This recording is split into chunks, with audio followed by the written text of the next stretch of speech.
All right. Good morning, everyone. And thank you so much for joining us today at the U.S.-Iceland Clean Energy Summit. My name is Reed Blakemore. I'm the acting director of the Atlantic Council's Global Energy Center.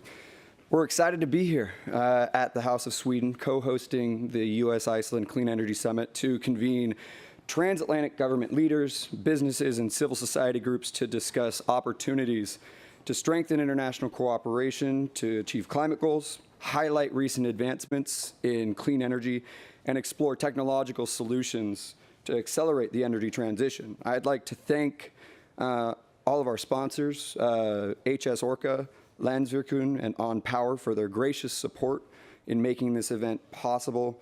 I'd also like to thank our partners, the Embassy of Iceland in Washington, D.C., and Green by Iceland for co-organizing this event with us. And in particular, I'd like to thank Ambassador Ellertsdottir, Ragnhildur Arnardsdottir, Kama Thordardsson, Einar Hansen Thomason for helping put this event together. When we embarked on this partnership nearly a year ago, the context under which we were organizing a clean energy summit that was looking to deal with accelerating climate action has changed dramatically with an invasion of Ukraine and Europe's energy heartland. And most recently, just last night, an escalation in that conflict that I think changes how we're thinking about these issues without limiting the urgency to accelerate clean energy deployment. And I think this is a great way to discuss that. Frankly, we're going to leave a lot of that discussion to our speakers today, and we have a great lineup for you. There is so much opportunity to accelerate and strengthen transatlantic efforts to each of these ends. And so I'll get off the stage, but before I pass it over to my colleagues, I'd like to get some brief logistical reminders out of the way. First, we have a very large crowd, which is great to see. There is, if you can't find a seat throughout the day, there is overflow seating downstairs that has a live stream. So do feel free, if you can't find a seat, to head down there. And I'm sure as we take breaks, you'll be able to find a seat in the main plenary. On a broader note, all our panels today are public and on the record. You can follow us on Twitter at AC Global Energy and use the hashtag OurClimateFuture and Green by Iceland to follow the conversation. There will be audience Q&A following most of our panels today, and our in-person attendees will be able to ask questions. However, if you're watching online via YouTube or Twitter, unfortunately, we will not be able to take your questions.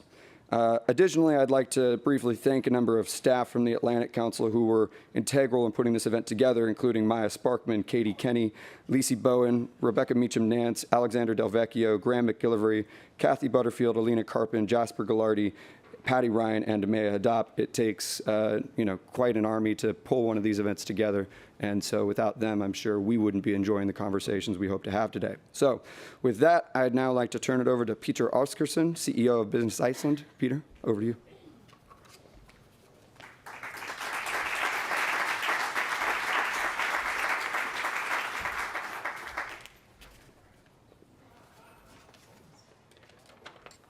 Thank you. Ladies and gentlemen, welcome all. Gives me great pleasure to welcome you all on behalf of Business Iceland and Green by Iceland here to the House of Sweden, temporarily, of course, House of Iceland and the United States. We have an exciting day ahead of us and discussing the challenges and the opportunities in energy and green solutions.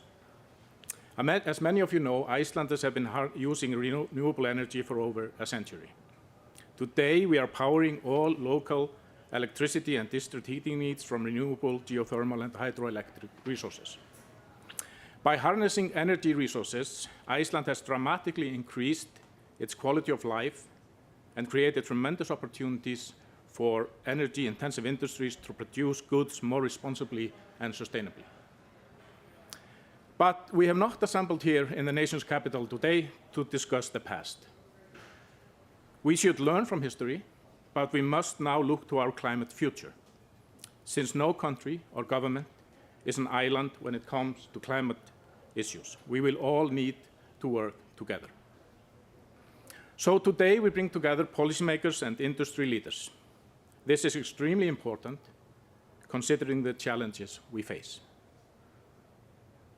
The solutions will come from a collaborative effort of entrepreneurs, initiatives and leadership from the private sector with the support and collaboration of the public sector. Icelanders have experienced firsthand the benefits of utilizing renewable energy. This has resulted in a thriving knowledge industry with Icelandic expertise being used worldwide on geothermal and hydro projects, and more recently for carbon capture, utilization, and storage. Many of these companies are with us here today. Finally, I would like to thank the Atlantic Council and the embassy, our embassy here in DC, for the tremendous cooperation in organizing this exciting dialogue on our common climate future. And of course, the entire team of speakers and panelists who will be sharing their insights with us here today. Let today be an inspiration on how we can collaborate towards a greener and even more prosperous future. And now we have some message from Mr. David Livingstone.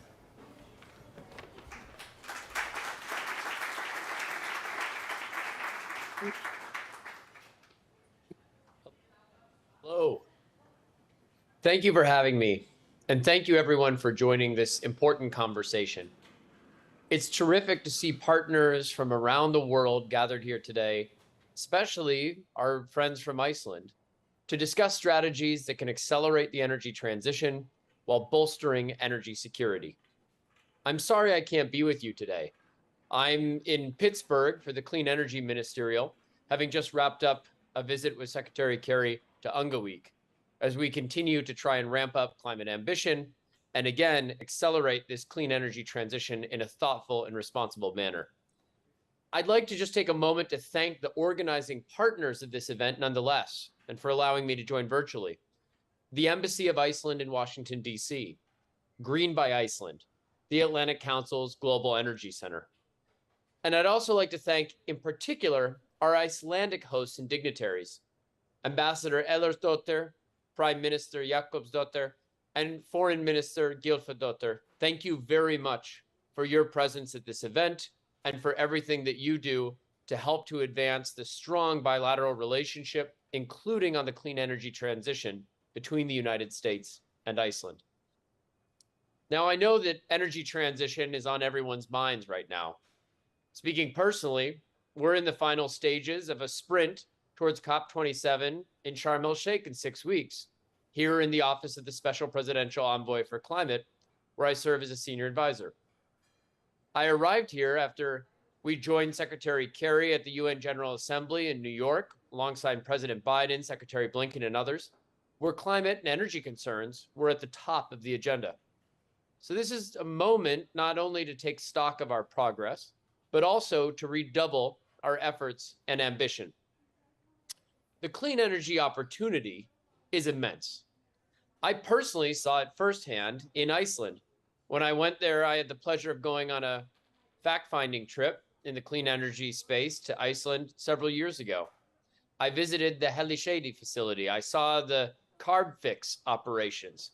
I saw the amazing innovation and deployment going on, from geothermal to hydro to direct air capture to carbon sequestration and beyond. And it was impressive as well to see how Iceland has used these clean energy opportunities not only to drive down emissions and accelerate the scale up of cleaner energy, but also how they've used it as a stepping stone and a launch pad for attracting other sectors like aluminum, for example, or silicon, other materials, key materials that feed into our economy, that use the attractive, low-cost, predictable clean energy resources in Iceland as a lever to grow those industrial bases in the country. It's a real inspiration to others. Indeed, as Iceland has shown, no one needs to be scared of this transition. The energy market this century is the largest in world history. 4 to 5 billion users today, going to 8 to 9 billion in the coming decades. This is the largest market and financial opportunity since the Industrial Revolution. Just this month, Secretary Kerry has traveled to Greece, Indonesia, Vietnam, Egypt, Scotland, Nigeria, and Senegal. Across all of these diverse countries, the message was the same. There is a will, but all of us just need to find the way. All of these countries want to invest in one way, shape, or form in today's climate solutions, like solar, geothermal, wind, and hydro, as well as emerging technologies like green hydrogen, clean industry, new novel carbon capture and storage technologies, and so on. But they also know that we need more finance and more technological innovation faster if we're to get there in time. The IEA tells us we need to invest up to $4 trillion every single year in the clean energy transition to meet our climate goals.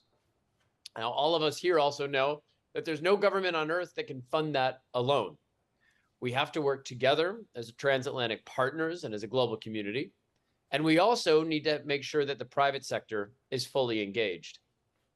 We know, too, that this is important not only for our climate goals, but because clean energy is the best path to energy security, especially when managed in a thoughtful and responsible way. Some have worried that the cruel, unprovoked invasion of Ukraine could divert us from our mission.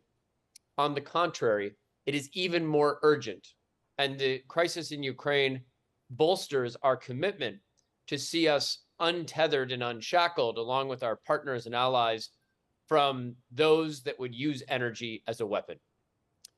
We must stand with the Ukrainian people, our allies, and our partners to accelerate an independent, flexible, resilient clean energy future. Already we see that renewable energy from solar and wind is, on paper, cheaper than fossil fueled electricity in most parts of the world. Now, we're going to need also to innovate in terms of energy storage and other flexible grid resources that can help manage the volatility of renewable energy resources when they come from variable sources like solar or wind. But there too, we have reason for optimism. Battery costs have fallen 90% in a decade. Electric vehicles are increasingly cost competitive. But still, we know we're not moving fast enough. Not fast enough for our climate goals, not fast enough to give ourselves the flexible, resilient, and secure modern energy system that we demand, that our citizens expect. More than 50 technologies must be scaled up to commercial viability if we're to reach our climate goals. We've got to deploy renewables 6 times faster than we already are. And we need to transition to electric vehicles 22 times faster than we already are. At the same time, we've got to make investments in supply chains, in the inputs, materials, minerals that supply all of these clean energy resources. We have to build an entirely new industrial base, one that delivers prosperity, not only for those that are receiving the clean electricity and clean energy that we deploy, but also for those manufacturing it. But that's why I'm so proud to talk also a little bit about what we're doing in the United States, what the Inflation Reduction Act does. The Inflation Reduction Act is the most consequential climate legislation in our history.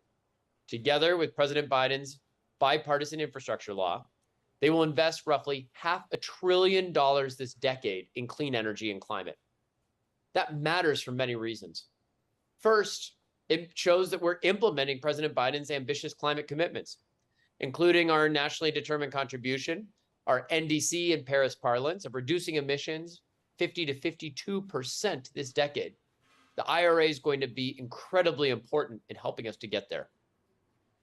But the IRA also matters because it scales up emerging clean technologies and makes them cheaper for all countries to deploy. Remember, the United States will only account for less than 5% of future emissions between now and 2100. EU is looking at and our European friends are looking at a similar outlook.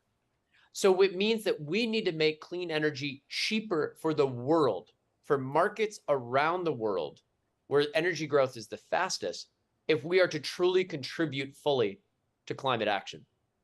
Through the IRA, the Inflation Reduction Act, the United States is providing incentives for all sorts of technologies, from green hydrogen to synthetic fuels to replace jet fuel, or clean ammonia for fertilizer or shipping, carbon capture, sequestration and storage, standalone energy storage. The list goes on. We're also incentivizing, again, manufacturing and resilient and trusted supply chains for this new economy. We can't go from one fragile and resilient energy system rooted in hydrocarbons in the past century to a new century of reliance on other suppliers, other bottlenecks that lie beyond our shores and beyond our control and our common destinies. We have to take our own clean energy destiny into our own hands. And that is exactly what the Inflation Reduction Act, the Bipartisan Infrastructure Framework, and our budding cooperation with partners and allies around the world on the clean energy transition and clean energy supply chains. That's exactly what those things are doing. So I'm delighted to join you today virtually. I am excited to listen in to the conversations that take place and to get the notes on what else was said. I wish you a terrific set of discussions, and thank you from myself, the Office of the Special Presidential Envoy for Climate, for everything that you all are doing to take this moment and seize it. Thank you very much.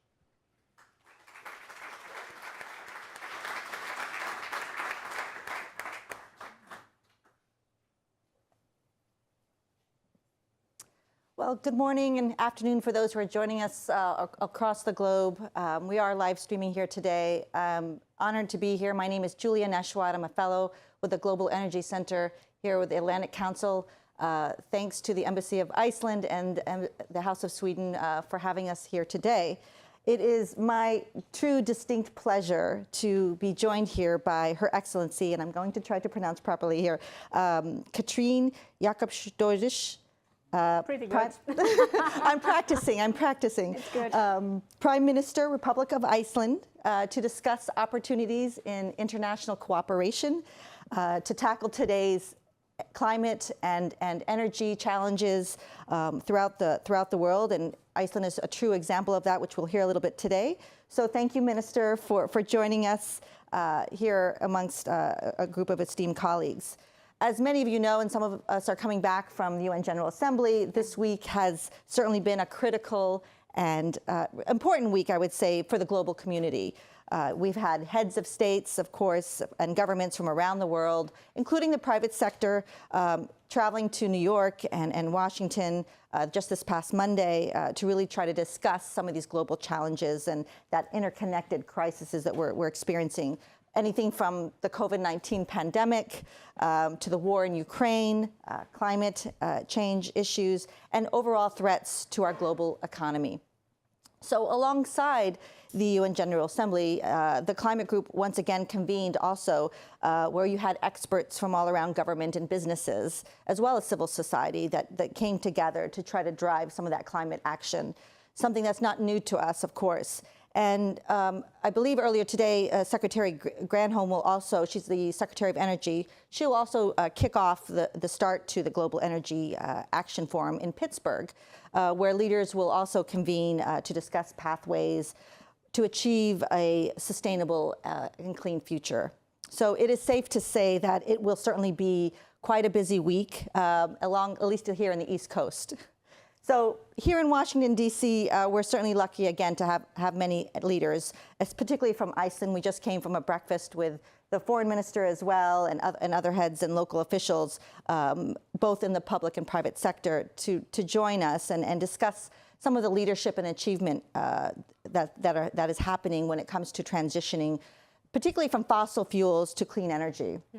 And I, too, actually had the opportunity. I just came back a couple of weeks ago from Greenland and then Iceland as well. So being able to see firsthand some of the impacts that we're having and learning about some of the advancements in clean energy, as well as some of the challenges that the country faces with the impacts. So without further ado, again, I'd like to welcome Minister Jakobsdóttir, apology, Prime Minister. No. I will practice once again, and we'll start with a few questions, if I may. Yes, please. Thank you. Thank you.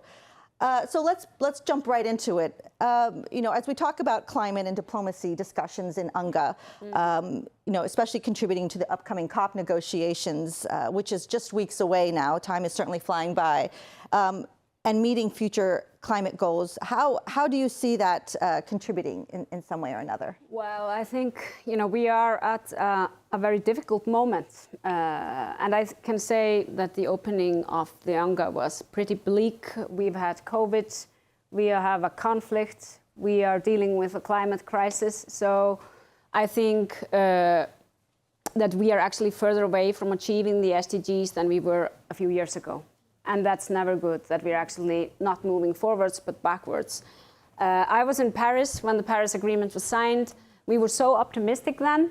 I was actually not too optimistic before I came to Glasgow last year, but I became a little more optimistic after that COP, because I really had the feeling that we were seeing policies changed into action. We were seeing more budget, more funding for climate actions. So I think that was a good step. So I was moderately optimistic after that. I am very happy to hear about the Inflation Act here in the US, and I would like to use this opportunity to say how important it is that US is back at the table. It had a disastrous effect when the US decided to leave the Paris Agreement. So we're very happy to have the US back, because it really matters that your leadership will also continue in this field. But I think also what we're seeing is that things are happening very fast. You know, I was actually a passenger in the first electric flight in Iceland just a few weeks ago. You know, we only flew for 8 minutes. But still, it was a huge step, even though it was a short flight. And what we are going to see now is that probably all the domestic flights in Iceland are going to be electric in this decade. So nobody would have thought this would happen so fast. So we're seeing things happening, but we're also seeing challenges. For us, our emission profile is a little bit, because as you mentioned correctly, we have been through the energy transition when it comes to heating of houses. So we actually heat our houses with geothermal. We are producing electricity through hydro and geothermal, adding wind power to that now. But we still have challenges coming from agriculture and land use, coming from our fisheries fleet, and obviously aviation and heavy industry. And that was my next question. Yeah. How do you balance the climate goals with the well-being of everyday citizens? Yeah, well, that's exactly one of the biggest challenges, the just transition. It's a challenge globally, you know, thinking about the poorer regions of the world disproportionately affected and all that. It's also a challenge within societies. And I can imagine that's a challenge here in the US, and it's a challenge in Iceland. We have tax reliefs for electric cars, for example. But who's buying those electric cars, for example? So we need to be very mindful that we can't really separate social justice from climate action. We need to think about that all that we do in climate actually increases the well-being of people. Yes. And I think it's going to be a political challenge also to kind of get the population with you, because we need to say, as you so correctly say, we will ensure your well-being even though a lot of things are changing. And I think that's going to be tough, you know, for a society like Iceland, where I think that living standards are quite good. We are very much aware that people want to continue to have very good living standards. But the climate, if it continues, nobody will have any living standards. So that is really the bleak future if we don't do something. And as you look at Iceland's energy transition as well, I mean, again, trying to push towards a low carbon future, net zero. Obviously, Iceland has been tremendous when it comes to renewables, almost 100% renewables when you think of hydro and geothermal. But again, it must be also a challenge to balance geothermal and other technologies, and also protecting nature, protecting the land. And so how can you address that? Well, I think this is one of the, and those of you who are Icelandic in the group here listening, you know that this is one of the most complicated political issues we're faced with. Having a wonderful nature, everybody who comes to Iceland, I've met so many here just this morning who have actually been traveling in Iceland and saying, this is amazing, you know, you must really preserve this. But when we actually harness the energy, we are not preserving the nature. So it's our job, the politicians, to find that balance between harnessing the energy, the green energy, for the greater good, for the benefit of society, for making that clean transition into the green future, but also protecting a nature which is quite unique in the world. So it's a difficult balance. And as in every subject, people tend to hear only the voices out on the edges. so often it becomes very polarized, like every other controversy, really. And in addition to clean energy domestically, as you think more internationally, what about the Arctic region as a whole? Yeah. Well, we are seeing the changes happening in the Arctic at a double or a triple pace. And you mentioned Greenland. If we want to look at really fast changes, go to Greenland and watch the Greenland glacier. We have also our glaciers receding, but it's so visible in Greenland. And when it comes to the Arctic, I think, well, for Iceland, we are very much aware that the nature there and the ecosystem are so sensitive. And there are a lot of interested people who really want to harness the resources in the Arctic.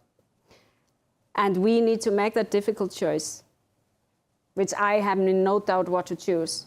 Do we want to preserve that amazing ecosystem in the Arctic? Do we want to continue to give the indigenous peoples around the Arctic the right to make their own decisions?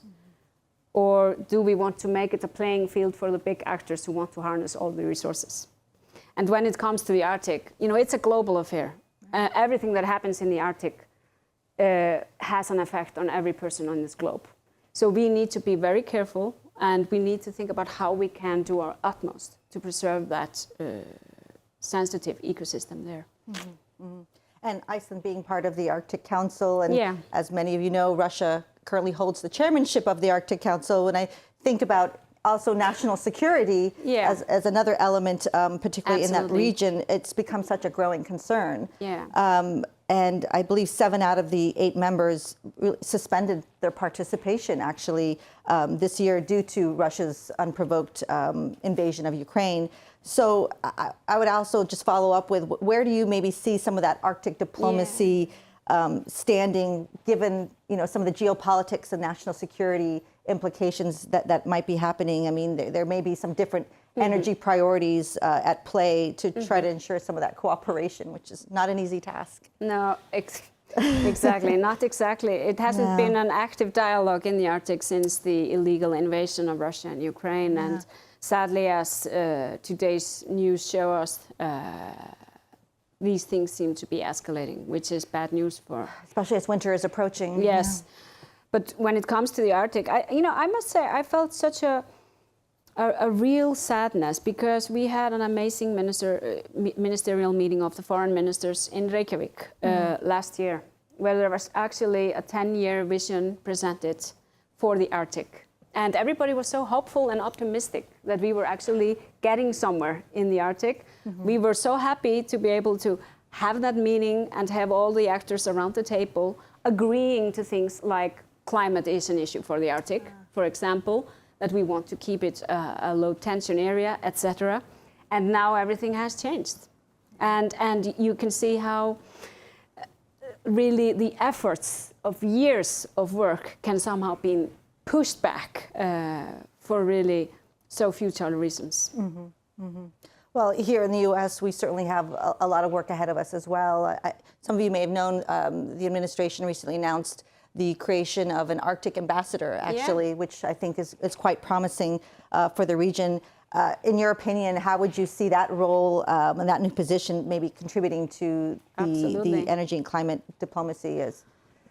Absolutely, and finding that important balance, as I said, between issues like national security, preserving the ecosystem, preserving the rights of the indigenous peoples, but also using the opportunities of sailing routes, etc. So it's a delicate balance between, and I think, because sustainable development is something that everybody is really tired of talking about and listening to, because we've been talking about it for decades, and it kind of lets everybody go to sleep when you talk about it. But it's really something, even though we've been talking about it for decades, we must think, are we using it? Are we thinking about all the decisive factors, economy, environment, and societal factors when we make the decisions? And so I actually, I really welcome increased interest of the US in the Arctic. The Arctic ambassador, I think it's important for Iceland to have good cooperation there, and also follow those goals, those very clear goals that we actually agree on. Excellent. Yes, it's very exciting. I look forward to that as well. And you alluded earlier, if I may just go back to the COP27, you had been to Paris, Glasgow. curiosity, I mean, with Sharm el-Sheikh coming up, I mean, do you see anything different? Do you remain optimistic? I mean, do you think it'll be, more forward-leaning than past COPs, I mean, in your opinion? Well, I wouldn't be in politics if I wasn't an optimist, because otherwise you just leave. But so of course, I remain optimistic. I think we must all admit that the climate issue has been put aside during the pandemic, and now with the war in Ukraine, it has also been put a little aside. Mm-hmm. We're seeing an energy crisis in Europe, which is something that I'm deeply worried about. It might actually have the effect to accelerate the green transition, but it also might have the effect that we will be pushed back. So now is the time to make the right decisions for the future. But I also think that what we have seen, the floods in Pakistan, the extreme weathers that we're seeing in Europe, in the US, everywhere, really must have opened the eyes of every leader in the world to see that this is the big challenge, and we really need to deliver, and not just by having ambitious goals, but also by implementing action to get to those goals. Absolutely. And that needs funding. So therefore, I mentioned the Inflation Act. I think it's a positive sign, but I also know that you make decisions in politics, and then it takes years often to implement them, and I'm not sure that we have that many years. It's true. There is certainly a true sense of urgency here. Yeah. I'm seeing that we've got 1 minute left, so I would just real quickly, we talked a little bit about government, of course, and business, but as far as the role of civil society in particular, how do you hold individuals accountable to really try to avoid some of the worst impacts of climate? It's not all doom and gloom, and sometimes you do have to incentivize, but there has to be some sort of accountability, and I wonder how you all look at that, maybe in Iceland, or any advice for what we could do here? Well, I think politicians and the key actors, big corporations, carry the biggest accountability. I can do a lot. I can take my bicycle and go to work and all that. Sure. And that's very important to make the right decisions as an individual. But it's the politicians that need to create the society where it's easy to make those decisions, where it's actually easier to make climate-friendly decisions than climate-hostile decisions. And for the big corporations, who are the biggest emitters, I think we also must hold them accountable. So it's the politicians and the big actors on the market that have the biggest accountability. When I look at the Icelandic public, there is nothing to complain about, and they really keep the pressure on the politicians, and not least the young people, who are maybe the most important actors right now in the climate debates, and who continue to really hold the pressure on all of us. I'm very grateful for that. No doubt our youth is certainly a key driver here, and it's helped move the needle, I would say, more than ever. Absolutely. So. Well, thank you so much.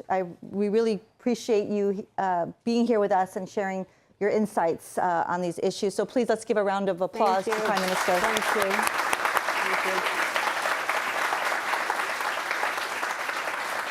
And I believe we're going to start with our next panel. Congresswoman So we're going to switch places. Switch places, yes. Thank you so much. Thank you. Great, thank you.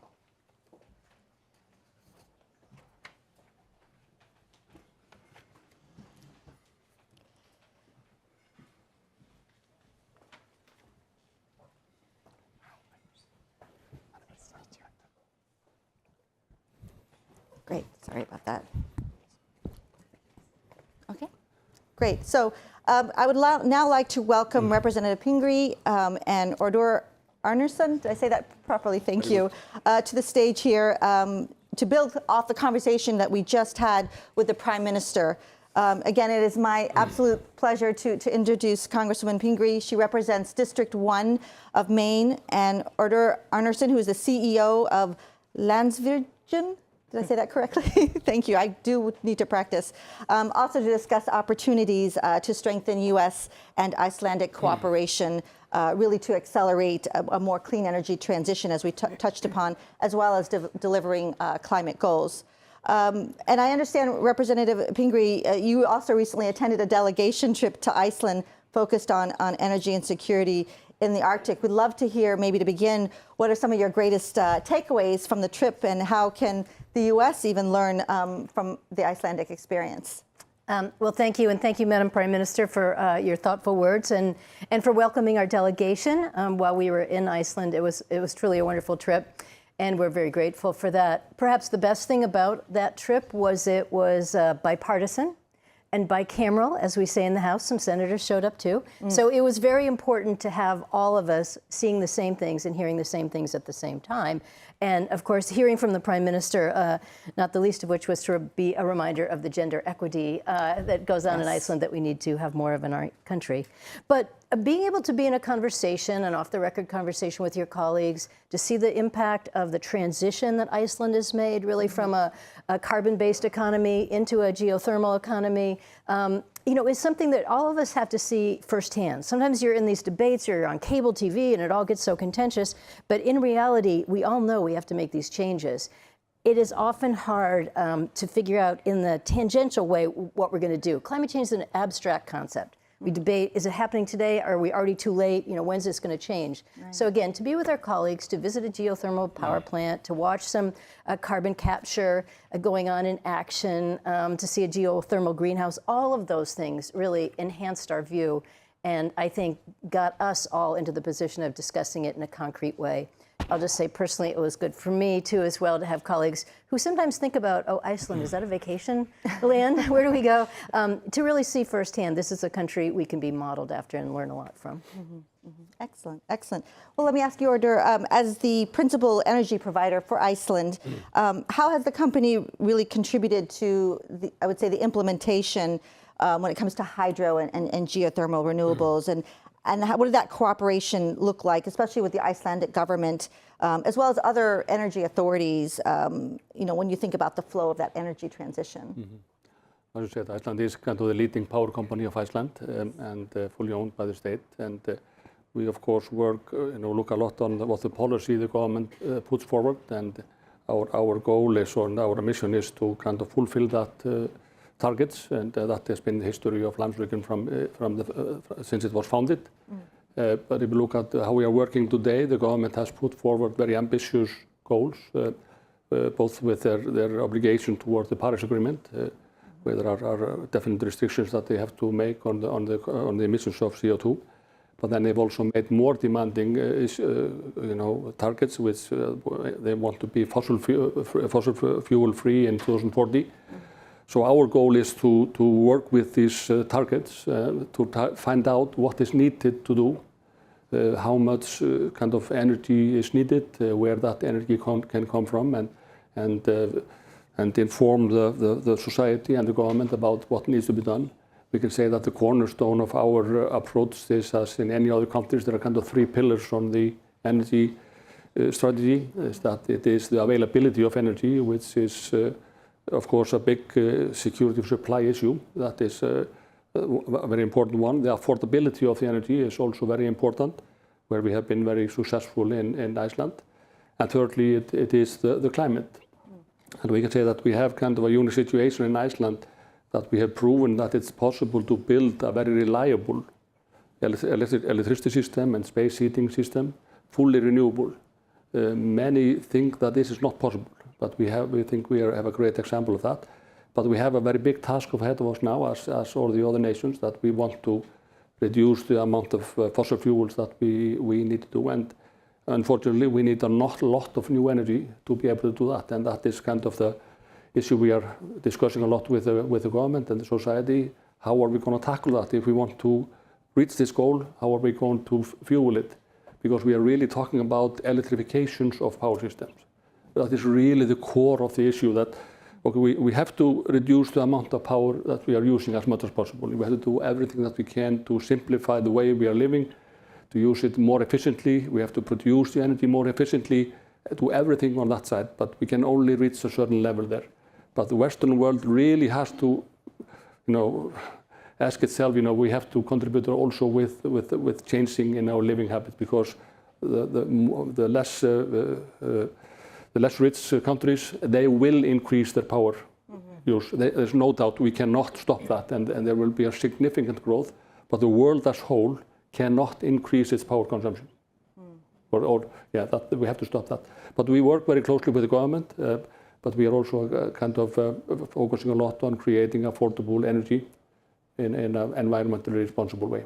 Yeah, no, I'm glad you mentioned the behavior aspect. We tend to forget that it certainly has an impact, and of course, energy efficiency has always been the low-hanging fruit as we look at that moving forward. I also understand that you're going even beyond geothermal and hydro, that you're exploring solar now and wind. Could you tell us a little bit about that? Especially wind. I think solar is a little bit difficult for some reason in Iceland. but we have a fantastic wind resource and with very little trees that are disturbing it.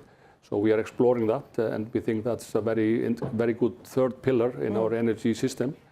But that also has an environmental impact and is also controversial. But we have gotten permission to go ahead with two relatively large wind farms, which we got this summer, and we are pursuing that. And we think that's a very good way to go to build also on that. Excellent, excellent. If I can turn to Representative Pingree, you heard we spoke earlier with the Prime Minister about the creation of a U.S. ambassador of the Arctic. Would love to get your insights and how you see that maybe building even a stronger diplomatic relation with U.S. and Iceland as well, in your thoughts. Well, I'm very enthusiastic. I think it's a wonderful move of this particular administration. So we're very excited to see this implemented. I guess to step back from my perspective, so I represent the state of Maine. We have very close connections with Iceland and have for a very long time and are interested in increasing those connections. And particularly if you look at Maine and Alaska, we're the two states that are thinking the most about the changes in the Arctic because of a potential change in a trade route, and we're sort of the bookmarks there if you think about it. We already have IMSCIP ships directly from the port of Portland to Iceland, and so we've changed and thought a lot about our opportunities. And the reason I bring that up is because when you live in an ocean state, you think about the oceans. When you live in an Arctic neighbor, you think about those things. But for most of my colleagues, as you know, we have enormous number of issues to deal with, and there are very few people in Congress who are thinking about what's changing, about how it has a security impact and an energy impact. So to have an ambassador to the Arctic, for the first, it's just, if nothing else, it's a symbolic, it's much more than that. But for my colleagues to be able to say, oh, the Arctic, yeah, oh, is that just that frozen wilderness up there? What's going on? Most of them don't know that China and Russia are far ahead of us in establishing, whether it's an icebreaker or potential ports or trying to stake out their own territory. Most of them don't know about, how rapidly things are changing in Greenland and how quickly things are melting. People might think about glacier melting, they might think about polar bears, but when it comes down to the serious national security issues, the trade issues, for me, it just allows a much broader group of my colleagues to help make this a priority and think about it, because some of the things that we have to deal with in terms of the Arctic are right in front of us. And while Maine has been thinking about that for a while, we've sent as many as 65 people. I think Dana is here with us today, who's done some great work connecting our country to Iceland. But we send people. We have university collaborations. We have a variety of things going on. We send people to the Arctic Circle convening. But I'm just saying, we need our colleagues to think about that. And we need the United States to understand this is a really important region, and we have to keep a focus there. Absolutely. I mean, when you think of the national security implications and the geopolitics, being able to really come together and speak with one voice, especially for Europe as a whole too, and for the U.S. to help in building upon that. But given that it's still, an ongoing event with, unfortunately, with Russia and Ukraine and the war there, have you seen some of that conversation changing as we look towards some of the climate goals and some of that energy transition? Europe is certainly experiencing that crisis right now. I mean, but do you see any other changes from that conversation overall? Well, I mean, the Prime Minister said it well. We're at somewhat of a paradoxical time because I think, on the one hand, this, the huge impact of both food and energy on food and energy because of the crisis in the Ukraine and the Russians' unprecedented actions have forced all of us to think about that. We'll have another potential to do more funding for the Ukraine possibly this week or next. So we're thinking about this every day. But the paradox is, on the one hand, some people will say, well, this means we've got to drill for more oil. We've got to go back to the conventional methods because we're just in the middle of this transition. And what happens if, we can't really make it? And on the other hand, I think we've seen in European countries, we certainly see in Iceland, them saying, like, we've got some serious goals here, and we've got to move ahead as fast as we possibly can, because the best thing to do for international security is to have your own sources of energy. And the best thing to do for climate change, of course, is to make sure they're renewable sources. So I think it's a very dangerous time in terms of how we will handle this, which way we will move forward.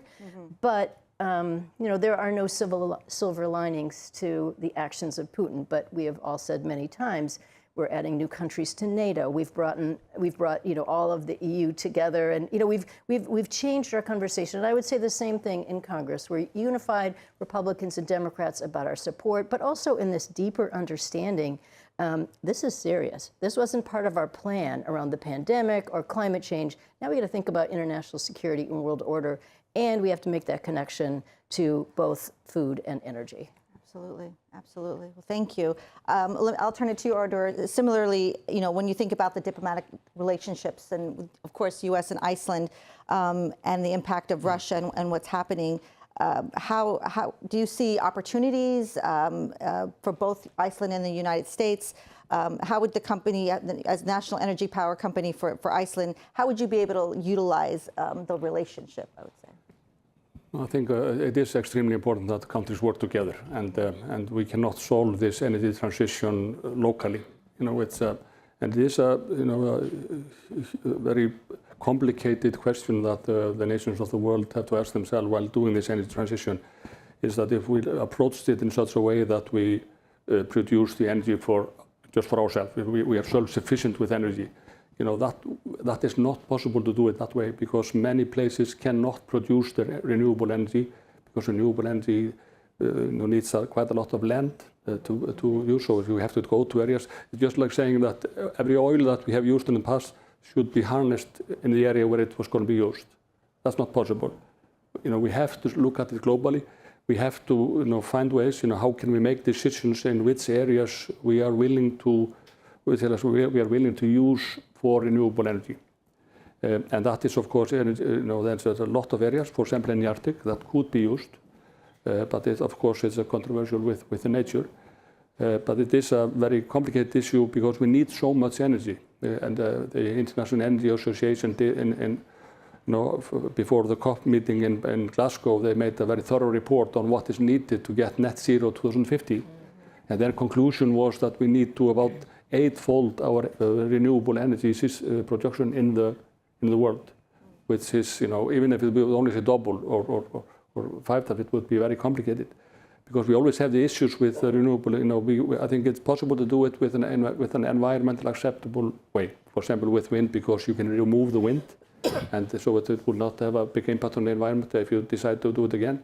We can do it financially. It's probably the most effective way of producing electricity is with renewable energy today, even more competitive than the fossil fuels. But what we are lacking is social acceptance. We are not, as nations, approaching that. How are we going to reach that social acceptance for power projects? Because we always have, it's not in my backyard, and what's in it for me?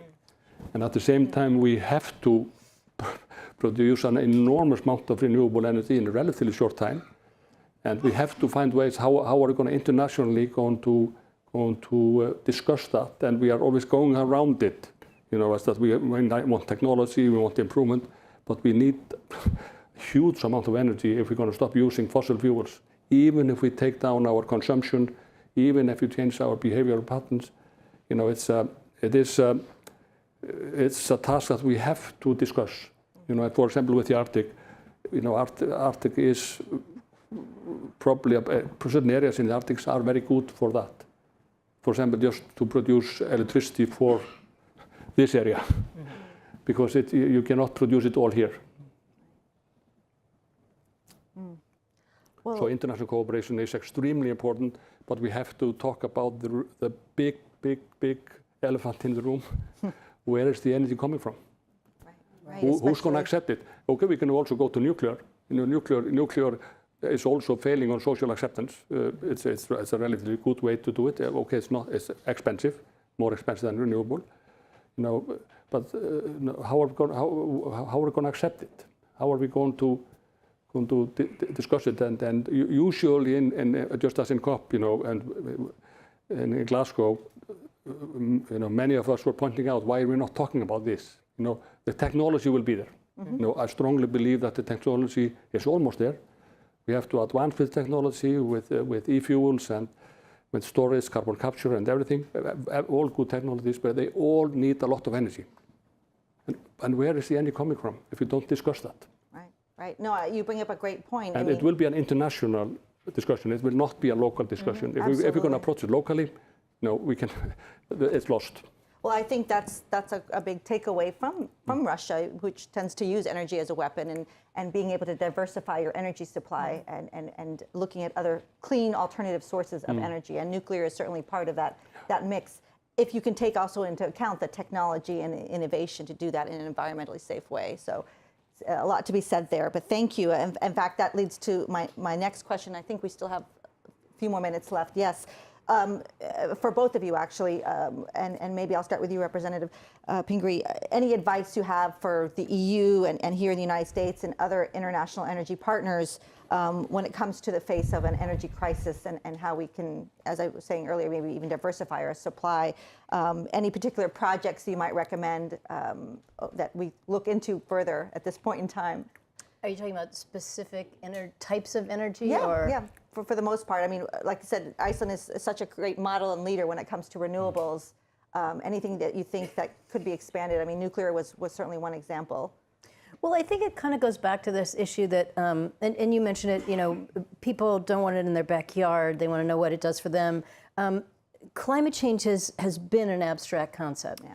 And if you can put solar panels on your roof and get free of using the electric grid, and it saves on your electric bill, you're in. But if it's, I have to make major changes, we have to make major investments, it's very hard for people to think ahead about how will that impact me. And so as much as anything, particularly because the United States left the Paris Agreement, because we had a few years of an administration that wasn't interested in talking about this, we are now really trying to right this ship. We've made a huge investment.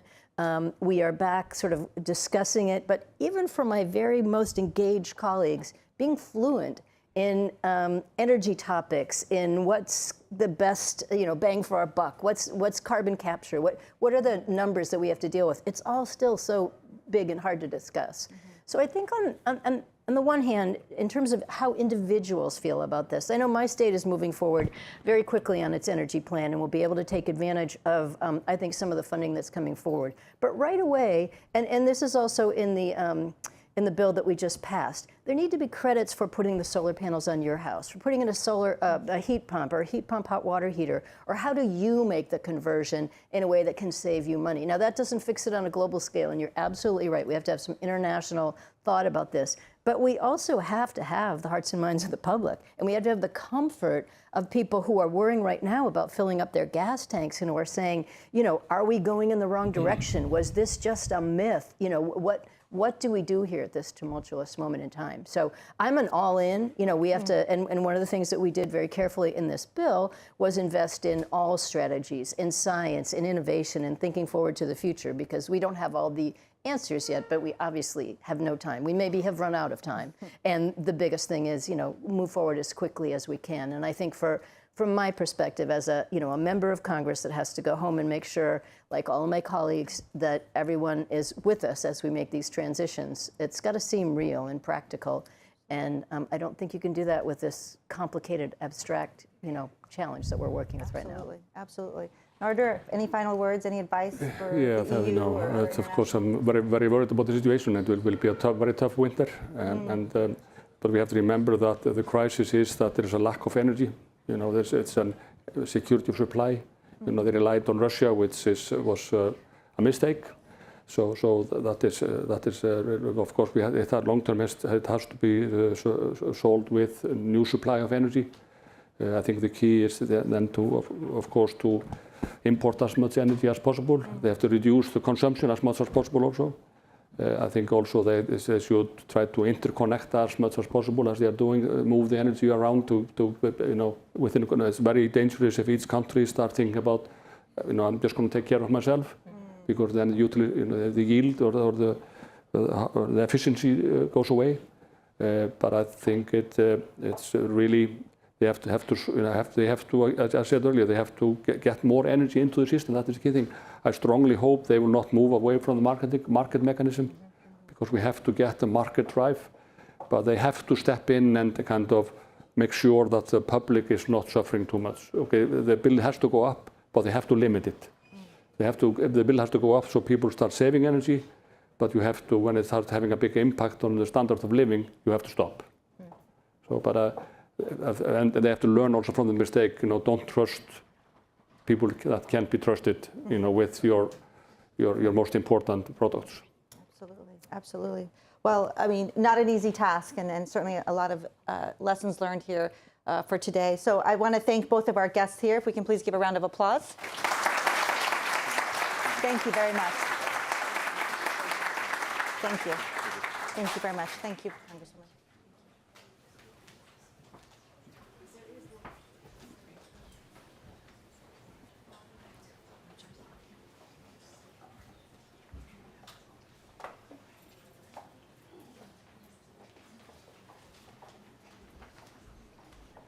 All right. Thank you, Madam Prime Minister. Thank you, Congresswoman. Thank you, Orator.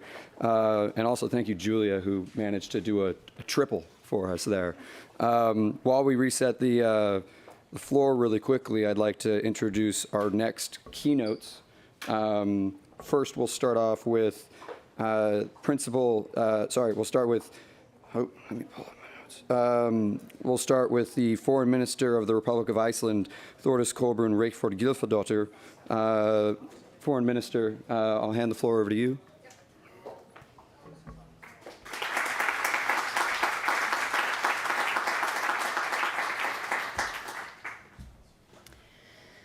Excellencies, colleagues and friends, it's quite difficult to start with listening to such a prominent people talk about all these things and then have a written text, but then you just want to say other things because you were listening to them. But I'll try to have some structure in this. Well, first, when Hörður mentioned the fantastic wind resource as a description of the boring, very often frustrated weather in Iceland, it was very well done, and something that I should remind myself. But then we should also utilize it, so, get something out of the boring wind. It is a pleasure for me to join you here today as we discuss the converging crisis of energy security and climate change. And the topic uses the term energy security, but of course we would probably not be having this discussion of there indeed was security in the provision of energy around the world. We are living in times where the lack of energy is an immediate threat to large populations, even in very rich and prosperous societies. Energy in all its forms is the livelihood of our societies. It is humankind's ability to harness external energy that is the biggest factor that differentiates us from all other life on this planet. Our mastery of energy has allowed us to build without having to lift every rock, to travel faster than our feet can carry, and to stay cool when it's hot and warm when it's cold. And therefore, energy security remains one of the predominant requirements of modern times, because it's simple: without energy, civilization as we know it will not survive. So no pressure, but we have to figure this out. Meanwhile, with the risks posed by climate change, we also know that unless we fundamentally reform our energy production and consumption, we will not find ourselves on a sustainable path on this planet. While it may appear like a dilemma, I strongly believe that strengthening energy security and addressing climate change do not have to be regarded as mutually exclusive. On the contrary, with the right policies and investment, a win-win situation can emerge, whereby changing the energy mix with increased reliance on cleaner sources of energy, enhanced energy efficiency, and technologies for carbon capture and storage can both reduce CO2 emissions and enhance security, energy security. And what got me thinking is that when you talk about energy security and climate and energy security, Pingree mentioned food security, and it was mentioned that we needed to have the discussion about the fact that we need more energy if we truly want to transition and stop using fossil fuel, then we need another energy instead.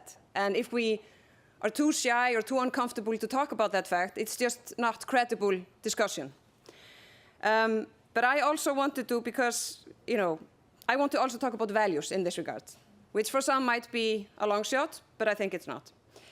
And these days, at least since February 24th, that's almost the only thing I'll talk about. Whatever I'm discussing, values is a part of the discussion. And here it is as well, because we are today, Iceland not, but we as a region and as a societies and a world are dependent on authoritarian societies when it comes to oil and gas. And it is a decision to be dependent and to pay less. It might be cheaper in the short term, but it is also a value-based decision to be dependent on people that you can't trust and you should not trust. And I truly hope that this will be a factor that we won't forget. I don't know how this will develop, but I just hope that we will never forget about these facts, because we believe that we could fix things with having business. But if we truly want to be independent and secure, there are certain thresholds that you need to look out for. Like Katrín mentioned, being optimistic is really important, and you should not be in politics if you're not. And that is also being tested. Some days it's pretty difficult to be very optimistic about all of the things that are going on. But I think because we know that we need more energy, but we also know that we need more innovation. We need new technology. And that we can only do by being creative. And you cannot be a creative society if your society is not free. If the individuals are not free to think freely, talk freely, love freely, just be free individuals, you can't be a creative society. So then again, you also have the values. Because when everything is going well, you might not have to think so much about the values.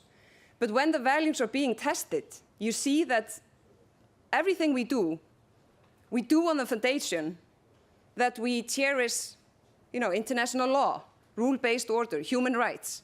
Without that, businesses will be a thing that we will, miss when we were talking about business or when we were fighting about free trade agreements, because it's all built on those values that are now being attacked. This, I thought, was kind of an important reminder because of everything that's going on.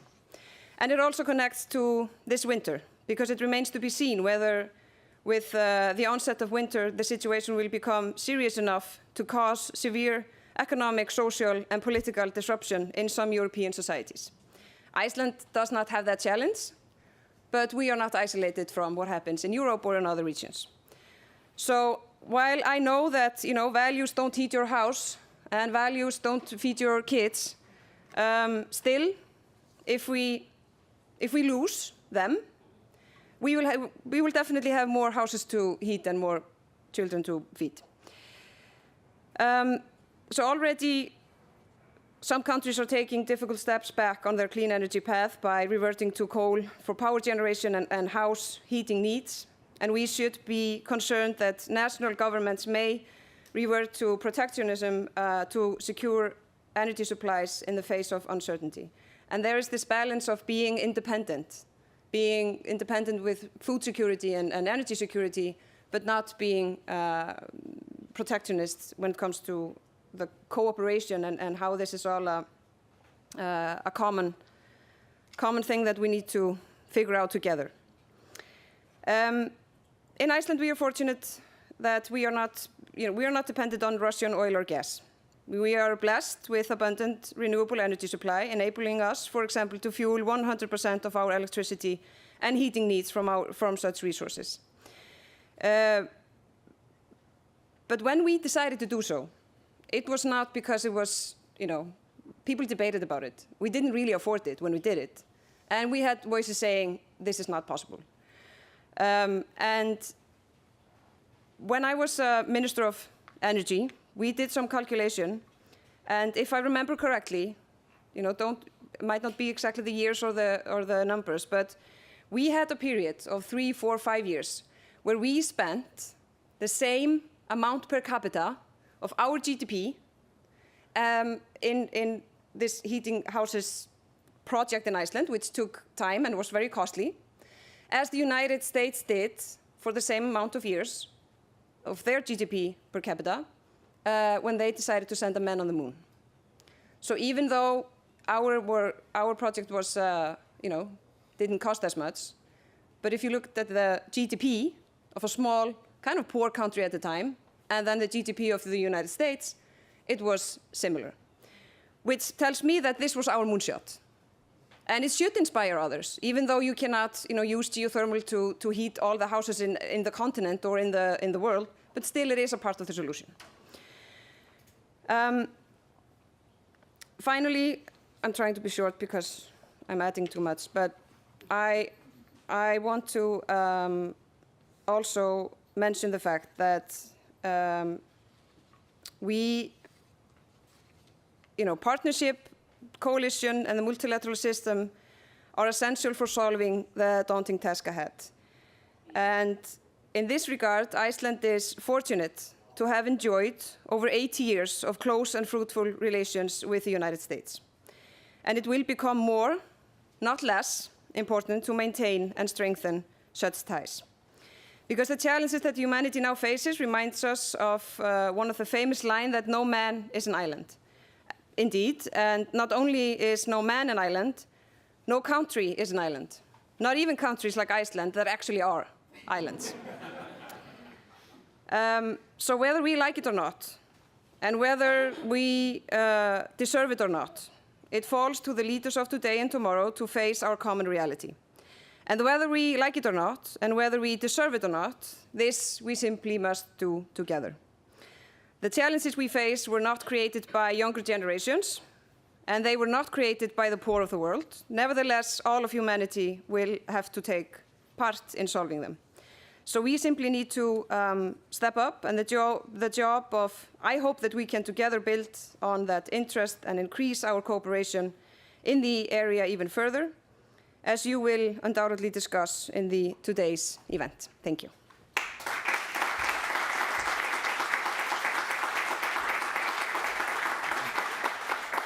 All right. Thank you, Madam Foreign Minister. For our second keynote address to kick off this conversation on energy security and the need for climate action, I'd like to welcome Harry Kamian, Senior Bureau Official and Principal Deputy Assistant Secretary in the Bureau of Energy Resources at the U.S. Department of State. Mr. Kamian, welcome to the stage.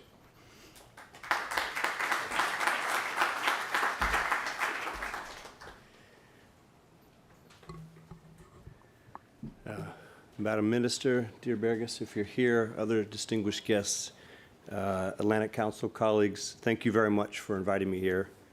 It's an honor to participate in the U.S.-Iceland Clean Energy Summit and be reunited with some of the colleagues with whom I had the pleasure of working when I was in Iceland. It's a particular honor to have an opportunity for the second time in my career to share the stage with the Foreign Minister. She and I had an opportunity to launch a program together in Iceland of another area of common interest between the United States and Iceland, which is promoting women in innovation and entrepreneurship. And it's great to have an opportunity to partner with you now in advancing our shared goals in clean energy. It's hard to imagine a country better positioned to lead a panel discussion titled Converging Crises, Energy Security and Climate Change. During my time in Iceland, I saw firsthand how Iceland has strengthened its own energy security through diversification of energy sources and suppliers, by not relying on unreliable providers with a history of weaponizing energy, and by embracing renewable energy that now accounts for 85% of the country's energy mix. The United States and Iceland recognize an undeniable truth that energy security and combating climate change go hand in hand. And as the foreign minister just so recently eloquently said, the two of them are not mutually exclusive. The United States stands today with our European allies and partners in strengthening Europe's energy security by replacing Russian fossil fuels with cleaner fuels from reliable suppliers. This effort requires the development and deployment of innovative technology across Europe that will diversify the sources of energy and expand the types of clean energy infrastructure we need for the future. These technologies are not just the purview of tomorrow. Rather, energy efficiency improvements available today can support both energy security and the clean energy transition. Installing smart thermostats and heat pumps, for example, can increase efficiencies and decrease demand, both augmenting energy security and helping us reach our shared climate goals. In this clean energy transition, we have an opportunity, and I would say an obligation, to lay the foundation for a cleaner, more affordable, and more reliable energy future. The Department of State has a strong relationship with the government of Iceland in this space, having worked together on wind energy, geothermal, and greening mining operations and opportunities, and we're committed to furthering this cooperation in the future. Thank you.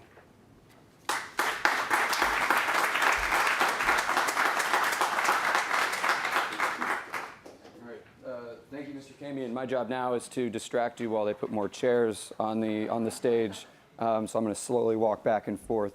That was a wonderful way to kick off this conversation, I think, about how these two crises, energy security and climate change, and the need to act on both simultaneously, are shaping the playing field for policy solutions, as well as opening new opportunities for the business community to engage in creative ways to meet both challenges at the same time. What we continually are confronted by now is to not be forced into the false choice between energy security and climate action, but nonetheless, there are significant geopolitical headwinds to navigating that complicated nexus. So, hey, the chairs have appeared. So I'm going to get on stage and introduce our panel.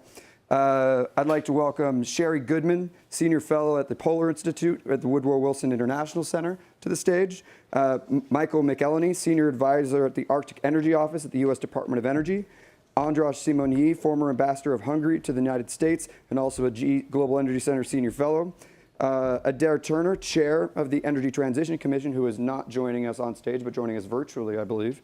And Greg Pollock, Acting Deputy Assistant Secretary of Defense and Principal Director of Arctic and Global Resilience Policy at the U.S. Department of Defense. Let's give them all a round of applause, please.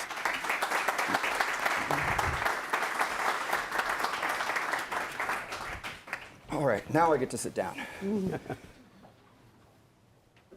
I'd like to start this session, I think, with a little bit of discussion, kind of the theory of what we're truly grappling with here. And I think, András, I might turn to you first. The core of what we're struggling with here, whether that be in a U.S.-Iceland context, a transatlantic context, or a global context, is really how do we merge the energy security crisis of today with the need for energy transition in order to effectively meet the urgency of the climate change challenge? That's an unfair question to ask one person, but I'm going to lay it all on you and let you set us up. It's unfair. It is unfair. But before I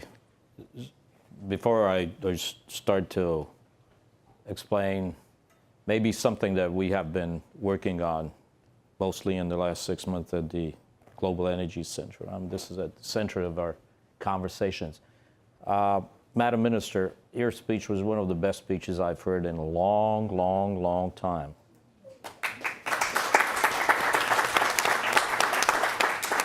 And very powerful. I want to build a bridge between Ukraine and Iceland.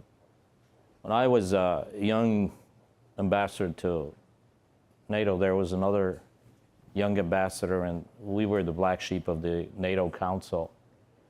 And the Council traveled to Kiev. And there were these big meetings with the Prime Minister and the Minister of Defense. And the evening, my buddy and I, we went bar hopping, and we walked into this bar, and the guy at the door says, "You have to surrender your guns." And so my buddy and I, we told him we don't have any guns. We had a great time. That man was Gunnar Paulsson. You don't know who Gunnar Paulsson is, but Gunnar Paulsson, as a minister, does know. He's your ambassador to the European Union, is a great friend of mine. And so I just wanted to build a bridge between my first experience in Kiev and Iceland. But I want to get serious. A couple of years ago, we published a book called Nordic Ways. And one of the authors in my book was Vigdis Finnbogadottir. And she has a great line in her chapter. She said, she was quoting, as a matter of fact, a Danish poet who likened the Nordic countries to 5 white swans flying together, never forgetting where they have come from and where they are going. And I think that's a pretty good way of describing where the Nordic countries are going. Because when I look at Iceland, I don't look at Iceland only. I look at the Nordic countries as a group of countries that have their own historic differences, I know, and they're very distinct, and you should not confuse Iceland and Icelandic with Danish or Swedish or whatever. But all in all, the message of our book was, these countries are not just a bunch of socialists. They are capitalism with a heart. Capitalism with a heart. And that is the foundation from where I want to talk a little bit about how I see the situation. Now, Madam Minister, you talked about the situation where we are. There are 2 basic things. One, how did we get here? What was the naivete of some countries that led us down this road? Let's not name that one country that is mainly responsible for what is happening, making itself and Europe dependent to this extent on Russian gas. So we will have to figure that out. We will have to discuss the consequences. But you're so right. Now we have to figure out how not to make the same mistake in the future. This is the first thing. The second thing is we need to rebalance energy security and green transition.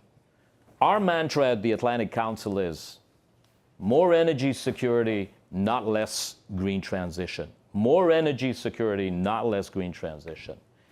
And the way to do it, and now I get to you, you are the luckiest people in the world, suddenly to have something in your possession that has become so valuable. Before the event, we had this conversation. Iceland is the Qatar of the energy transition because you have the cleanest energy mix maybe in the world. You can rely totally on your hydro and your geothermal. Having said this, I want to make sure that you know that we think that Iceland should, okay, don't want to, because your presence and the Prime Minister's presence really suggests that you are ambitious. But I really want to encourage you to be really ambitious. Peter Pace, who was the chairman of the Joint Chiefs a couple of years ago, a good friend of mine, he said, there's no country big enough to be able to go it alone, and there's no country too small not to be able to make a difference. That is really our message to Iceland. And I also want to put it in a broader context. There are no 5 countries together that are more important, more reliable, and more solid allies to the United States than the Nordic countries. Now, thank God, the Finns, with the leadership of the Finns, and the Swedes following the Finns, now they're going to become members of NATO. This is such an important development. And I say this because this is not just a security proposition short term. This is a long-term security and values proposition for the United States.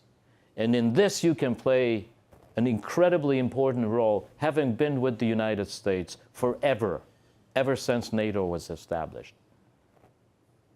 I remember I was still representing the country outside of NATO when I said closing Keflavik was a big, big mistake.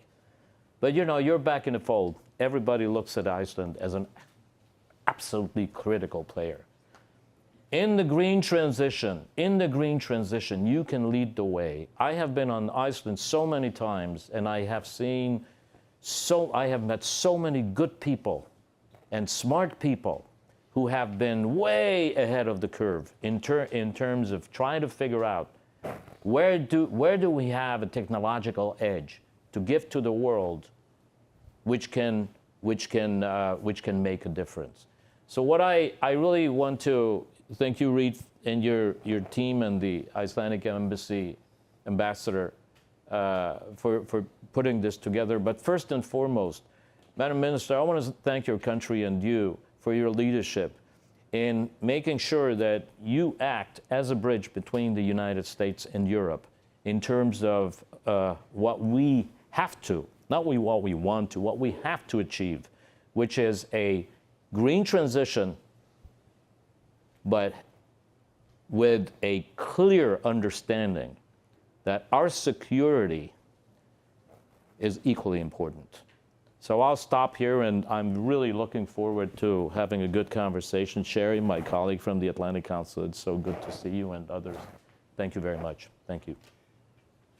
Thank you, András, and I think you summed it up well and highlighted a couple themes that I'm going to highlight before in my transition to Sherry here, which is,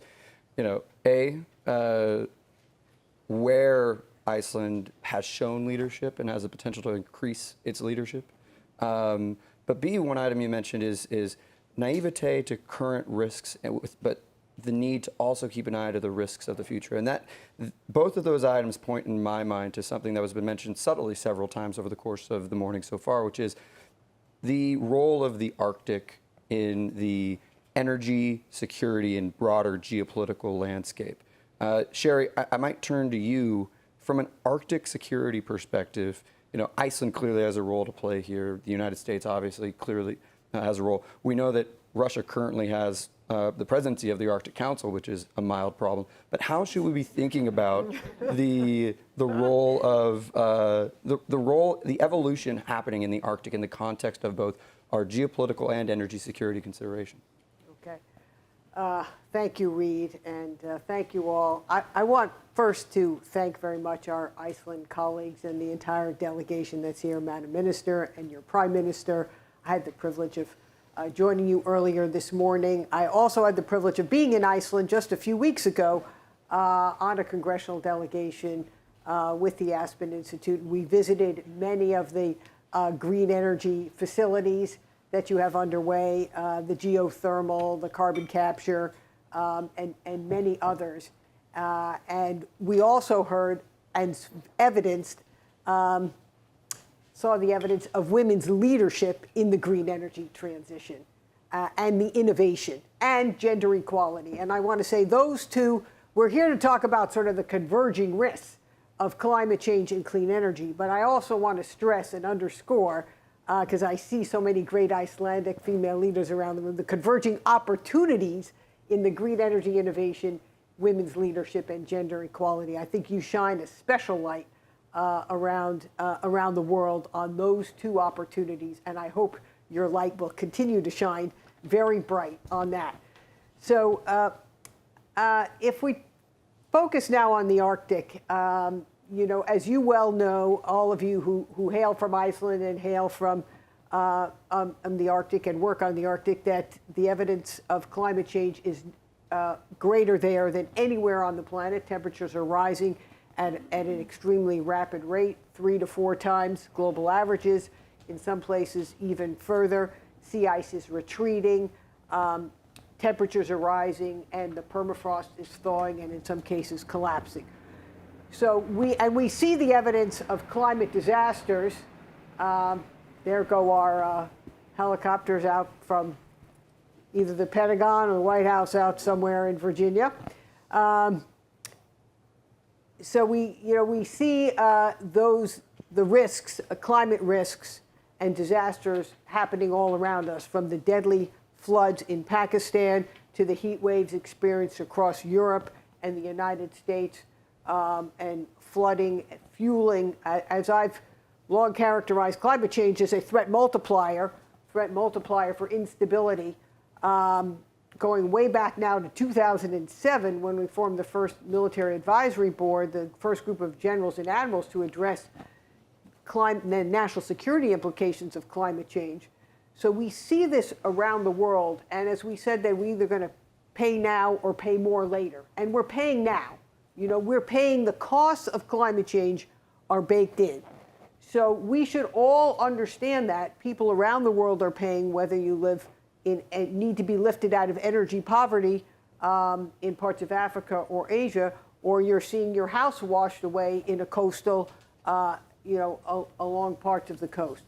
So that's part of the urgency of today. Then, of course, we have Putin's war in Ukraine that has brought home the immediacy of those energy needs. Of course, Iceland, you're a little bit freed from some of that threat of the weaponization of energy.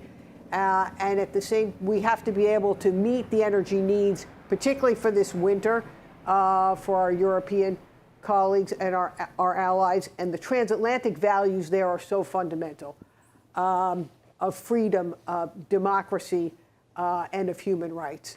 And I feel this personally. I am the daughter of Holocaust refugees. And maybe some of you know, we've had Ken Burns has done another brilliant documentary on the U.S. and the Holocaust. 2 episodes have aired, and I think the 3rd is coming very soon. I urge you all to watch it if you haven't, because it reminds me personally in many ways, seeing the stories of my family told through this documentary, that we face a comparable crisis now to the values that the foreign minister just discussed, of freedom, of democracy, and of human rights. And we need to we need to do everything to ensure that. And one of the ways we do that is through our combined energy and climate security. And when we turn to the Arctic, we see that Arctic security has changed in my lifetime. At the end of the Cold War, I was helping build down Russian nuclear missiles, and when I served in the Department of Defense, and spent a lot of time in Russia and across the Arctic as we tried to denuclearize the Arctic. Now we've seen it remilitarized again by Putin. So we have to manage those increased security threats, and at the same time, we have to reduce the climate risks we face and make that green energy transition. It's a tall order, but we know that Iceland and our Nordic friends have always been the font of innovation. And now we're better positioned, I think, in the United States with the passage of a number of bills, including most recently the Inflation Reduction Act and the infrastructure bill, to be able to sort of meet those opportunities and to sort of work harder to make our own transition. In the U.S., we've tapped a lot of great people, some of you whom you're about to hear from, and others in the administration, and our first speaker to help lead that way. And we have to make our own transition in this country. And I think we can learn from some of what Iceland has to offer, both in geothermal, direct air capture, carbon capture, and a whole host of other technologies that we really need to be able to move forward on. So as I say, we need to be able to walk and chew gum. We have to both meet our immediate security needs and our climate and energy transition. And in the sector that I emerged from defense, we need also to decarbonize defense. And that offers, I think, some very interesting opportunities. Iceland, you're a very important member of NATO. I had the privilege earlier this year of participating in the NATO summit and speaking on a panel with the Canadian Defense Minister and the foreign ministers of Germany and Spain on energy and climate security. And it was an all-female panel. So we were modeling what is women's leadership in the clean energy and climate transition. And I think we all agree that we need to, as we decarbonize the defense sector, and there are a variety of ways to do that, we also will be able to provide some of the technologies to help lift those out of energy poverty, because some of the needs on the remote battlefield of being able to reduce the logistics supply chain for operating in remote locations are the same kind of technologies, renewable, solar, agile, lighter, that you need to lift people out of energy poverty in more remote areas. And so we need to see those as opportunities to work together to meet the combined set of challenges. I know that we can do that, and I'm very excited to be here and to have Iceland in particular be able to showcase its work and bring its message to Washington and beyond. Thank you very much. Thank you, Sherry. And I think, again, one of the items that was highlighted both in your initial remarks here as well as Andraj's is the multiplier effects of these various challenges we face at the convergence of energy security and climate change. It fundamentally requires international partnerships to get the solutions right. In order to seize those opportunities, we need to think about the solutions in the context of building partnerships with like-minded partners and allies such as Iceland, but also a much broader suite of international players. And that leads me to a question I'd like to turn to you, Adair, for. How do we form the effective partnership models in order to develop these and the solutions necessary to meet this nexus of energy security and climate change? One of the things we haven't mentioned thus far is, what we've seen in terms of a resurgence of climate diplomacy through the COP process, headed towards COP27, has been mentioned several times this morning already. What kind of relationships do countries like the United States and Iceland need to form in order to confront the current energy security threats, as well as the threats posed, the multiplier threats posed by climate change? Sorry, is that for me? Yes, sorry, that was for you, Adair. Okay, sorry. Well, look, what I'd like to talk about actually is not so much the framework for how you do that. I don't think that's where my expertise lies on the sort of intergovernmental frameworks, but I'd like to talk about one very specific way in which Iceland could and should be literally a bridge between Europe and the US, and a bridge which will contribute both very materially to dealing with climate change and will help our energy security. To limit global warming to below 1.5 degrees centigrade or even below 2 degrees centigrade, we have to get global emissions to net zero by around mid-century. And there are a variety of technologies which could get us there, and several will play a role. There is a role for bioenergy within tight sustainability constraints. There is a role for carbon capture and storage, and there's some interesting developments there in Iceland as well. But at the absolute core of any route to a zero carbon economy are two technologies: electricity and hydrogen made from electricity. In total, at the Energy Transition Commission, we think that total global electricity production and consumption will have to go from about 27,000 terawatt hours today to about 120,000 or so terawatt hours by 2050, with maybe 80 or 90 of that used directly, 20 or 20,000 terawatt hours used to produce 500 million tons of green hydrogen, and then some used for direct air capture as well. The good news is that the resource is there to do that. If you look at the resources of solar in the world, the resources of wind in the world, and then in addition, there are the possibility of nuclear, and of course there is geothermal. There is tons of energy available in the world, and we need, for instance, only to cover 1.5% of the world's land area in solar panels, and you can get all of that 120,000 terawatt hours just from solar. You'd never do that, but it illustrates what is possible. It is also true that renewables are now the cheapest way to produce electricity. We've seen this extraordinary collapse in the cost of solar. When the German government was first subsidizing solar 25 years ago, it was paying people 40 cents a kilowatt hour for solar PV. We have seen the latest bid in Saudi Arabia at 1 cent per kilowatt hour. And on offshore wind, we've seen this amazing collapse in the UK. We were subsidizing it in its initial generation at £160, about $200 per megawatt hour. It's now down in the latest auction to below £40 per megawatt hour, and it's going to go below $30 per megawatt hour. Indeed, the big question in electricity systems is no longer how do you produce a cheap kilowatt? We know that. The answer is wind and solar.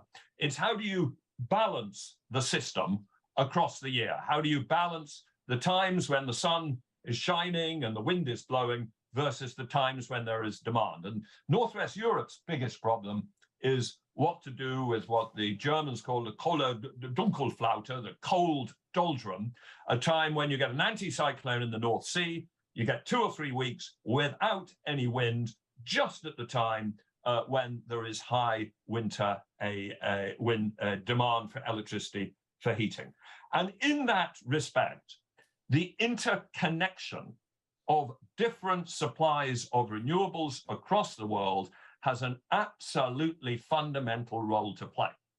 There are people with very credible projects, X-Links, for instance, intending to develop large wind and solar in Morocco and run a 3,800 kilometer HVDC, high voltage DC line all the way to Britain. There are people intending to do that from Western Australia to Singapore, and the economics do work. But there are, across some of those routes, some energy security concerns. I mean, they go over some tricky parts of the world, or they start in places where you hope they will be stable in the long term, but they might not be. But Iceland, I think, is a completely stable island in the middle of the North Atlantic, across which we have the North Atlantic Treaty Organization, NATO. And it is part of what is one of the most extraordinary arcs of natural resource availability in the world, which is offshore wind. The International Energy Agency has calculated that total global offshore wind resources amount to about 420,000 terawatt hours per annum, economic to exploit. That's 4 times even that massive figure I gave you for total future electricity demand, and about 15 times total current electricity demand. And I wish I was able to share a screen with you, but I would just encourage you to Google Global Offshore Wind Resource Map. And what you will see immediately is the extraordinary concentration of those offshore wind resources in an arc which goes from the Norwegian coast across Britain and Ireland to Iceland, to Greenland, to Newfoundland. So what should we be doing, and how should Iceland be a bridge?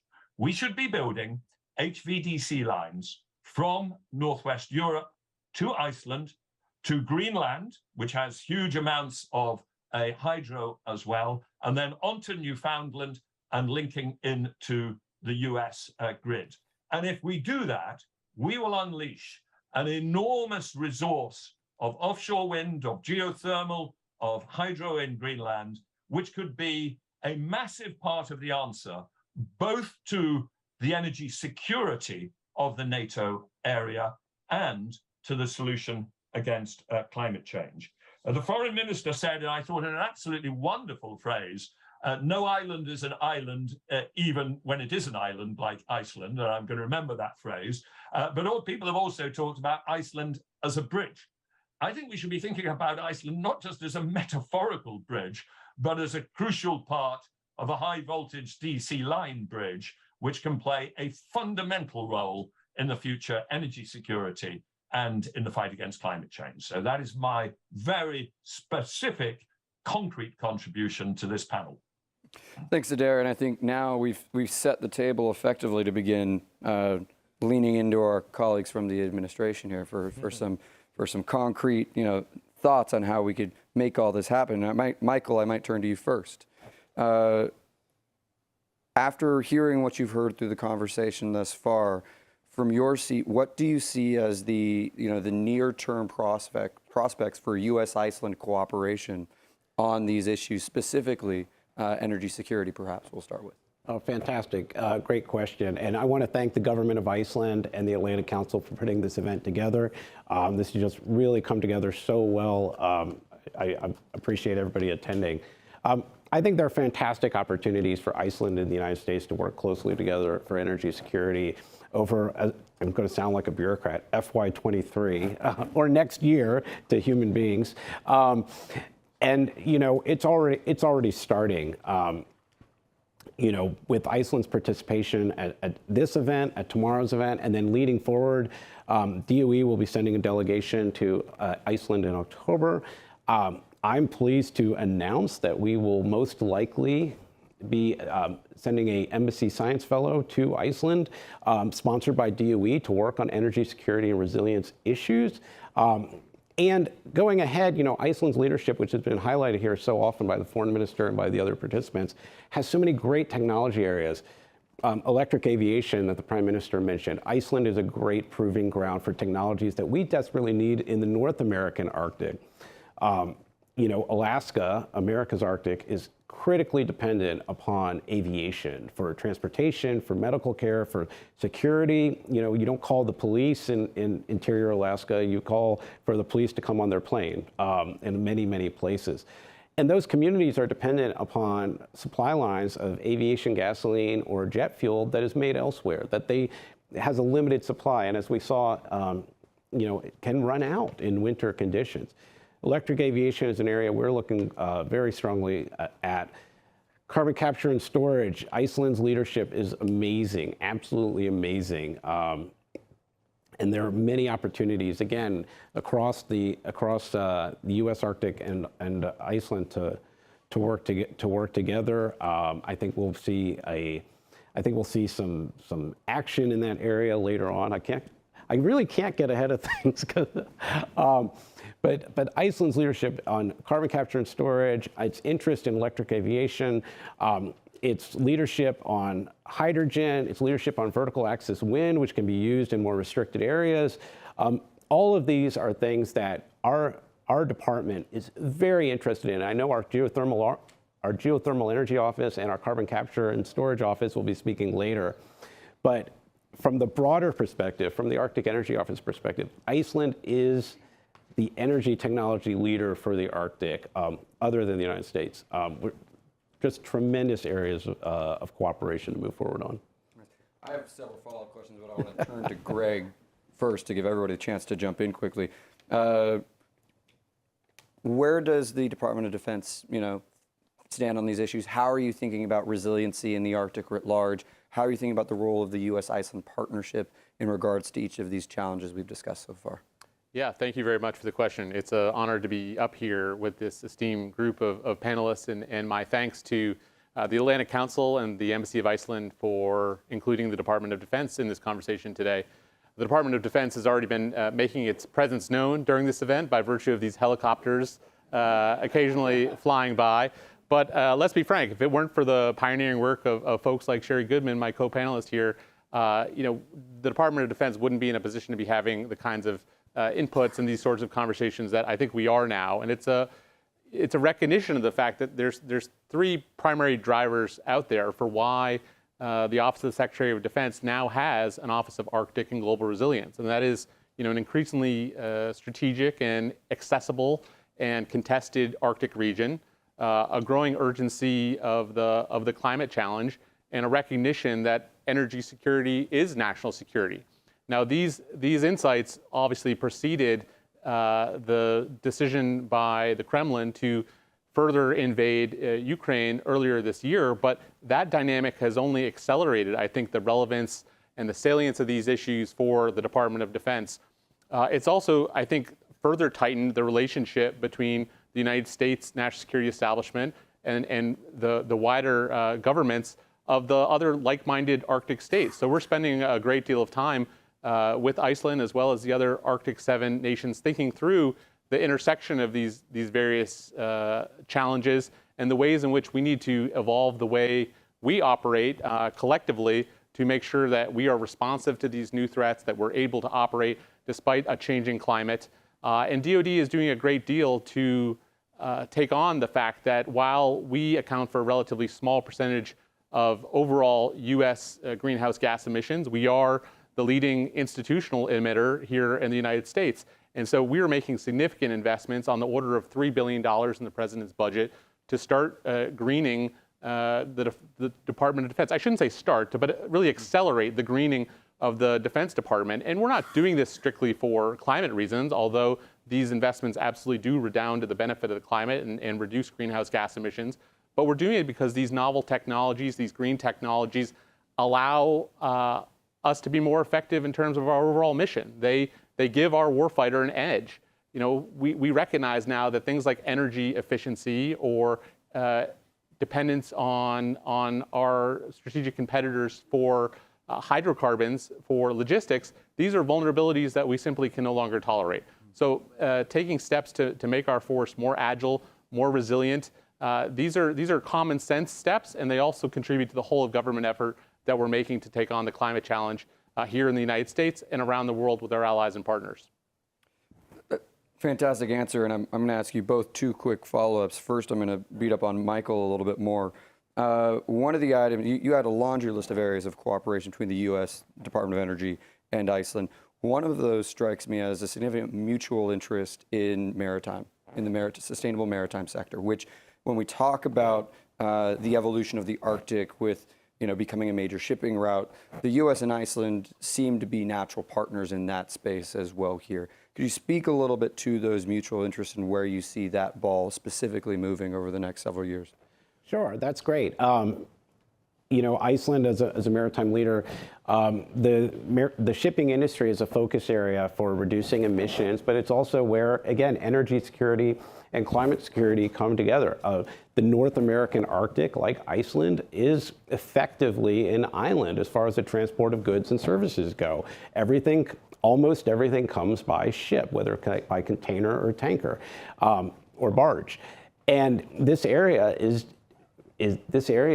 tremendously important. So earlier this year, the Department of Energy, through the Sandia National Laboratory, actually, where Sherry is an advisor, signed an MOU with the Port of Alaska, the principal port in Anchorage, to integrate to upgrade their grid and establish a microgrid at the port so that, one, they can take advantage of renewable energy in powering the port, which is very energy intensive. But secondly, that they can better integrate the future ships who use lower emission fuel sources, whether those are electric vessels, whether those are some alternative fuel. Iceland, I think, with your maritime sector, which is heavily in fishing, Alaska, of course, has a huge fishing fleet, and that is the hardest area to decarbonize. If you've invested, many times small operators, you don't have it. Those are investors who don't have the opportunity to get it wrong when it comes to a non-carbon source. They have to have proven technology that works in all conditions, that works in dangerous conditions. Alaska's maritime industry and Iceland's maritime industry have great areas to work on together on that. We're holding a number of fora on maritime decarbonization over the next year, and I think it's an area we can very much move forward on. So thank you for bringing up the maritime side. Well, absolutely. I might now then turn, back to you, Greg, which is really, you mentioned this briefly, is, the collaboration between the U.S., Iceland in relation to NATO. Could you dive a bit further into, how the U.S. and Iceland can be valuable collaborators in tandem with NATO as an organization in these energy security efforts? Sure. I mean, I think Iceland is really pointing the way, as a number of speakers have mentioned, in terms of the clean energy transition. And it's not just the fact that Iceland is blessed with these geothermal resources, but as I understand it, over the last year, something like 75% of the overall new vehicle sales in Iceland have been electric vehicles, whereas here in the United States, it's only about 5%. So Iceland is a powerful example at the level of a society. Iceland has a very different national security structure, obviously, than we do here in the United States, but we are very much in close cooperation, both bilaterally with the U.S. and Iceland, and then with the other like-minded Arctic nations, thinking through how do we need to develop the capabilities to defend against emerging threats in the Arctic, and figure out where does the Arctic sit within the NATO architecture that you alluded to. Obviously, the NATO organization has to be prepared for threats from 360 degrees, and challenges in the Arctic are just one of those potential threat vectors. We also need to be mindful of the ways in which climate change is accelerating, for example, migration into Europe, and the ways in which that's been destabilizing politically, just to use one example of the ways in which these various threats intersect and layer upon each other.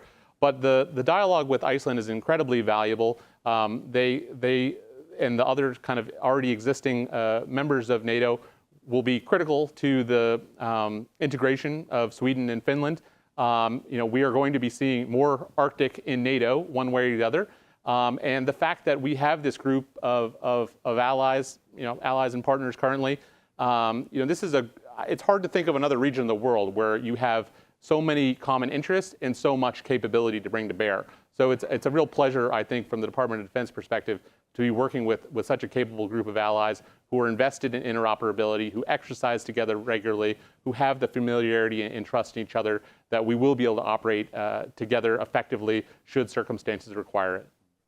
Andros wants to jump in here, but then Sherry, I'd like you to also jump in afterwards about, given that you and Greg mentioned some of the similar themes around the electrification of defense, how that's shaping the Arctic. But Andros, I'd like you to... So I want to make a comment on NATO, but I'm a bit angry at myself because I have a big H2 in my notes and I forgot totally about it. I think hydrogen is going to be at the core of our quote unquote energy revolution, and you're so well positioned to be one of the leaders of the pack. So I'm totally in agreement with those who said hydrogen has to be a focus. One more thing, it's so important that Iceland is sending a strong message. Business is part of the solution. Business is not the enemy. Business is part of the solution. Without business, you cannot achieve the goals. And this is a strong message we need to repeat that even in this country that is the ultimate capitalist country in the world. But we need to repeat that. Business is part of the solution. And finally, I want to make a comment on NATO. I think NATO has for way too long neglected the idea that energy security needs to be at the core of what it is doing. And I urge you, Foreign Minister, and all the other colleagues from Iceland, to be with us and be leaders in NATO to lead the conversation. My worst nightmare today is that hopefully one day there will be peace around Ukraine and some countries will revert to old habits. They should not.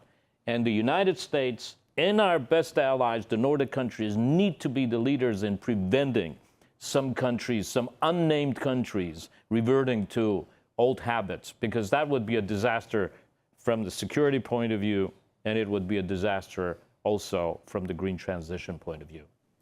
Sherry, I'd like to bring you in on this point, following what Greg has said about DoD's interest in this space. What Andros frequently said about the urgency of getting NATO actively kind of engaged in some of these issues around energy security and Arctic security at large.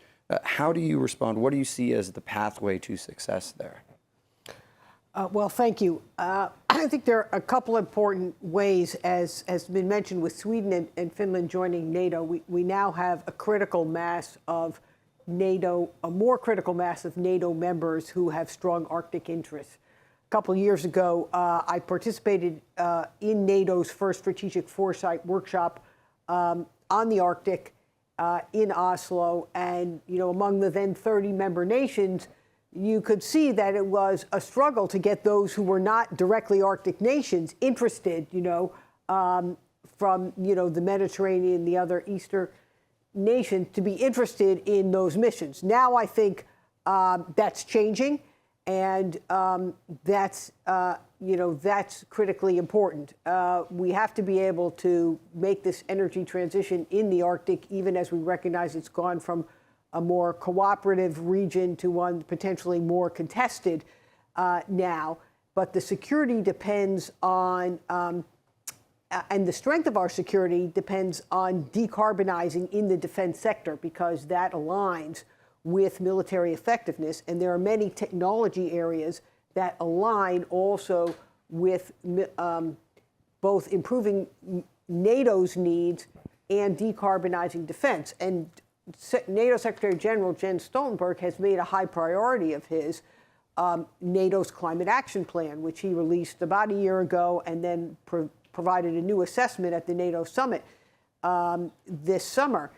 And there are a couple of areas that align with Iceland's clean energy innovations that I think really make sense here.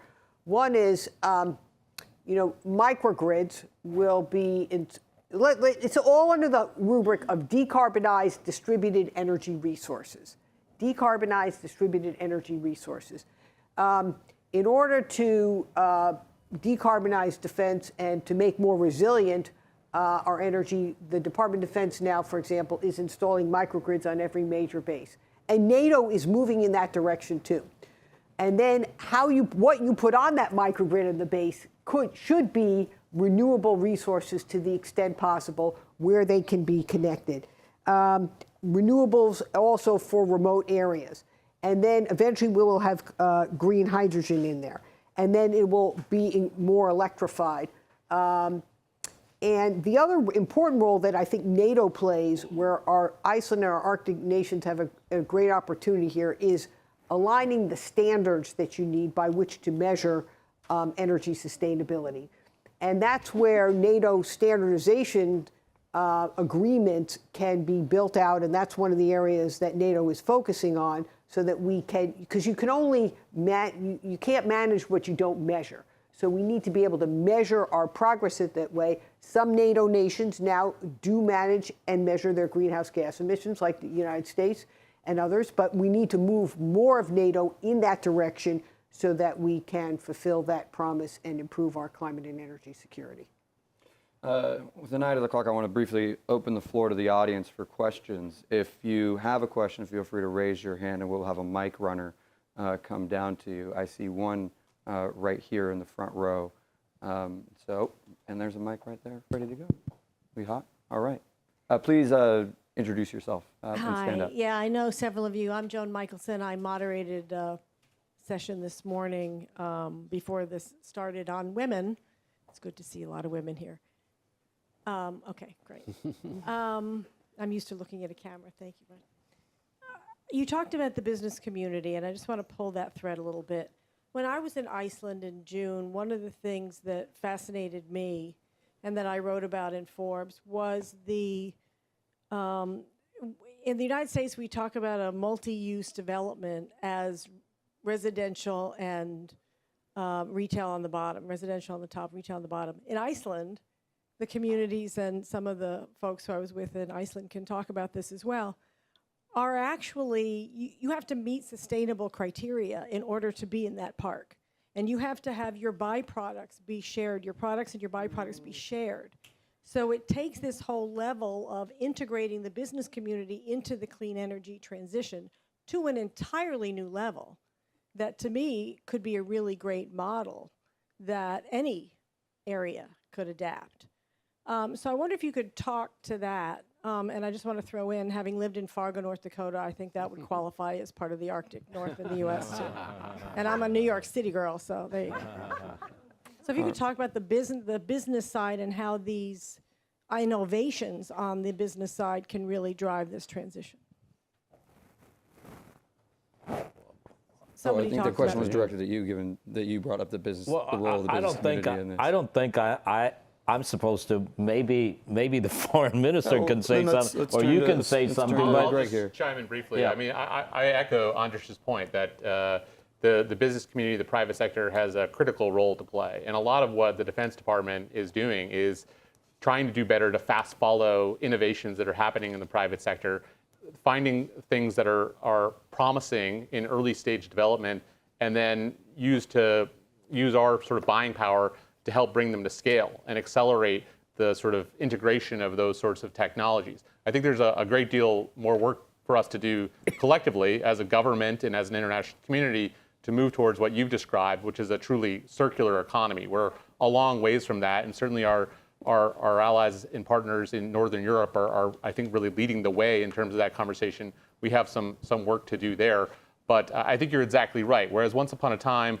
the U.S. government, the Defense Department in particular, would feel, in some sense, a requirement to build it ourselves, to create something of whole cloth. The truth is, in today's economy, there's a tremendous amount of breakthrough technology out there in the private sector already, and we just have to do better staying on top of it and integrating into the way the Defense Department and the national security establishment and the intelligence community do business. Okay. Well, okay, I want to get to our two panelists, but I also. Yeah, well, I mean, I think those innovations are coming from the private sector, Joe, and you're exactly right. It is the innovations are emerging from the private sector, as you see in Iceland, as you see in organizations like Breakthrough Energy, Bill Gates and other investors who are kind of leading energy, among those leading energy innovation in the U.S. and elsewhere in all sectors. And so I think we need to tap into that. And as Greg said, also the buying power of the military, or the buying power of NATO member nations, both in the civilian and the defense, in both sectors, is huge. And so we need to tap that, and of course, women leadership. I want to quickly get. Sorry. I just want to do a quick plug. You mentioned, and Greg mentioned, making this available. We have an entire office at DOE, the Office of Technology Transition, recently held an event in Anchorage called Arctic X.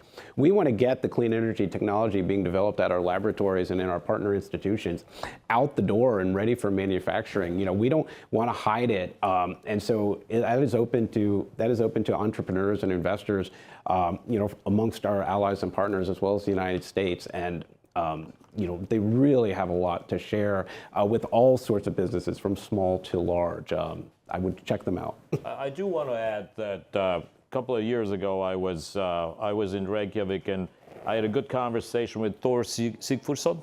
Yeah, and I was fascinated by how forward-looking some Icelanders are in terms of new technologies that I think we should look at and maybe turn it into big business. So I just want to say that, of course, you're totally right, but I'm not the one to say what exactly is going on. But I do think there's a lot of innovation in Iceland in some categories, absolutely second to none. Before we wrap up, I want to go do one quick last round robin. And because we're holding everybody from lunch, I'm going to give each of you only 30 seconds to answer this question. What are the final key thoughts you think our audience should take away from this discussion in relation? We'll start with Adair. We'll start with you. If you're leaving us with one message, what is that message you want to leave us with? There's no conflict between dealing with the climate and energy security. The good news is that the supply of renewables across the world, although it's not equal, is a damn sight more equal than the supply of fossil fuels. So as we move to a renewable, but it can also be a partly nuclear system, we can all end up with far greater energy independence than we have in a fossil fuel world. And that means a more stable economy, and it also means a more secure geopolitical energy security position. All right. Greg, your final if thoughts. you don't mind, I'll make 2 points. Number one, this idea that as Adair had mentioned, there can't be any choosing between energy security and climate security. It must be both, and climate security and energy security are national security. And the second point is that we do need to enhance our focus on the Arctic. From the level of President Putin on down, the Russians have been very clear that they're going to continue to focus on the Arctic. This is going to be something that our like-minded Arctic nations are going to have to work together closely on.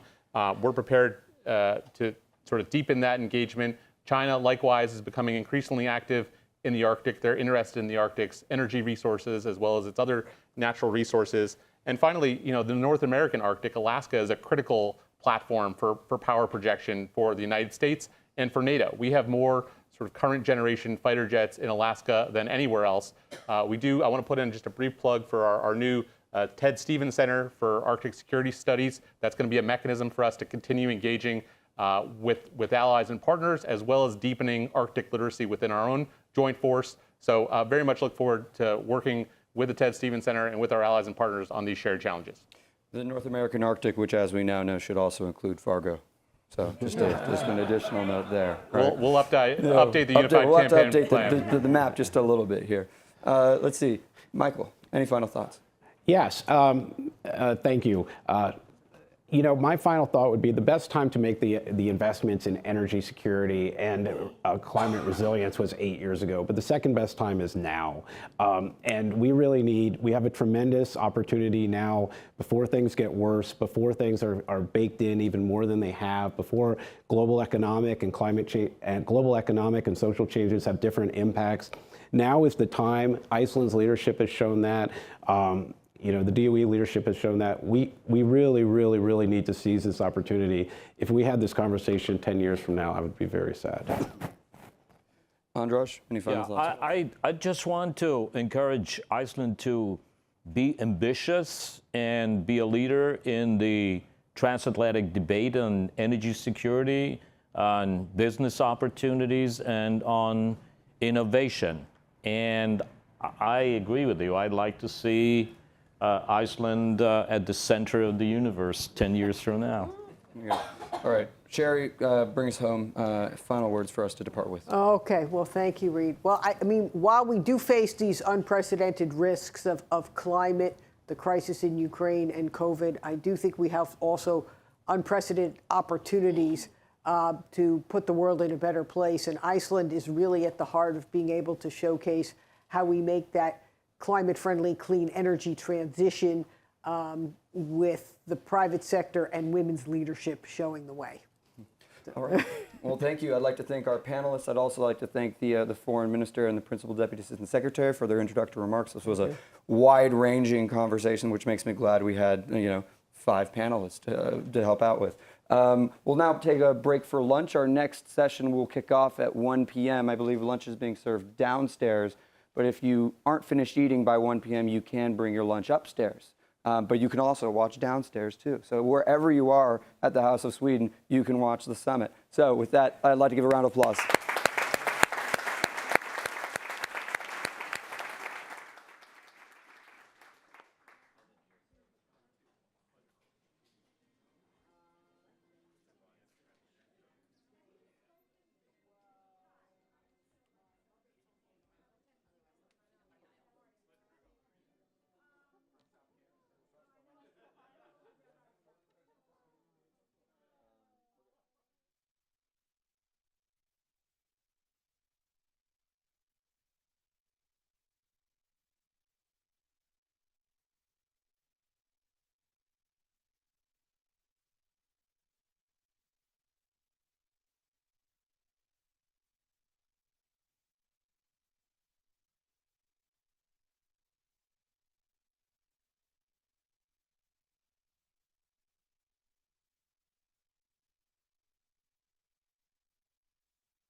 Got him. Wireless 3.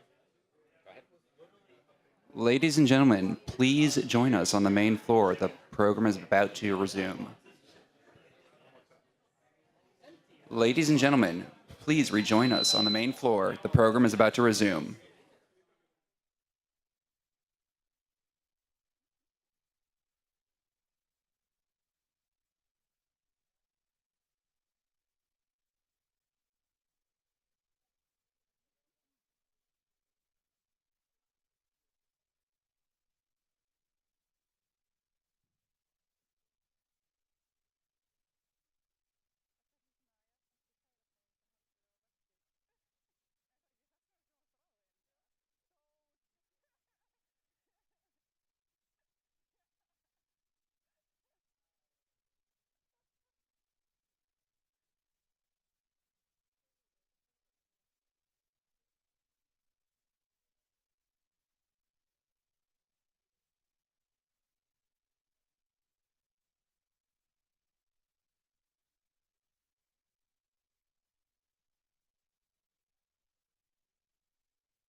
Hi, good afternoon, everyone. Good afternoon. Hope you had a good lunch. My name is Michael Thompson, with the Office of Fossil Energy and Carbon Management at the U.S. Department of Energy. DOE is very happy to be participating in the Our Climate Future U.S.-Iceland Green Energy Summit. I want to thank the Atlantic Council. I'd like to thank also Reed Blakemore and the Atlantic Council Global Energy Center. Thanks to the Embassy of Iceland also, and to Prime Minister Katrin Jakobsdottir for her participation. I'm looking forward to hearing from the panel on advancing and scaling carbon capture technology. Advancing these technologies is an absolute necessity for meeting our climate goals. I think, as we know, we are in a time of extraordinary challenges. There's a narrow and closing window to avert the worst impacts of climate change. And I think advancing carbon capture technologies, carbon management technologies, both CDR and CCUS, will be a vital component in meeting some of these goals. I want to extend an offer of thanks to the government of Iceland and to Icelandic businesses that are working to rapidly develop and lead on the next generation of carbon management technologies and infrastructure. Iceland has shown that it's a leader in the development, the demonstration, and the deployment of direct air capture technologies. Iceland has also shown that it's a leader in the development, the demonstration, and deployment of CO2 conversion technologies. And Iceland is showing leadership in advancing industrial decarbonization. Importantly, also, Iceland is showing the world that carbon management can be done in environmentally responsible and just ways, including developing processes for community engagement, which strengthen these efforts. Iceland has shown proactive transparency around the carbon management work, and this has advanced the conversation globally on what carbon management can look like and what carbon management can do, the role it can play in helping the world reach net zero and then, crucially, net negative thereafter. That kind of leadership has influenced the work at the U.S. Department of Energy and has helped to unlock new resources, including federal funding via the bipartisan infrastructure law, which was passed recently. And I think a lot of us in the room know that in that law there is over $12 billion allocated to supporting every aspect of the carbon management value chain. This is from point source capture to direct air capture to conversion to transport and storage. And this also extends beyond traditional research and development to fully encompass commercial scale demonstration and deployment of carbon management technologies. I should also mention that the infrastructure, the Inflation Reduction Act recently passed includes strong provisions to advance carbon management pathways like CCUS, including robust enhancements to the 45Q tax credit that will incentivize carbon capture, direct air capture, and carbon conversion projects. So as DOE looks to scale up this support even further, we are hoping for increasing collaboration between the governments of the US and Iceland and companies in the two countries to advance carbon management technologies. DOE intends to work towards that. So as I said, DOE is pleased to be participating. I'm looking forward to the conversation, and thank you. I'll welcome the panel to the stage then.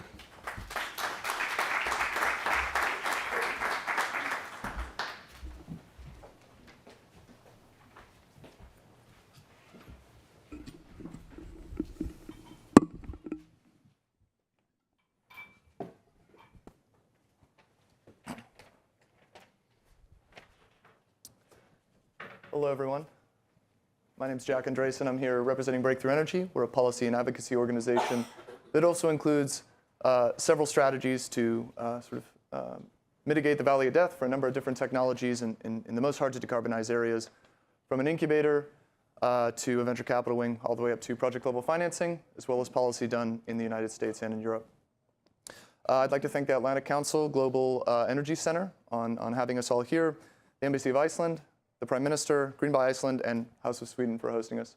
It's an incredible opportunity to learn about the cutting edge of carbon management and the offer it stands to provide us with for net zero by 2050. My panelists on stage, we have Edda Aradóttir, CEO of Carbfix, Doug Vicari of BlackRock. We have Christiana Christiansdóttir, the Chief Commercial Officer of Carbon Recycling International, Brian Miller, Director of Energy Policy, U.S. Government Affairs at Microsoft, and finally Christian Horbertson, the General Manager of Iceland and Running Tide. I'd like to kick it off and just give everybody on the stage an opportunity after that very brief introduction to delve a little bit more into yourself, your organization, and how you sit in the CCUS space. Me first? Yeah. Yeah, so thank you. So Carbfix is a company that stores carbon in a different manner than carbon has mainly been stored to date. What we do is we take captured CO2, we dissolve it in water, creating sparkling water. This is what we inject into specific geologic formations, mainly basalts. And there, underground, it rapidly mineralizes through natural processes that are actually nature's way of permanently regulating CO2 levels in the atmosphere. And by implementing our technology, we significantly speed up this natural process. So the carbon we inject, it has become stone in just 2 years and will remain a stone over geologic timescales. So that is what we do and have been doing for quite some time. We injected our first ton in 2012, so we are celebrating the 10-year anniversary of that now and are preparing for rapid scale-up. Everyone, I'm Doug Vicari at BlackRock. BlackRock is a large global asset manager. I work in our private markets business and lead our investing efforts in carbon management, and we're actively looking to invest in capture technologies, point source technologies, sequestration, and direct air capture, the full value chain. Excited to be here. Thank you, everyone. Hi, everyone. I'm Chris. I'm the Chief Commercial Officer of CRI. CRI is a company over 16 years old, and where we sit in this space is carbon utilization. We offer a proprietary technology which we have coined the emissions to liquid system, or ETL, where we utilize captured carbon and blend it with hydrogen. And it can be from various sources, whether renewable hydrogen or byproduct hydrogen, and produce methanol from that. And methanol is one of the most versatile chemicals used on the globe, and it can be used both as a building block for multiple chemicals and also as a fuel, more recently in the media. Like Jack said, Brian Miller with Microsoft. I do energy and sustainability policy here in the United States, based out of DC. Microsoft has a number of robust sustainability commitments, including to be carbon negative, water positive, zero waste by 2030, and to remove all of our historical emissions by 2050. And that's really where we fit into this space. We're both an investor through our $1 billion Climate Innovation Fund in projects, and then we're also contracting for carbon removal out in Iceland with the CarbFix Climeworks project that's there. So it's a robust commitment. We transitioned from doing carbon offsets to actual contracting for carbon removal in 2020. Since that time, we've contracted for nearly 3 million metric tons of carbon removal. So happy to be here and to learn more about this space and meet my fellow panelists. Yeah, my name is Kristen Kitty, and Running Tide is a global ocean health company. So what we do is we develop diagnostic tools and monitoring tools, as well as interventions to restore and improve ocean health. Why are we here? The biggest threat to ocean health is the gargantuan amount of slow carbon that we've been burning up, that's been seeping into the atmosphere and back into the ocean and poisoning our seas, more or less, leading to acidification. And therefore, our focus, to begin with at least, is to rebalance the carbon cycle by doing carbon removal and using the ocean to do that. We use 2 to 3 natural pathways. We amplify the natural systems of the ocean to remove carbon from the fast cycle and move it back into the slow, into a like geological storage or geological time frame storage at the bottom of the ocean. Awesome. Thanks, everyone. So to kick it off, I think we'll start very much at the top. And given that CO2, as it diffuses quickly in the atmosphere, is a very wicked problem. We all know this. It's difficult to comprehend the amount of CO2 put up every year, but it remains that we need to not only reduce, but remove CO2 directly from the ambient air and from point source polluters in order to meet our climate goals. You know, given that, and that it is such a diffuse problem, large entities are going to play a critical role in making sure that that carbon is reduced and removed. These large entities, the largest of which are national governments. So in this way, national governments can pass policy like the IIJA and the IRA. They can also, there's the carrot and the stick approach. And so I just wanted to get an idea from the panel, you know, given that government has and will be looking to put out policy prescriptions both in the United States, Iceland, and abroad, from each of your unique perspectives, what can government do to both incent the deployment and investment in CCUS technologies? And we'll start the same way we did last time. Well, as already explained, governments are, of course, doing a lot. And we have the sticks versus carrot approach, the carrot in the US and the sticks in Europe. Both seem to be working, but we need to add on more projects at a larger pace than we have been doing. And I think what we have to focus on, and the government should focus on now, it is to ensure that the framework in place is as tech neutral as it can be, which it really isn't. It's more or less written for the sort of earlier technologies for doing carbon management, and it's time to make sure that they are tech neutral, both to allow for the technologies that we have emerging now, ready for scale up, and also the ones that we are still innovating. So I do think that's sort of the most important task for governments. If we look at, for example, the US with the 45Q incentive, there it's sort of pre-written which type of well you have to use for injecting CO2. And that well, it's way too much of an overkill for our technology, for example, meaning that the costs will be higher than necessary. So sort of addressing those aspects is of utter importance, I would say. Yeah, just 2 things. I mean, one, I think clarity is key. That's a key tenet of people investing in projects and developing the technology is having a clear regulatory framework to invest in and underwrite investment that needs to occur in the sector. So long-term policy that's going to be stable and provides an ample rate of return for people to develop and incentivize product development, I think is critical. And the second area, I think, is being helpful where governments can in first of a kind and early project funding. It's a space that not many investors are active in. It's going to be critical to get a lot of different competing and new technologies and breakthroughs to occur. The breakthrough team is active in the space. But catalyzing that kind of capital that's hard to come by in the space, I think, is also another area. Yeah, I'd like to echo a little bit what Etta said in terms of that governments do a lot, but they can certainly do more. And I think we've heard multiple times today that the urgency is not twofold, it's eightfold or even more in terms of deploying new energy, as Heather said, and multiple, being able to scale up at least 50 new technologies going out.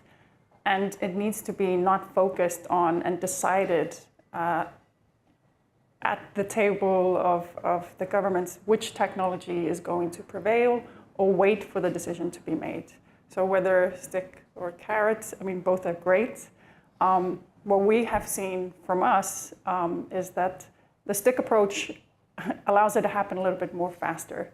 Incentive can kind of get the ball rolling, but for the mass deployment that kind of the world faces, more is needed. And I don't think any government would have the financial ability to continuously provide an incentive endlessly for the next 30 years. And for technologies, green technologies, to be competitive in the space when compared to status quo of the fossil-based technologies which are already in place, you need to make the cost of choosing the fossil-based technologies to be higher so that you don't have a choice, that you have to make a change, that going the renewable or environmentally friendly route is the more economic choice. Because in the end, businesses will still make decisions based on the bottom line. So for a mass change to happen for all and not a few choice companies which kind of make social impact a priority, then you need it to be so. And governments need to put in place that it is more expensive to choose the fossil-based technologies than the green ones. And to realize that the overall cost of a fossil-based choice is a lot bigger, which is not taken into account. I think those are really great points. I'm focused mostly on U.S. policy, and we've had some really amazing victories, as Michael detailed in his opening remarks, with the IRA and the IIJA as well. My thoughts have turned to the more local impacts that we're going to need to see. Where will we site these projects? What kind of regulations need to be put in place? Etta brings up the Class 6 wells that are required in the United States. Not every state has permits from EPA to do those. How do you speed that process along, since we already know permitting is a challenge on a variety of these areas? So there's things on the more local level to actually get these projects sited and started that need to be done as well. Yeah, I think one thing, at least for us, to start with, is a common description of what carbon removal actually is, the intentional movement of mass from the fast cycle to the slow cycle. Like getting everybody aligned on that would be great on the government level as well. A common understanding of how carbon removal fits into the accounting system of the nations, like how that hits and who that hits in terms of, because that will, I think, help them facilitate or speed up things if they know that they can use it against the targets. And then into permitting, I think for us, because we are partially nature-based, we need to start thinking about policies and frameworks around regulation that allow for the positive interventions into the environment. Like most of our policy frameworks are around not like banning bad things from happening and permitting with the minimum amount of damage, but there's very little permitting for making good things happen. So I think they're changing just the outlook on how the permitting works there. Yeah, absolutely. And actually for we'll call them the providers of CO2 services up here, I was wondering if you could speak to this problem or this issue of providing incentives and particular regulations that you think should necessarily change, whether this is MRV associated with a technology that you're working on, or some incentive to get paid for ecosystem restoration, or carbon actually sequestered, or money to put carbon as a feedstock into used products. I'd like to ask each one of you in the utilization or storage space, how do you view this? You're at first of a kind or pilot level stage. what are the actual regulations, incentives, policies that can help you get from here to helping to contribute to the gigaton storage removal and usage that we need to do by 2050? Well, same route? Yeah, sure. Okay. It's working well. Yeah, okay, thank you. Well, I mean, again, of course, countries are doing a lot already in establishing first-of-a-kind projects.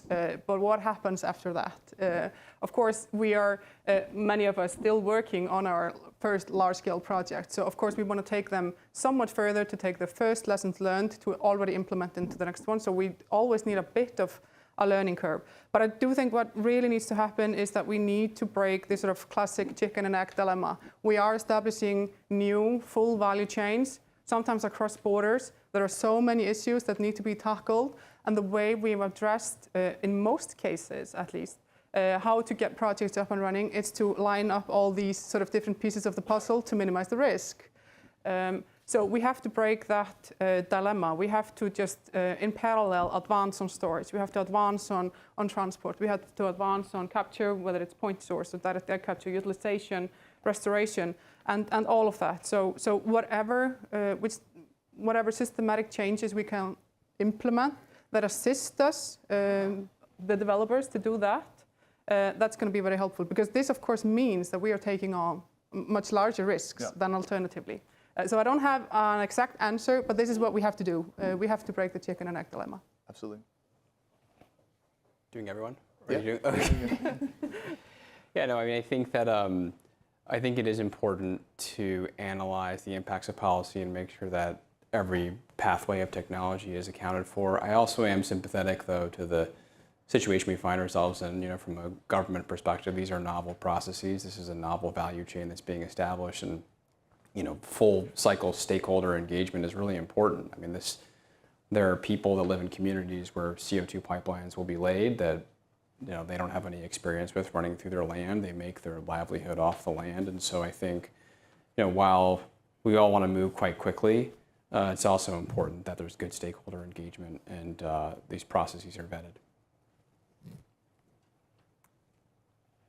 Yeah.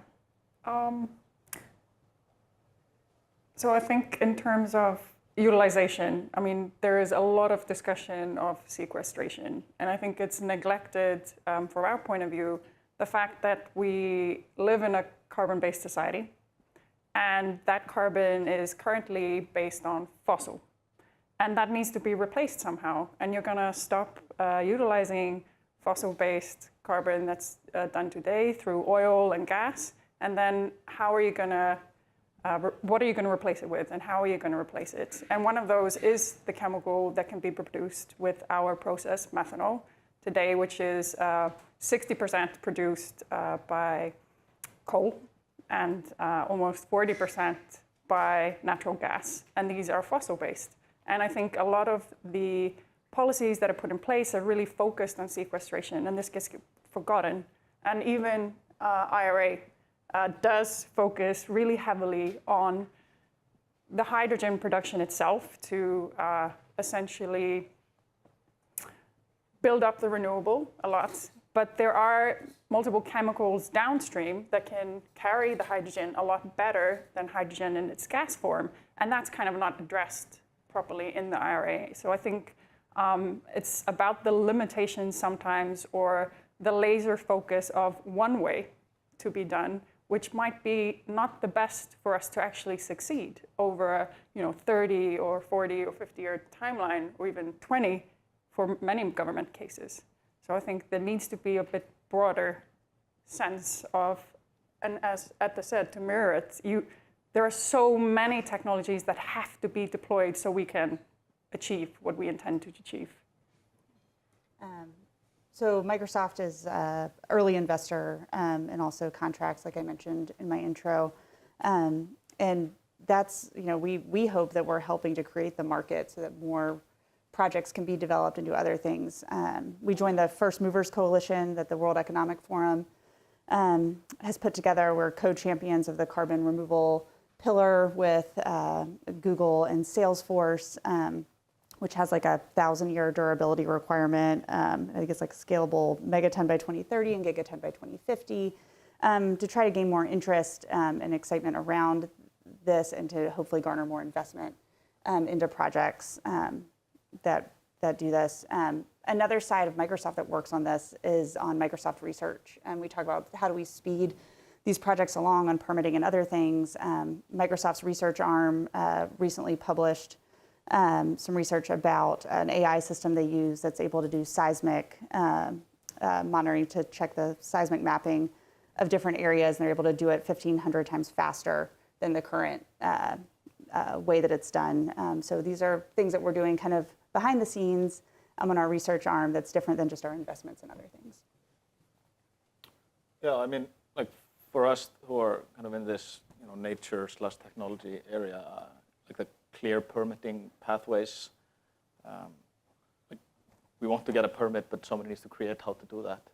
And just because we have the UN GA happening in New York, like one just on the international level is starting thinking about policies and how do we create frameworks around not only protecting us from oil leakage or other kind of spills, but also how do we incentivize or create pathways for interventions like alkalinity enhancement or coastal restorations or carbon removal in the ocean.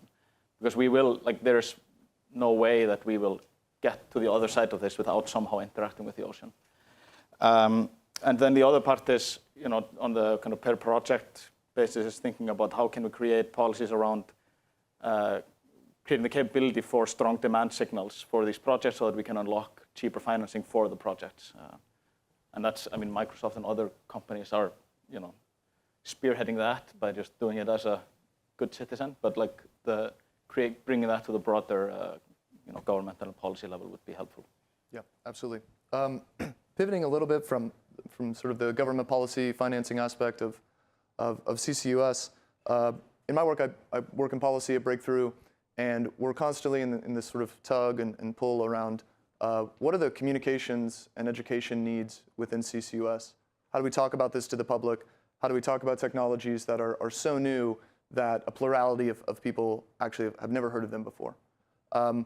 From your perspective, how do you all think about messaging not only associated with CCUS, but CDR technologies, and how this fits in to the educational need that the general public will need to incentivize some of the voting on the issues to pass the sort of public policy that you're talking about? So what do we need from the communication and education perspective? And just for fun, we can go in reverse. Okay. Putting me on the spot. It was a little unexpected. I think, one of the things is, come from the CDR space, and we're working on it, and we've had the whole Kyoto-related offset thing. We kind of need to work ourselves out of that and getting into the difference between emission avoidance or reduction offsets and kind of CDR removal credits or something similar. I'm lucky because we're in Iceland and Carbfix and those have kind of done a lot of the piloting of people know what carbon removal or carbon dioxide storage and all that kind of stuff is. So the public in Iceland is very well educated. But yeah, I think the need of it without interfering into the need of the transition of the broader part. It can't become the main thing. It has to be a thing, in my opinion.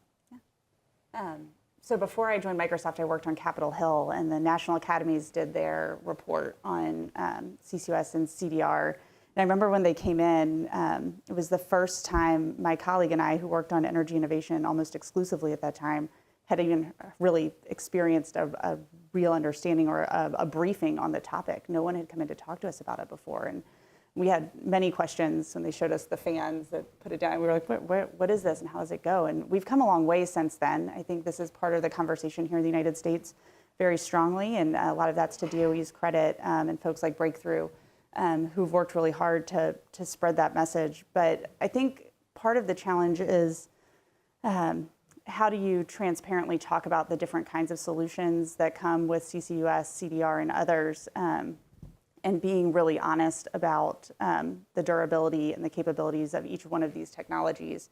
that's one of the things that Microsoft's program has done. We publish a paper each year focused on our procurement strategy that's very honest and open. Like, here's what we were asking for, here's what we've contracted for, here's where we see gaps in the process on the transparency side, on the accounting side, on whatever it is. So if you have questions about how Microsoft does it and we don't address them here, we have 2 great papers from the last 2 years, and we'll publish a 3rd that very openly discusses how this happens. But being that honest and that kind of, I feel like, open in a corporate environment isn't always what happens, and so we hope others will follow us on this.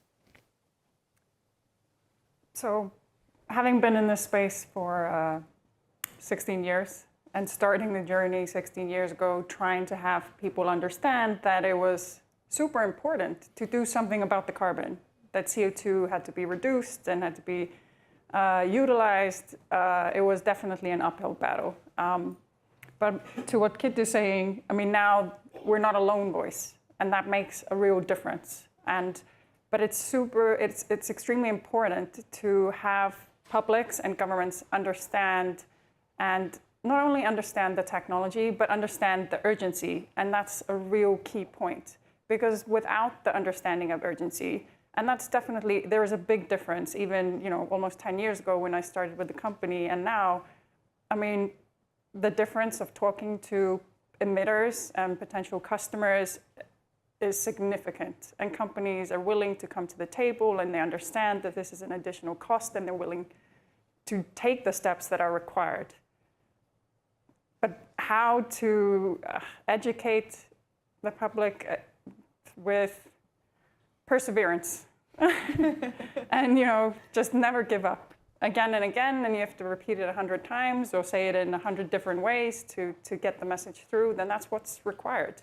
Because without the understanding of urgency, the change will not take place, because the change requires, in some respect, a different lifestyle for a new generation, and for us to accept that, we have to understand where that comes from. Yeah, I mean, I think, so one aspect of it obviously is just the education around the necessity of carbon removal, but then when you think about the kinds of projects that we're building, I mean, the things that I see is, one, apprehension on building pipelines. People don't like pipelines these days. 2, the risk of the CO2 plume. So the pipeline's not operated safely, and there's a CO2 cloud, and that can be deathly. And then 3, with regard to sequestration, what's the impact of pumping all of this carbon into the ground, and what's that going to do to the earth? And those are things that I have firsthand experience in. We're developing a project in the United States, a big point source project in the Midwest, and those are real concerns that people have raised. There's good answers to all of those concerns that are raised, but I think that is the kind of education that needs to occur. It's occurred some in the context of traditional oil and gas, pipelines and the remediation of pipelines, and you've seen some of that in the U.S., but it's been quite challenging. I mean, the U.S., there's natural gas pipelines in Pennsylvania and Appalachia that could have a real economic impact, to the price of energy and the local economies. But there's just been a tremendous pushback environmentally from completing those projects. And I think you're going to face some of those same issues, even though you're dealing with a more environmentally friendly commodity, removing carbon. You are building pipelines in the case of point source, and the people that are directly impacted, and communities directly impacted by the pipelines, the movement of the CO2, and then people that are concerned with the natural state of the earth. That's work that needs to get done, and I think it will get done, but it's just going to take more education, like we're talking about, and more projects. Yeah, we in Iceland, Carbfix has always had high level of public acceptance, and that's not something that happened on its own. It's something we've worked very hard on from the very beginning, since we just had an idea on paper, and we've been transparent about everything we do. We, of course, are firmly sort of confirmed by scientific measurements and all of that, and have throughout our development history published peer-reviewed papers. So we have over 100 peer-reviewed papers published, which we can always refer to, which is helpful. But having the science behind you, that's one thing. You also just have to speak the language of the general public and keep answering the same questions again and again and again. And even though we may still have high level of public acceptance, it's because we are still working on it on a daily basis. And so you just have to be patient, address all the understandable concerns that the public have, and just explain what are the risks, how are you addressing the risks. Obviously there are risks associated to everything that we do. So that's what we have been doing and will continue to do, and just honesty and transparency is the key to it. Yeah, absolutely. Maybe if I, just one thing that crossed my mind, which is around the public part, like if we're actually going to scale this to gigatons, I don't think a lot of the public understands like what that actually means in like visually. Like it's a huge industry, moving billions of tons. Like that's a lot of ships, that's a lot of pipelines, that's a lot of, like we're building a reverse oil industry and we have to do it in 10 to 20 years. They had like 200 years, we have 10 to 20.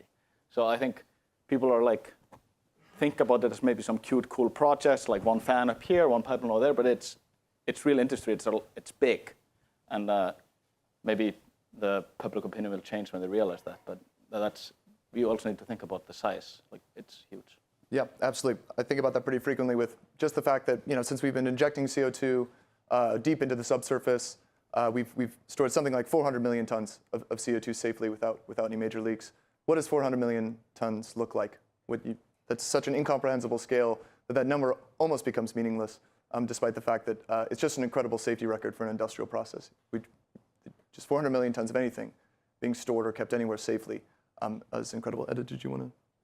Yeah, I was just going to sort of follow up. I mean, yes, I agree. It's going to be big, but we have big operations occurring all over the world, and we just don't think about them. So we just have to keep at it, educating the people and showing them the benefit of having it in their backyard, actually. So we should sort of strive to communities wanting these technologies and solutions in their backyard. So that should be what we're working towards. And how can we then incentivize the communities to take that position rather than the opposing one? I agree. Yeah, absolutely. Skipping ahead just a little bit because I think it is a sort of follow-up question to this. There's a lot of controversy around CDR and CCUS around the globe. Not that we need it. How much? What do we call things? The best science out there sort of says that we need to reduce at least 90% of our emissions, and we can remove maybe a maximum of 10%, probably lower. Given that, there's the acronym CCUS, carbon capture, usage, and sequestration or storage. There's also the acronym that we've heard today, CDR, carbon dioxide removal. Broadly, Breakthrough thinks of these things as generally distinct, with CCUS falling inside the reduction aspects of the reduction removal paradigm, and CDR encompassing a suite of technologies, things like running tide, things like direct air capture, things like bio-oil injection in the sort of carbon dioxide removal portion of that. Just wanted to get the sense of the panelists on, one, if you also subscribe to the sort of CCUS, CDR dichotomy, two, if you do not, or maybe it doesn't really matter and it's all sort of lumped into the same thing. Or, I'll give you the easy out, which is explain sort of how your organization thinks about CCUS versus CDR. And we can just open it up. Whoever has a strong feeling about this can go first. It's a popular question, Jack. I mean, I think at least it kind of piggybacks on what we were already talking about. It's phrasing and terminology, but in the end, it doesn't matter because, like we were saying before, you have to deploy everything to be able to achieve what we have to achieve. Whether you call it CCUS or CDR, it's a great terminology for university. Yeah. Yeah, and I echo that. I mean, I think my personal philosophy is it's all the above is what we need. But I do think, to your point, there is a sort of barbelling right now of the carbon landscape, which is that there's a lot of buyers for NCS, and then there's a reasonable amount of buyers for what I'll call high technology, high cost direct air capture solutions. And then there's a big segment of the market that's tremendously important, but that buyers sort of skip over. And I think what will happen is as people become more cognizant of the quality of the offsets they're buying, ethical issues, people sort of move off of an NCS and move up into that middle, which I'll call, point source carbon capture, CCUS solutions. I think that'll, create more of a market for those. But I do see that dynamic today in the market where it's like this, and if you're in the middle, there's a bit of a stigma of you're like a brownish green technology as opposed to a green technology. And no, I mean, some of that might be, that people are entitled to those views, but in an all of the above scenario and the importance of each of these segments of the marketplace, I think some of that bias needs to be struck, and it would be more beneficial, honestly, to probably just call it all carbon removal versus bifurcate it. I think it's a yes and no. In the end, it doesn't matter how we reduce carbon in the atmosphere. So I agree with that. But it is also links to the educational aspect. What are we doing? How can we show that it is indeed working? That we are reaching the impact that we set out to reach? And there we have to make distinctions. But I don't think these acronyms are maybe as helping us in making the proper distinction in the proper context. But we certainly have to sometimes make a distinction. And for us, storing carbon in a different way than others do, I mean, we have to be able to explain that. So it's a yes and no answer for me.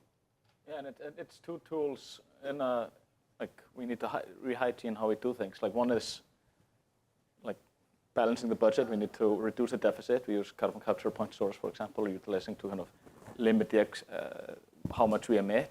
But then the other part is we owe a lot of carbon debt that we need to repay, and that can only be done with direct air capture and storage or all the other CDR methods that are available. That it's basically removing the things, removing the carbon from the fast cycle back into the slow that we have been pumping up. We need to get balance back into the cycle. But it's two things that both need to happen. It's a matter of arithmetic, like you're saying. Yeah. It's CCUS abates a fossil emission, CDR removes it from the atmosphere, and if you're going to get down to semantics, I mean that's where it is. Yep. It doesn't actually just abate fossil emissions, also some other emissions. So, yeah, but I mean that is also something that is sort of those of us doing CCUS continue having to explain. Yeah, but I would definitely want to echo that. It certainly does not. And I mean, the core of it is capturing carbon and utilizing it, and those sources are multiple, and essentially you can do it even with the DAC. Yeah. There is so in terms of CCUS, well, I haven't had that one happen before to us, but yeah, it's not only to abate fossil sources, and obviously there are a lot of hard to abate industries where those carbons have to be captured, and whether you utilize them or store, it's vital to do that because there are many industries where you can't change the process. A cement industry, it's still gonna just in the chemical formula or process of that, it's going to continue to be emits, and something has to be done. And same with wastewater management treatment or ethanol production, which is an extremely large industry in the US, or biodigesters. I could go on. Yeah, and thinking about Doug, what you were saying in this marketplace, there are a number of different marketplaces. In fact, I think there are probably more marketplaces for carbon and more buyers than there are sellers at this point. I think that's fair to say. And Microsoft, First Movers Coalition, the Frontier Fund have really been at the forefront of pioneering what does it mean to buy a ton of CO2? What does that CO2 look like? Is it additional? How long is it stored? Is it stored for 50 years, 100 years, 1,000 years? Along with the scale problem, what does permanence even mean for 1,000 years? That's an incomprehensible amount of time for a piece of carbon to stay wherever it is. And so I wanted to get an idea, not just from the markets of Microsoft perspective about how you sort of parse storing a ton of CO2 or using it, but also from the financing perspective, Doug, how you guys look at these projects. What is your outlook on the efficacy? What sort of criteria do you use when looking at these projects? And we'll start with Bren. Sure. We have some pretty straightforward criteria that we list on our website and in our reports each year. The three main things that we are looking for in these projects is that there's evidence of net negativity, that we can scientifically verify by our third-party scientific advisors, or that the removal is verified by standards, and that there are social and environmental benefits that avoid or minimize social or environmental costs. So it's fairly a straightforward activity for us. We invest in low, medium, and high durability solutions on carbon dioxide removal, so really all comers. And Doug, when BlackRock's looking for investment in these, do you have a criteria that you tend to look at, or is it sort of a bottom line situation? No, I mean it's more with a lens towards investment, right? And so when we think about where projects are, right? I mean, you have to obviously have parking utilization to the side for a moment, but the presence of sequestration capacity, regulatory framework is important. There has to be some semblance of a revenue framework, whether that's the voluntary market in combination with the regulatory framework, just a regulatory framework, or just a voluntary market, but some ability to believe that if you spend hundreds of millions of dollars or billions of dollars to build something, that that capital will be remunerated. And then the third piece of the equation is technology. I think there's a lot of focus and capital flowing into the low tech end of the spectrum right now. I mean, the project I referenced earlier that we're building in the Midwest, that is ethanol focused, so it has the benefits from the absence of high tech capture, which is that's a big complicated process. And cost is the final one, which technology and then cost. So what's the value chain? As I think about Europe, I really believe that Europe will have a big CCUS business, but I think it'll start on the coast first. I think blue hydrogen facilities that don't have to deal with trucking CO2 to then reach a ship or a pipeline to get offshore. Those projects will come sooner than those more inland. So it's about investability for us, and it's a combination of those factors. Yeah, absolutely. And then to the sellers of the carbon, what sort of challenges and or opportunities do you see within these voluntary carbon markets? There's billions of dollars out available to be able to have a revenue stream. What sort of things, from your point of view, do you think present an opportunity or a challenge there? I think immaturity of the market is a big thing. Microsoft can employ scientists and stuff to verify everything, but Síldarvinnslan maybe can't. Great company though. I think we need to get to a place where you don't need to have like an army of consultants or scientist advisors to be able to purchase what you need to buy in a market. And we need to scale it to $1 trillion market, like 5 to 10 billion tons per year. Even if we get to $1 per ton, it's still going to be $5 to 10 billion per year. So any price is going to be a huge market. So I think that is like the market infrastructure needs to get us there. We can't have. It's hard for us to sell if all the buyers need to verify that there are actually 3 grams of sugar in the Snickers bar. Like if that would be like you couldn't. It just doesn't work to scale. So that's why it's so helpful to have these kind of buyers that are just investing their time and effort into building that kind of side of the market. I agree, and I mean it's great to have early stage buyers, of course, but then we always have to make sure that in the longer run that the market is transparent, that we are. It's not greenwashing, that we are credible, both the sellers and the buyers. Which is why we have to, of course, come up with methodologies when technologies have reached certain maturity to validate that we are, in fact, reaching the impact that we have set out to achieve and that we do so safely. And just want to brag for Carbfix. So this week we just launched this type of certification methodology, but it obviously took us time. So being flexible in that respect, but setting the bar high in the long run, that's where we have to go. Yeah, maybe from a little bit of a different perspective, because it's not the buyer seller in terms of that, but obviously we did have to go through, and we did go through certification of the methanol in terms of the reduction of greenhouse gas emissions compared to fossil-based methanol.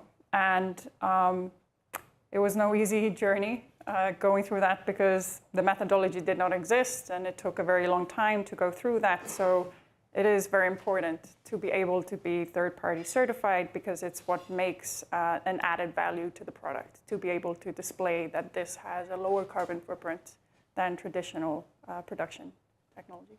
Absolutely. Thanks everybody for your answers. We're going to open it up to the audience for questions. If you have one, please raise your hand. We have a mic coming towards you. We'll go the gentleman and then in front. We're not prepared. Thank you. First of all, fantastic panel. My question really is to dig into the finance of it, though, and the business case. What Microsoft has done is exceptional. The commitment you've made, the investments you're making is exceptional. And that's fundamentally the problem, because everyone needs to do this if we need wide-scale adoption and scale. And so when we're looking at businesses making these investments, is there really a pathway forward without a mandatory carbon price, at least in the US? How do we create a viable business case? You can't do a corporate bond issuance for something that doesn't have a meaningful return. I mean, if we had a carbon price in the United States and hadn't been talking about one for the past 15 to 20 years, I think it would be an easier conversation to have, but we don't. And so it takes companies like Microsoft and others who've joined things like the First Movers Coalition to kind of show that what can be done and how to do it, and to do it transparently, and to be honest about everything, every step of the process. Otherwise, you can't demonstrate what's happening or why these technologies are important to getting the job done. A carbon price always comes up in this context, and I mean, we're in the same place that we've always been. Can I add to that? Yeah, absolutely. Yeah. So I think it's a little bit what I was saying before. Because carbon has not been priced, we are now paying the price. So we've been behaving like it's for free, and there's been no consequence. And that's why we're still always choosing the more painful method, which is not beneficial for us to the long run. So we actually need to price it so that it is displaying the correct level of competitiveness when you're looking at a green solution, whether sequestration or utilization, but that's needed. But in absence of it, is there a pathway to profitability? There's a business case for emissions reductions. Yeah. How do we get a business case without a mandatory price? I can jump But in. it doesn't exist. You're talking about a technology which costs more than fossil-based. That's the point, right? This is more expensive, and that's what we have to face. And the fact that we haven't faced it for decades, even though scientists have been screaming from the top of their lungs saying we have an issue, and we haven't listened, now we're paying an extremely expensive price for it. Yep. Hello, good afternoon. Wendy Carrillo. I'm a member of the California State Assembly. Just for context, had the opportunity to visit Iceland a few months ago with the California Foundation on the Economy and the Environment. Very glad to have seen it firsthand. The assembly districts in the state of California represent roughly 500,000 people, right? We're 40 million people statewide, the fifth largest economy in the world. I want to touch base on some of the comments made on public acceptance and really tie it back to workforce, labor, and how we move forward with that. So one of the biggest challenges, and to the leadership of the legislature in California, we just sent a series of bills to the governor, which he just signed, that really kind of pushed the U.S. into what it could potentially look like.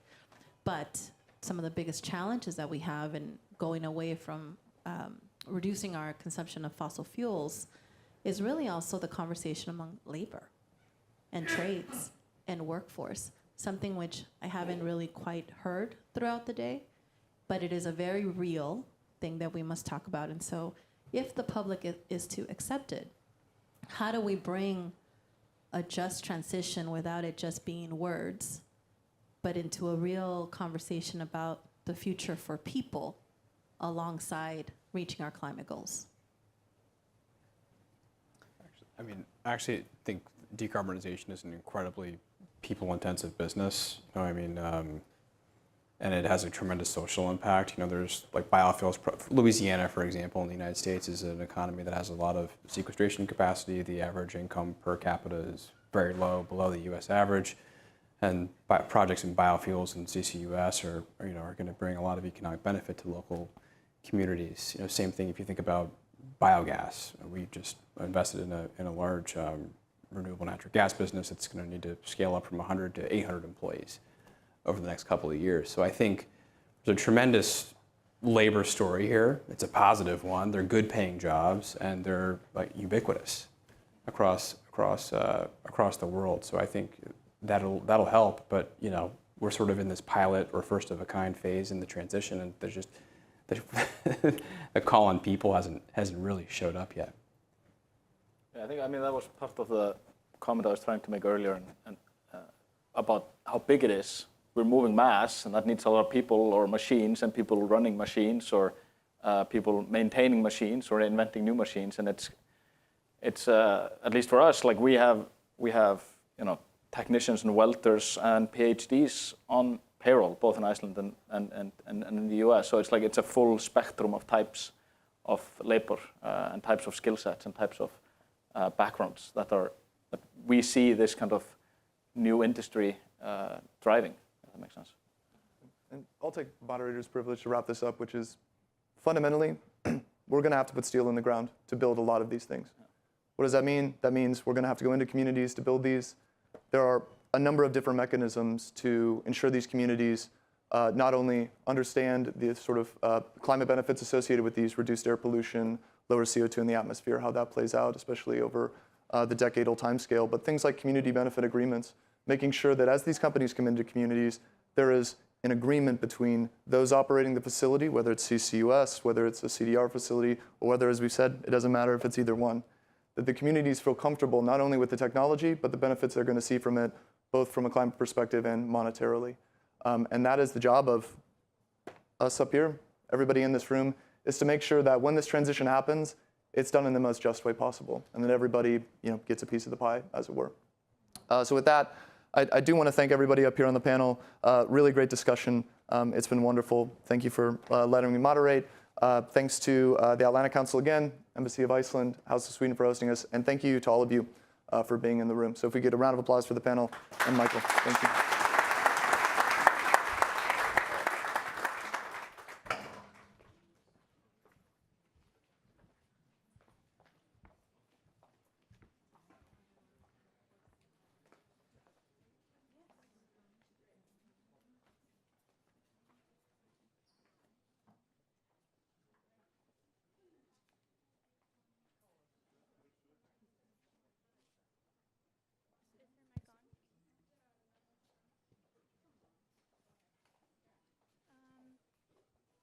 No, because Jenna has to. I think it's on. Yeah. Hello, everyone. Thank you for staying on. We are just going to prepare for the next panel. And then after that, we will have a short break in which you can stretch your legs, mingle, and have something more to nibble on downstairs. But I ask for your patience while they are just putting up or putting down some chairs and taking away some glasses. Just a few minutes. Thank you.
Ladies and gentlemen, let me know when.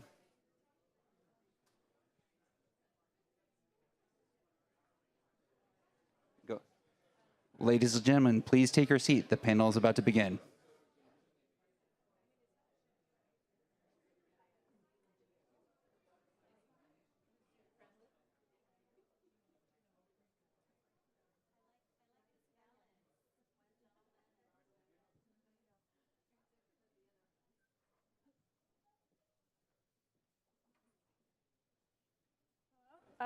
Thank you everyone for being here. First, I'd like to thank the Atlantic Council, the Embassy of Iceland, as well as Green by Iceland for having us here all up on stage. My name is Jenna Hill. I am a geoscientist and geothermal liaison for the Clean Air Task Force, technology forward NGO focused on catalyzing global solutions to climate change. I'm very excited to be with this group of visionaries, but before we get started, we have some pre-recorded remarks from Lauren Boyd, the Acting Director of the Geothermal Technologies Office at the U.S. Department of Energy. Hi everyone, Lauren Boyd here from the Department of Energy. I'm so sorry that I couldn't be there with you in person today, but I'm so pleased to share some insights from the Department of Energy's Geothermal Technologies Office, or GTO. And I really wanted to thank the Atlantic Council for the invitation and for the opportunity today. It's so exciting to be part of this transatlantic effort to tackle the climate crisis and move us all towards a clean energy future. And this is something near and dear to my heart, in that international collaboration and partnership has been something I've been striving to achieve and to grow during my 13 years in the Department of Energy. At GTO, our quest to address barriers and expand geothermal development and deployment really relies on a holistic approach. We know that increasing our successes and finding solutions to challenges can't happen in a vacuum or with a single focus. And it really requires strong partnerships working across all areas of the geothermal realm, ensuring that we touch every aspect that can affect deployment. To achieve this, we're working with industry, academia, the Department of Energy's national laboratories, international partners, and others to conduct research, development, and demonstration across the geothermal resource spectrum, from low temperature and direct use to enhanced geothermal systems. In addition, some other areas of focus include critical materials, thermal energy storage, co-produced resources, modeling and analysis, and stakeholder engagement. With all of it, we're targeting US geothermal deployment based on our 2019 GeoVision analysis to see at least 60 gigawatts of electricity generation, 28 million geothermal heat pumps, and more than 17,000 direct use systems deployed in the United States. And we know that we can get there. And to give you a sense of how, I'll share a few key activities that GTO is working on. First is Enhanced Geothermal Systems, or EGS. This is one of the many exciting frontiers that we're tackling. Our focus in EGS is to find innovations that will help us literally tap the potential of geothermal on an exponential scale by ensuring that we can engineer cost-effective, sustainable, human-made reservoirs. As some of you may have heard, we're so excited to have recently announced the Enhanced Geothermal Shot, which sets a goal to cut EGS costs 90% to $45 per megawatt by 2035. This exceptional target could change the state of geothermal energy in the United States and help us all address the climate emergency. We know that more than 5 terawatts of heat resources exist in the United States, but much of it is currently stranded. And using EGS to capture even a small fraction of it could affordably power millions of American homes and help enable widespread deployment of geothermal heating and cooling. So this is really game-changing. We know it won't be easy, but we've already laid the foundation for getting there with years of investment in EGS technologies. Since 2015, we've invested nearly $230 million in our Frontier Observatory for Research in Geothermal Energy, known as FORGE, which tests and commercializes next-generation EGS, Enhanced Geothermal Systems technologies. And we're making phenomenal strides at FORGE. For instance, they drilled the first highly deviated geothermal well at a rate twice the industry standard and 60 days ahead of schedule.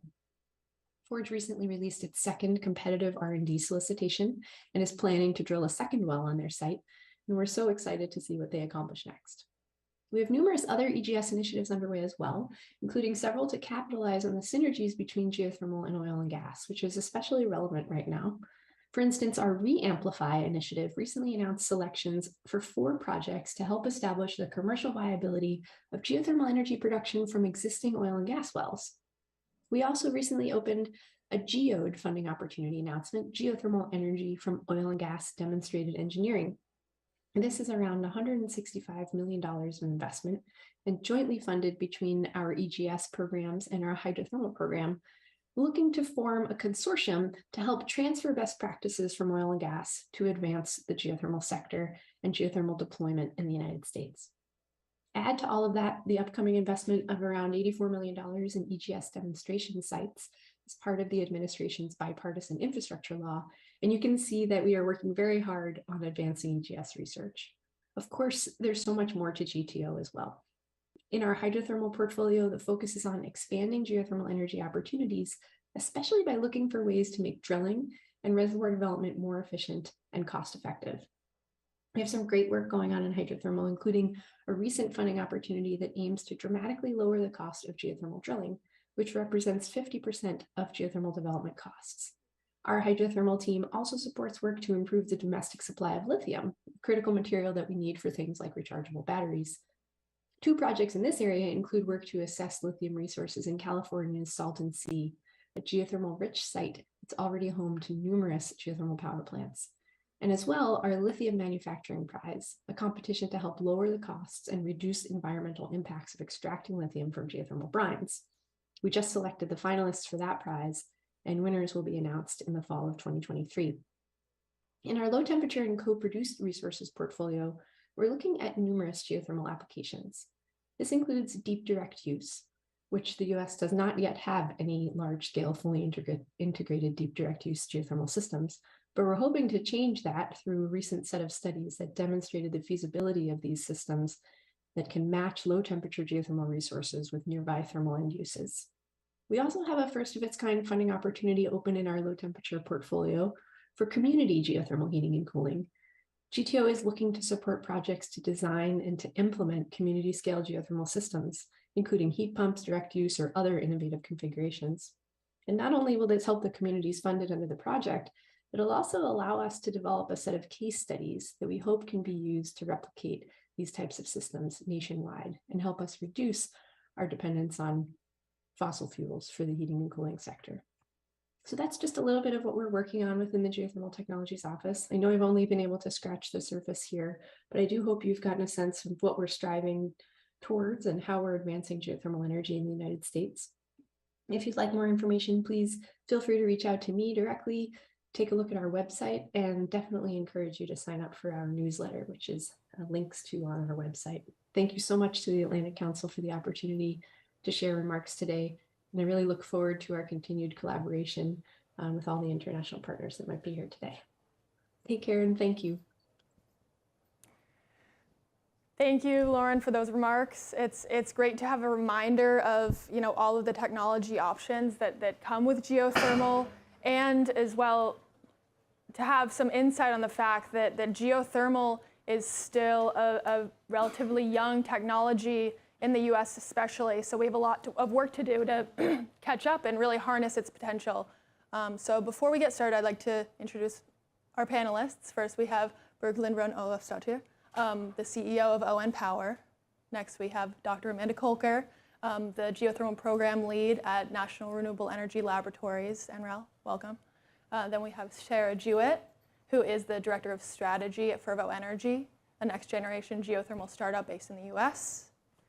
Then we have Thomas Sigurdsson.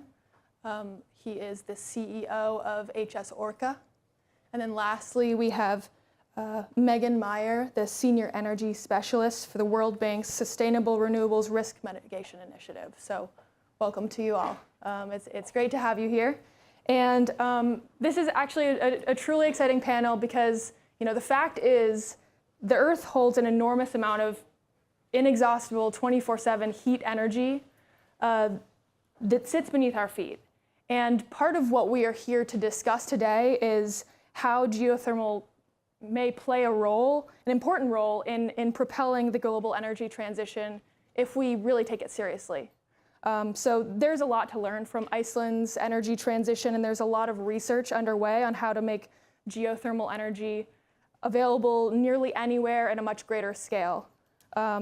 So the first thing that I would like to ask to all of our participants starting with Becca and moving on, is a more general question, and that is, what is your vision for the future of geothermal energy, looking 5 or 10 years out?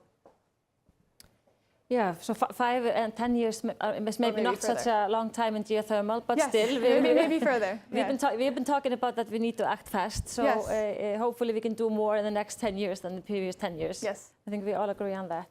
But I think, it is obvious, and we have discussed it, that we need to find other resources to replace oil and gas. And to me, it is obvious that one of those resources is geothermal.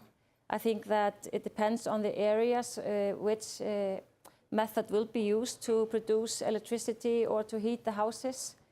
But where there is geothermal under the ground, it makes perfect sense to have it as one of the options, and if it's the most feasible option, then to take it. And not to forget district heating, which is also a big contributor to CO2 emissions. So I think there's a lot of, there is untapped potential in geothermal, but I feel that, our eyes are more open to it than before. And there are companies that are being formed in US and also companies in Europe with just the sole mission of spreading out geothermal use, which is very good. Thank you. Amanda? Yes, at the National Renewable Energy Laboratory, our vision is builds upon what we've seen in Iceland. So I'm happy to talk about it with Icelandic delegates here today, because it's maybe builds on what we've seen as well. When I first went to Iceland 20 years ago, I saw the resource be optimized in ways we still haven't done in the United States. So, there's electricity produced from geothermal, there is heat used from geothermal for direct use of heating and domestic hot water, but it's also used for food production, it's used for industry. You've shown us what it looks like to optimize this resource that is available beneath our feet. It's taken us a while to catch on. 4 of our 99 geothermal power plants in the United States use direct use. So we'll talk maybe more about what cascaded use looks like, but that's one vision that we have, is to optimize our resource better in the United States. The other pieces of that we heard today were looking at how geothermal injection could aid carbon sequestration.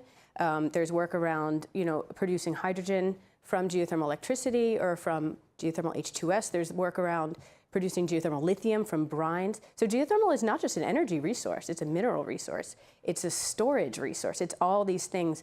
And the value chain has not been well appreciated. And so I think our vision at NREL is to fully understand the value proposition, everything from the electrons all the way to heat pumps, encompassing chemicals, encompassing minerals, things like that. And so we hope that vision will also lead to the high quality of life and education that we see in Iceland. Not much to add that's very different than that. I mean, I think when you're working in geothermal energy and you tell people that you're working in geothermal energy, they say, "Oh, like Iceland." And my vision for the future, yeah, and it's like, yeah, where you honeymooned and is lovely, but that's not here. I think my vision for the future is really to kick geothermal from a niche space and something that is, purely recognized in Iceland and Indonesia and in Kenya as being a main generating source, to something that the general populace recognizes is actually everywhere. I hope that at some point in my career in the geothermal energy industry, geothermal is powering a significant portion of every major grid in the world, because geothermal is everywhere. I like to think that, I'm going to see some really large-scale district heating systems deploy in the United States in the next 10 years, so people recognize that geothermal is an incredible source for large district heating applications. And then I hope that geothermal heat pumps don't become something that's niche to install in the home any longer, but something that is automatically on the docket when people are building houses and developers are building developments. So I think all of that is really possible, and I hope that it really starts to shift in the next 5 to 10 years. Well, thank you. Like you said, there's not much to add, but building on what you just said and building on what has been said today, When Iceland moved into the geothermal, into basically heating our houses with district heating, the oil crisis in 1973, that was sort of the catalyst of that. And we moved and are now 85% of our energy consumption in the country is renewable because of that jump. And I think this crisis that we are in today could be a catalyst for us to jump into more utilization of geothermal energy globally, because like you said, it's all over. And what I'm excited about, and hearing from Lauren in the opening remarks, is that when nations like the US start pouring money into this, whereas we are a small, tiny island, have been trying to do our best, when you start to pour resources, same thing will happen in geothermal as happened with solar. And when the Chinese started pouring money into renewables, solar and wind, it actually became economical. And I'm hoping that this will happen in geothermal. We might not lead the way, but we might be a great lab. And we're very happy to work with you on that. Great. Thank you, everybody. It's very nice to be here. So I work for the World Bank Group. We're a development institution. So obviously our main focus is figuring out how to bring all the lessons from countries like Iceland and the US and the developing world and translate that into economic benefits for our client countries in the developing world. So my vision is, I've been working a long time, in particular in the Caribbean, and I really agree with your point on the current crisis in the price of oil, that this can really be a catalyst for helping a number of our countries that have been thinking about bringing in geothermal energy. They may have the resource, but they're not sure if it's the right time for them to invest, really make that jump.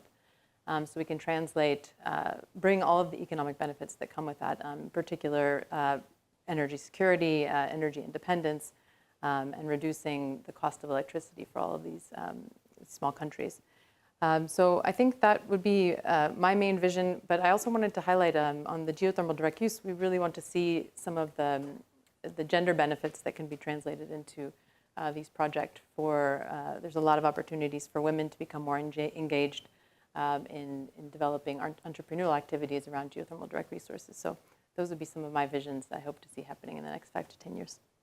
Great, thank you all. Yeah.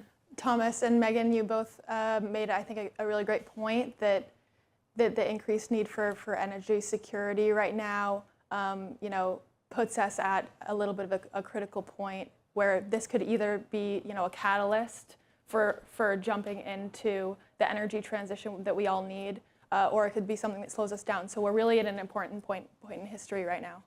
And then, Sarah, you mentioned that geothermal energy right now is seen as a really niche energy resource.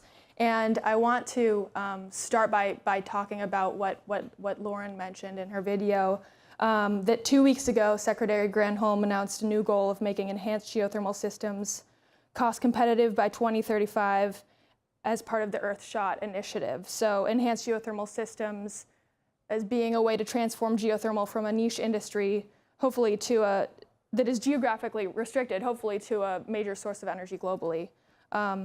She mentioned that it's estimated that more than 5 terawatts of heat resources, enough to meet the electricity demands of the entire world, exist in the US today. So this question, I'll start with you, Amanda. If you could please share what you see as the impact of Earthshot in the US and the priorities that the DOE should focus on to meet the Secretary's goals. Sure. Yeah, so the Earthshot is modeled after the Sunshot, which was back in the 90s. The Department of Energy set ambitious goals for the cost of solar.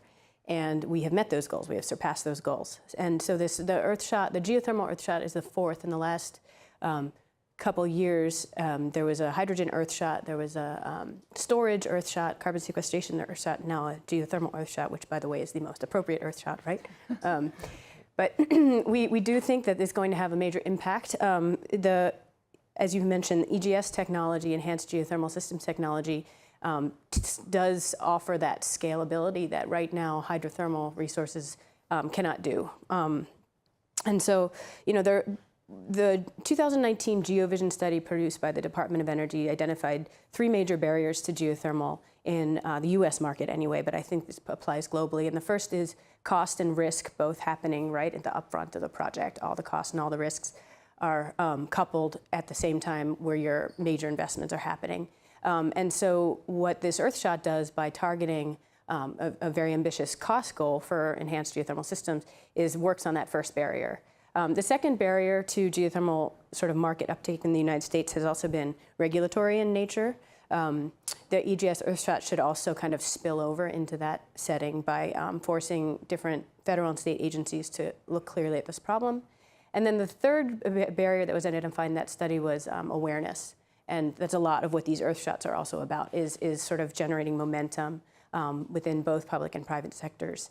So we do think this is, we're very optimistic this is going to have an impact, similar to some other government investments that have spurred technological innovation and driven down costs for different renewable technologies.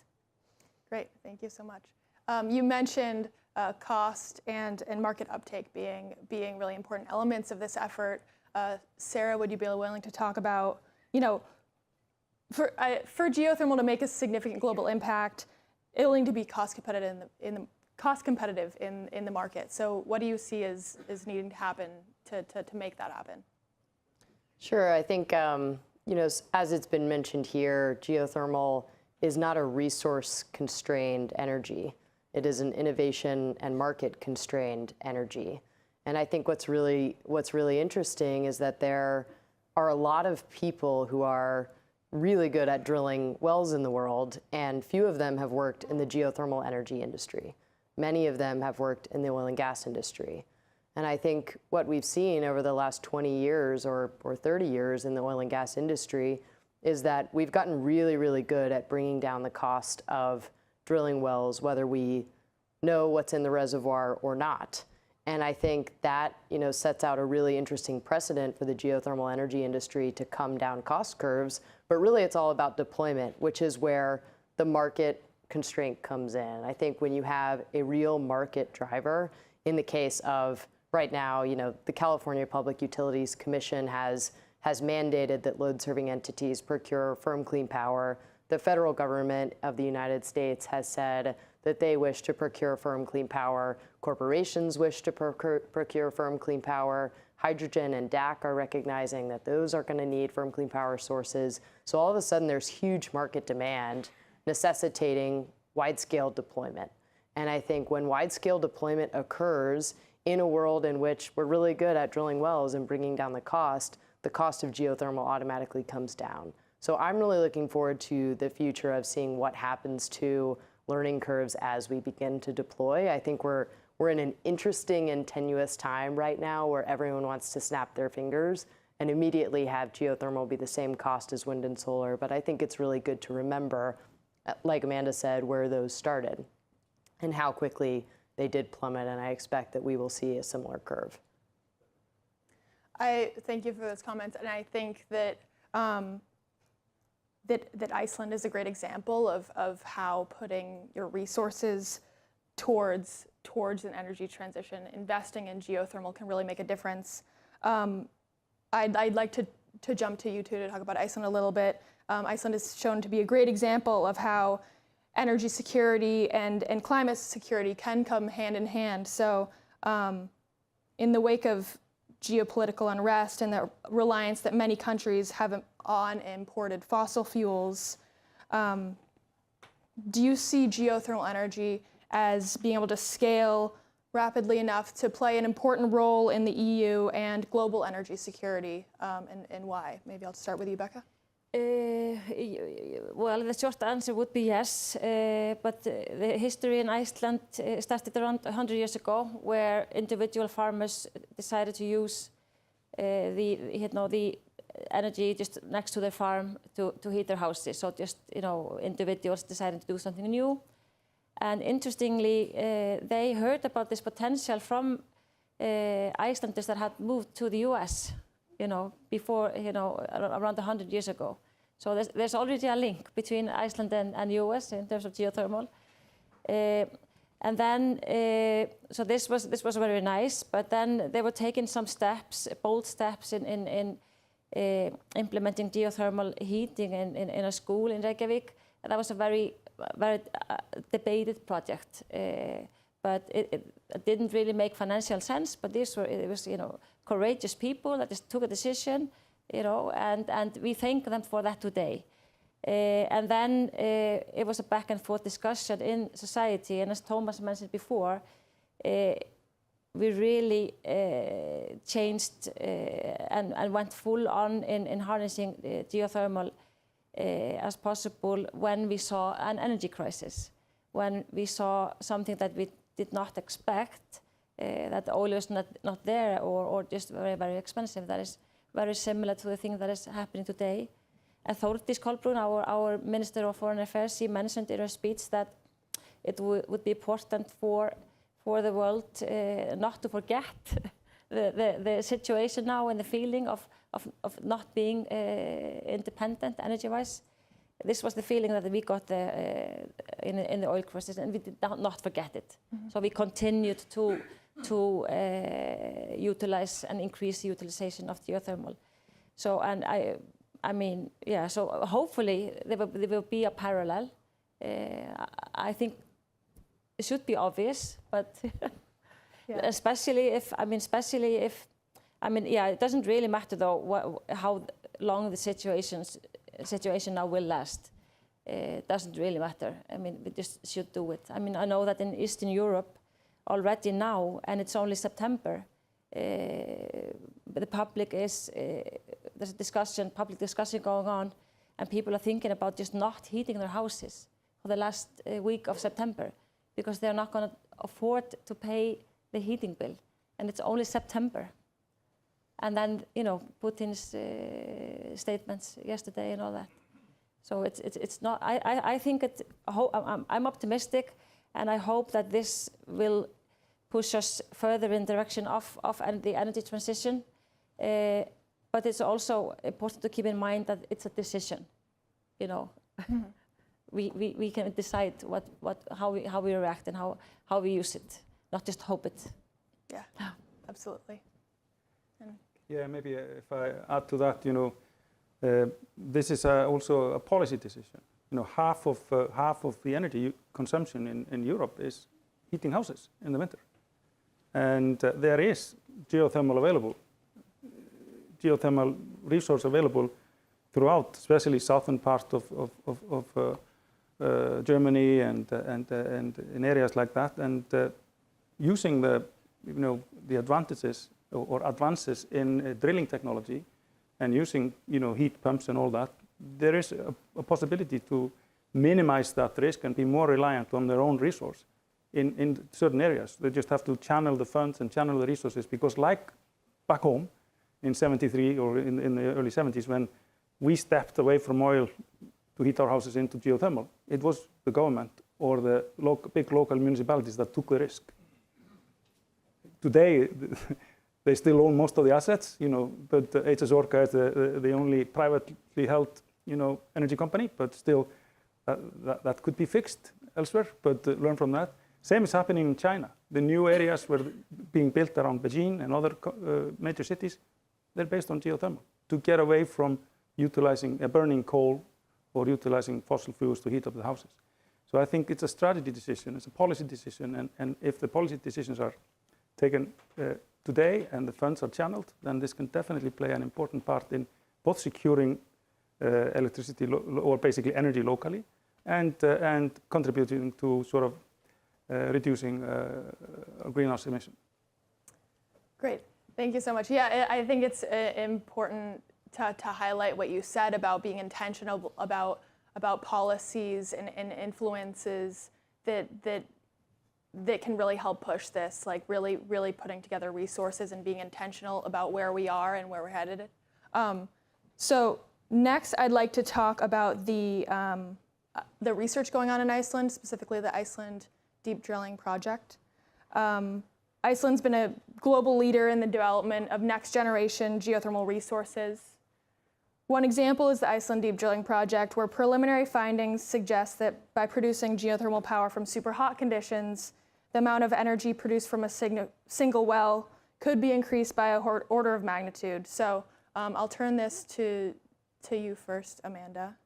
Can you talk about the significance of findings like this, and what they may mean for the future of geothermal, say in the US or other parts of the globe? Sure.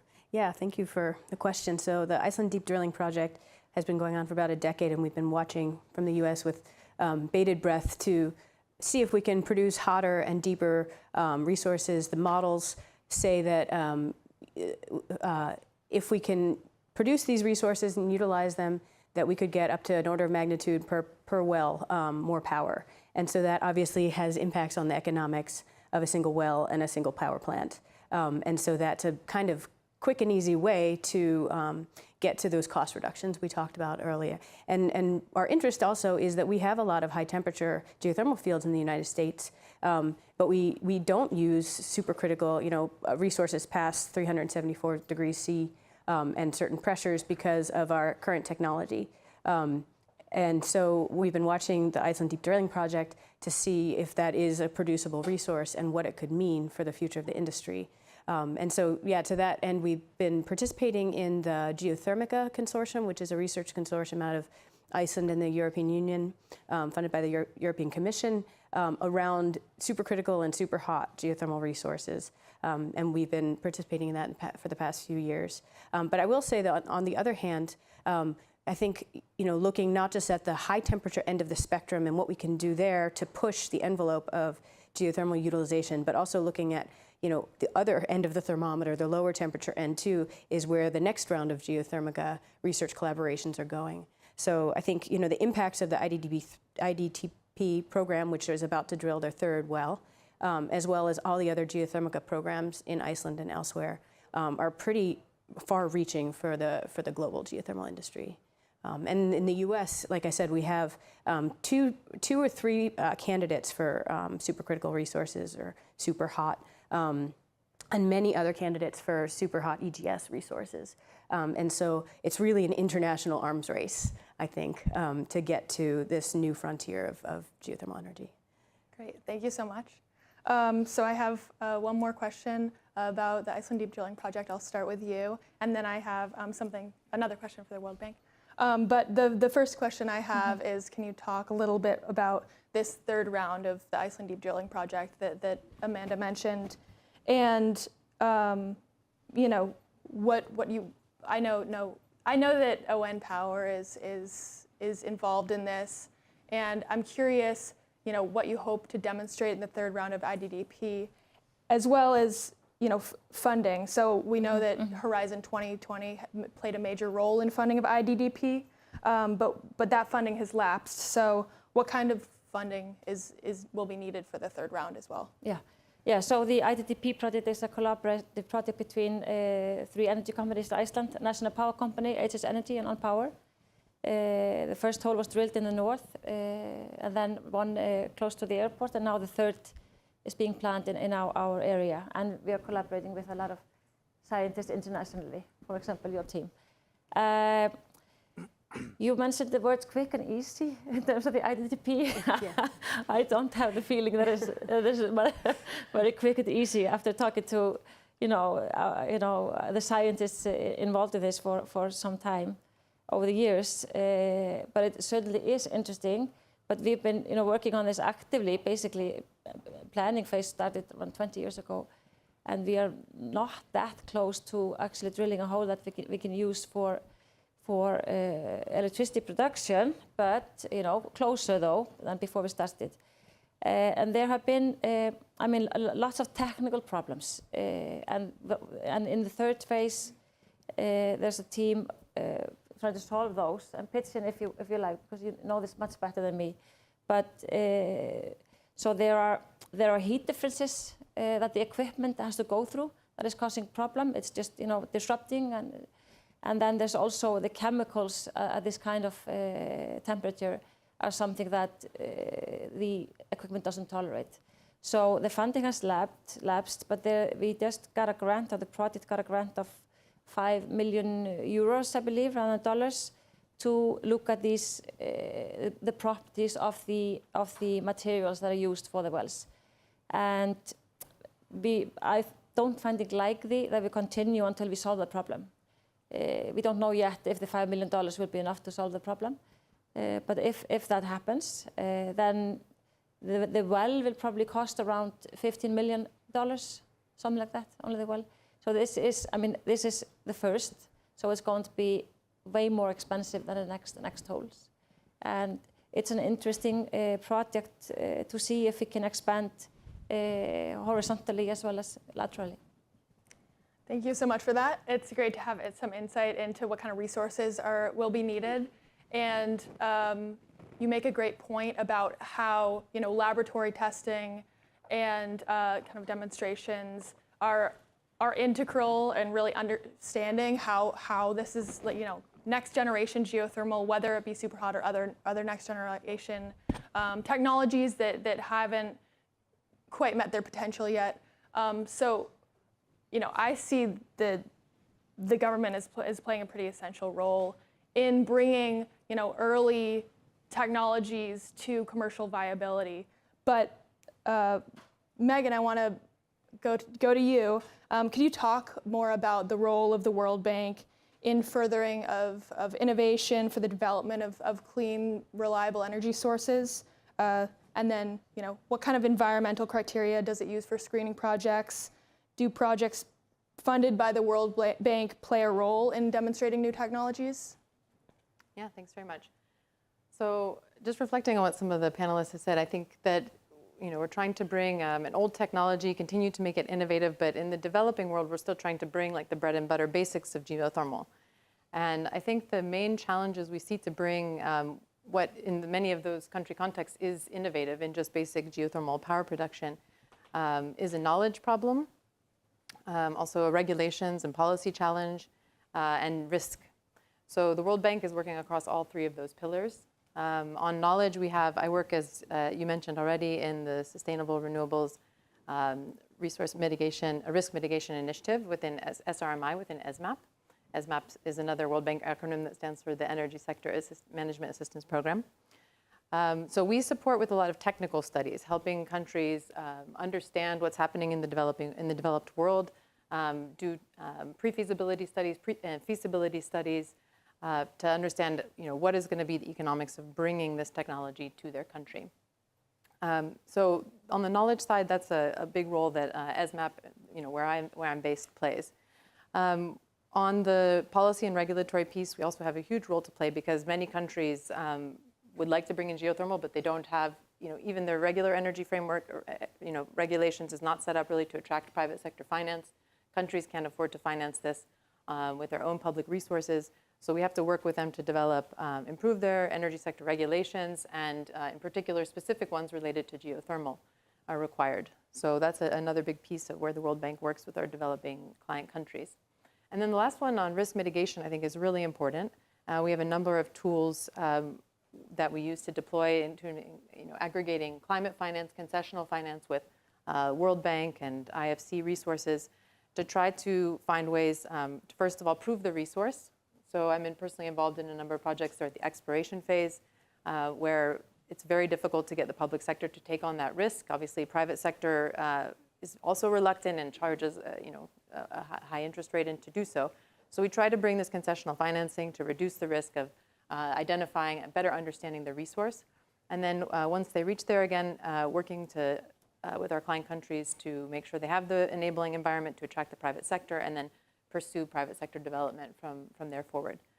So I think that's really where the major part of the bank's role is in terms of really translating the innovation that's happening in the developed world into our client countries. In terms of safeguards, we have since 2018 a new environmental and social framework, which is on the World Bank website if you're interested to know more. And that really helps us. It's a screening that's applied across every single one of our investment projects. That helps us to mitigate environmental social risks and also maximize environmental social benefits. Thank you so much. Yeah. It's really insightful to get some more information on what the criteria is you work for and what the process is.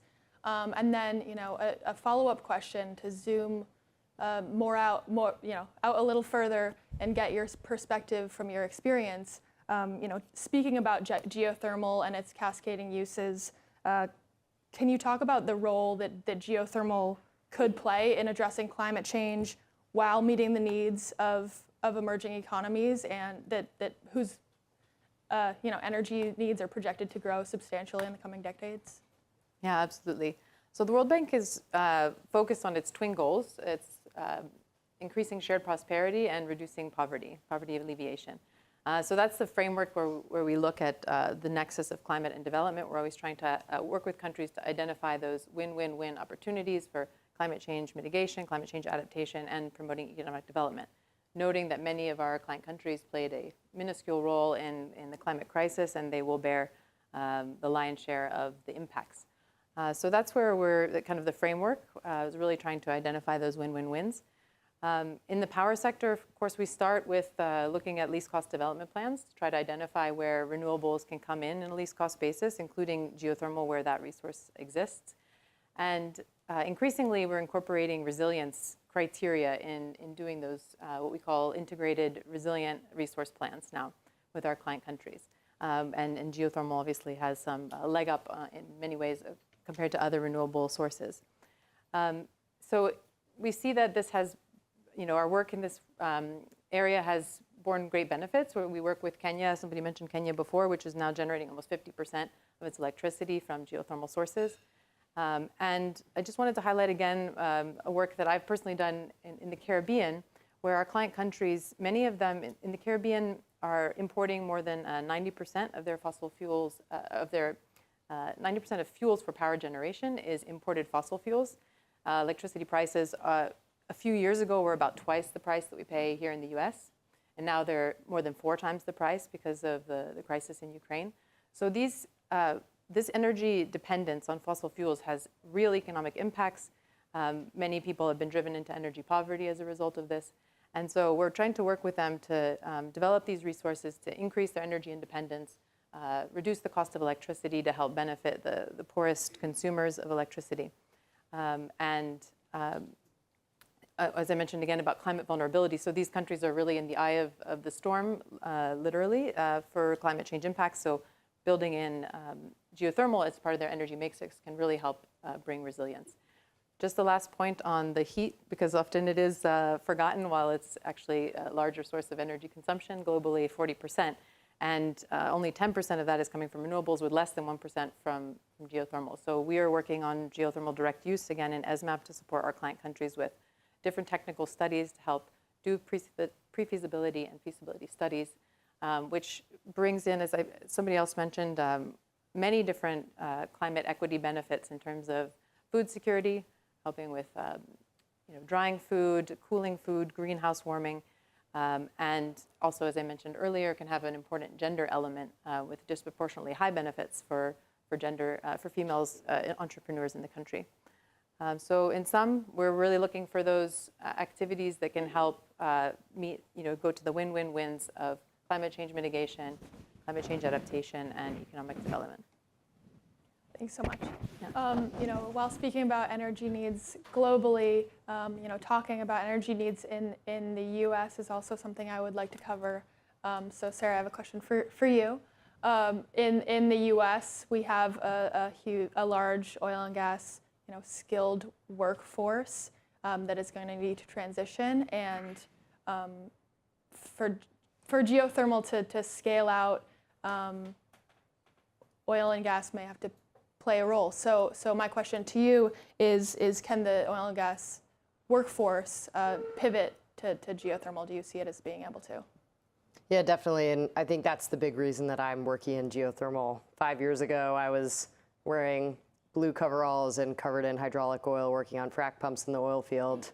That was my first job, working for Schlumberger, running well stimulation crews all over the American West.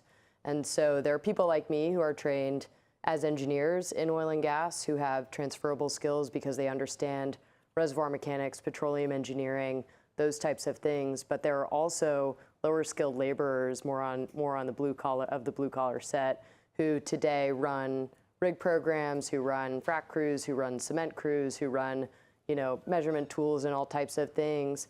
And we're using oil field crews out in the field right now on our project in northern Nevada. We're using a modern drilling rig with an entirely oil and gas workforce, and we're using oil and gas crews all the way down the supply chain. I think what's so compelling about this industry is that the retraining for these employees when they walk onto our site is basically nothing. They don't necessarily know the difference between whether they're completing this well for oil or completing this well for gas. And I think that's a hugely compelling value proposition in a time when we are really trying to put a lot of fossil fuel workers to work in the clean energy transition, and it doesn't always fit. So geothermal is pretty special from that perspective. Thanks so much. Yeah, workforce is going to be an essential element to this. So we only have 5 minutes until our Q&A, so I'd just like to ask one last question, and I'll do a round robin, so ask everyone.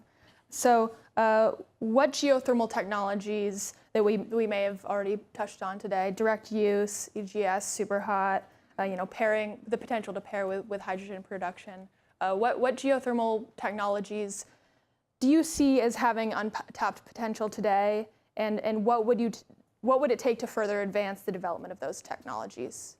And maybe it's just the wider scale development of conventional hydrothermal. Yeah. Well, I think it's very difficult to choose because, as you said, you have to do everything. No, I mean, in terms of cost effectiveness of geothermal, I think the cost of drilling is very high. It is, and this has not developed at all for a lot of time. So maybe something will come out of the oil and gas experts to try to get that cost down. There are not a lot of ideas, but I don't have a favorite. I think we have to do everything, and it depends on the situation in different places. What will be in the forefront. Absolutely. Sorry for not being, No, that's a great answer. I think optionality is, it's a really good insight, and it will be important. Meda? Yes, I agree with that, and I think we've mentioned some technologies like EGS or supercritical or superhot EGS, which is a combination of both, where cost reductions would help, and some of the technological barriers need to be overcome for sure. But I guess one thing that hasn't been brought up yet is this idea of, outside of the cost reductions for more conventional approaches, what about paradigm shifts towards thinking little? And I think that's also where Iceland and other island geothermal systems are showing us the way, because microgrids and distributed energy resources are a paradigm that we're shifting towards in the future, and we really don't use that too much in the United States. And so I think that's another, also cost reductions are needed in that, but also it's not just cost that's the barrier to that. It's also how do we change the business model so that distributed energy resources are given sort of as much attention as large utility scale projects. So that's one, I think, sort of technology potential that's really overlooked in our country. The second technology potential that we haven't talked about too much, we've alluded to, is emerging kind of new ways of doing district energy. So district heating systems we've talked about a few times. In the United States, actually, our cooling load is starting to surpass our heating load. So how can we do district energy systems where we meet both of those thermal demands seasonally? And so that might involve integration of thermal energy storage, which is another sort of, that's more of an emerging technology. So sort of, looking at all of these integrated pieces again as a holistic value proposition, I think is really going to be more of the solution than any one incremental cost reduction. Great, thank you. Sarah? I'm definitely an evangelist, and I love all geothermal, but I do have to represent my company and my favorite.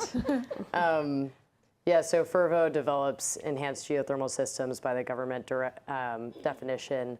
We really do think it is a resource with incredible potential. Just for a little bit of context, if you think about the number of oil and gas wells that have been drilled in the United States over the last 5 years, we've drilled roughly 20,000 oil and gas wells per year. If you think about, drilling that many wells and producing 1 megawatt of power from each one of them, which in reality we're expecting somewhere between 3 and 5 megawatts of power, but pretend like we'll produce 1 megawatt of power from each one of them, you get to the nation's demand pretty quickly.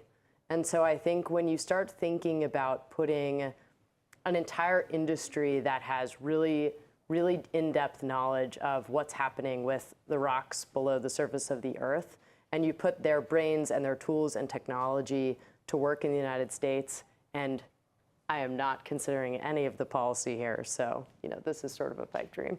But I think the potential is massive very, very quickly.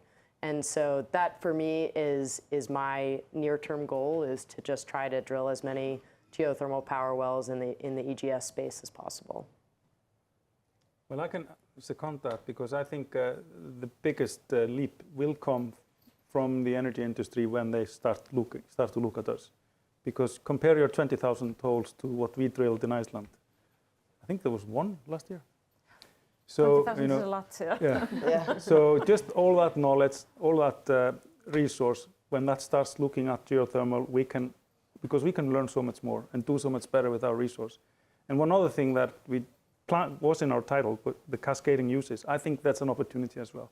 Where we are, HS Orca, we have a resource park with 10 companies connected to our power plants with different, utilization of the waste heat, or the brine, or the CO2, producing, aquaculture, cosmetics, Blue Lagoon, things like that. So I think the cascading use, better utilization of the energy and technology, it's all going to help. But I think, I think that the leap will be taken when the oil and gas industry starts to look at us. And I'm looking forward to that. I think from my perspective at the World Bank, the big thing we need is countries like the US with its scale and knowledge, and Iceland with its deep historical experience to continue to incubate these technologies, so that we can then bring concessional climate financing to take the knowledge and the de-risking and bring it to our client countries. And that's going to be absolutely critical. Also on the direct use, though, bringing knowledge on the policies and regulations needed, because it's not something, I'm not a direct use expert, but I do know that it's not something that you can just plop into a country. It requires particular regulations in order for it to work properly. So supporting countries to develop these regulations to be ready to deploy this technology. It's not an innovation, but the innovation is actually making it happen in the countries where there's a number of barriers in place to bring those technologies in. I have a personal also interest in the geothermal to green hydrogen piece for countries where there's a potential to have surplus capacity, like Dominica, for example, one of the island countries we work in. They're looking at this. I don't know if the economics are there yet, but again, we hope that to rely on the developed countries to continue to incubate these technologies like green hydrogen, drive down costs, and create some demand so that developing countries can eventually look to those as export markets for that product. Great, thank you so much. Well, I have other questions, but I think it's time for Q&A to start. So, hi, Jeff Epping with Enegis LLC. A question from a representative from NREL. I'm terrible with names, but you brought up compared to other energies, traditional oil and gas and shale wells in particular, cost and risk in geothermal are key. And you dwelled on cost and the risk mitigation. There's conversation about technology, but specifically, what are the technologies in geothermal development? Is it reservoir management? Is it drilling? Is it imaging that need to make? What's the bottleneck? And then more broadly in Iceland, you started cold back in '73. What were the policy and regulatory mechanisms and the business processes, given that this is a CAPEX front-loaded industry, at least at present? How did that play out in industry, especially as they want to say in Iceland on a per capita basis? What you've accomplished is stupendous, especially in geothermal. But what are the lessons learned in that process from a cold start? So we can start with the first half of that question for Amanda, and then we can move on. Yeah, sure. Thank you for the question. And I should, I guess, proceed that by saying that risk is definitely higher in the hydrothermal, sort of conventional geothermal space, where there's a lot of resource risk. So you spend a little bit of capital exploring for your resource, but your exploration methods are not going to ever tell you for sure whether you have a geothermal resource there. So then you drill your well, and there is definitely a risk that you might not produce a workable hot brine or steam that you have just invested millions of dollars in drilling for, right? So that's the hydrothermal risk. The enhanced geothermal system proposition reduces that risk because all you really need is heat. And you still need your reservoir. You still need your reservoir to sort of sustain your engineering, right? You still need fractures. That fluid is going to move through over 30 years, right? So yes, there's a geology element, but I think it's lower risk than the hydrothermal hunt, per se. So I think that's part of it. And I think there's been ways. Actually, the U.S. in the 80s had a risk mitigation scheme that was federally funded. We have state risk mitigation schemes in the U.S. and then there's risk mitigation schemes all over the world, everything from drilling insurance to other types of schemes that really target the different risks. And a lot of the different risks are very site-specific. So if you're in a sedimentary basin, your risk might be X versus if you're in a volcanic system. So there's ways around that, for sure. It just hasn't been really something that the government has invested in the U.S. In a major way in the last 40 years. Does that answer your question? Great, thank you. So we'll move on to the second half of that question, which, yeah, so what kind of policy, regulatory mechanism, business? Okay. We'll start with. I can start. What I want to mention, because we are having conversation and trying to learn from each other, and in terms of geothermal, and it applies both to low temperature and high temperature, it is extremely important to base the drilling on research and then not drill too aggressively. Don't do 20,000 at a time in the same area. So disperse it in space and time, and it needs to be done carefully, because if you do it too aggressively, it will be depleted, and you will, risk not getting return on investment. So that is a learning point from us, definitely. But in terms of policies, like I said before, this was very driven by the government, and there are probably people in the room. I'm looking at my lawyer's friends here that know this better than myself. But it was driven. The capital intensity was taken more or less by the government up front, and by either the city of Reykjavik, which is by far the largest municipality, or like in our case, it was municipalities around the NATO base, and the NATO base came also in support. They were actually our biggest customer at the time. That was, I would say, the risk was mitigated by that capital being public. Policies were adapted along the way and copied. I think we copy a lot at the time then from Denmark, and Norway, and the Scandinavian countries, now from the EU as an EFTA country. But there were some trial cases about land ownership and resource ownership, and that had to be, had to go through all the legal systems. I think the answer is it was mostly public money that went into it early on, and because the energy crisis called for it. That's a very simple answer to a very good and complicated question. Thanks so much. Do we have time for another question, or one more question? Does anybody have another question they'd like to ask? Sure, I'll ask one. Okay. Just out of curiosity, I mean, one advantage that we see, we're a data center operator in Iceland, but one advantage that we see with geothermal is just the baseload capability. I haven't heard that mentioned as per se, but I'm just kind of curious, as you think about the business prospects moving forward, how does that relate? How does that baseload capacity relate as you compete with other renewables that do require energy storage as part of their overall total costs? I can take it. Sure. Yeah, thank you for the question. Yeah, the geothermal is baseload, and that can be good and that can be bad. I mean, it can be good if your customers are also always using the same amount of electricity.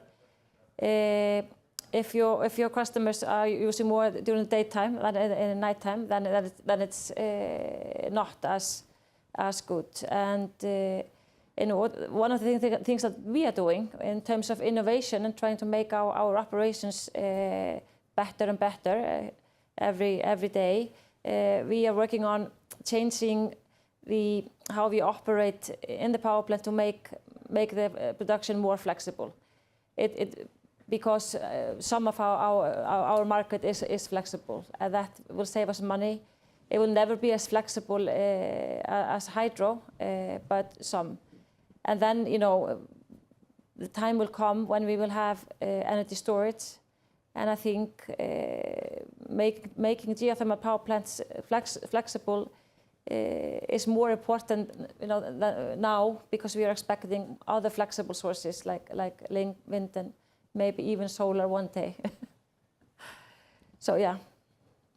Megan? If that answers the questions. Yeah, no, it was actually an oversight on my part not to mention that clean baseload power feature of geothermal, which is critical. We're preparing right now what we call country climate development reports, CCDRs in the World Bank, which is helping countries identify what's the path to net zero by 2050. And countries that have hydro or geothermal at a huge advantage in finding opportunities to get to net zero at a reasonable cost, in some cases even at an equal cost to continuing on a business as usual. So I think it's really critical to be able to reach that deep decarbonization, to find those countries that have the potential for the resource and find ways to exploit it. Great. Thank you so much for being here. I think we, as we can hear from our panelists, there's a lot of untapped potential and a lot we can learn about geothermal in the future. And, it'll be important moving forward to make sure that it is a very real part of the energy debate. Right now, it's somewhat unrecognized. So thank you so much for being here. Thank you to our hosts for having us, and thank you to our panelists.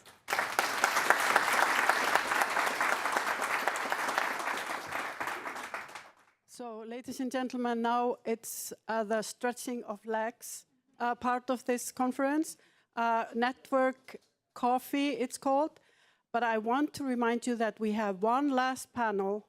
We have rock stars speaking about public-private partnerships, and we have a rock star moderating our our former Minister of Energy, Raka. And I know you will all have a great time during that panel.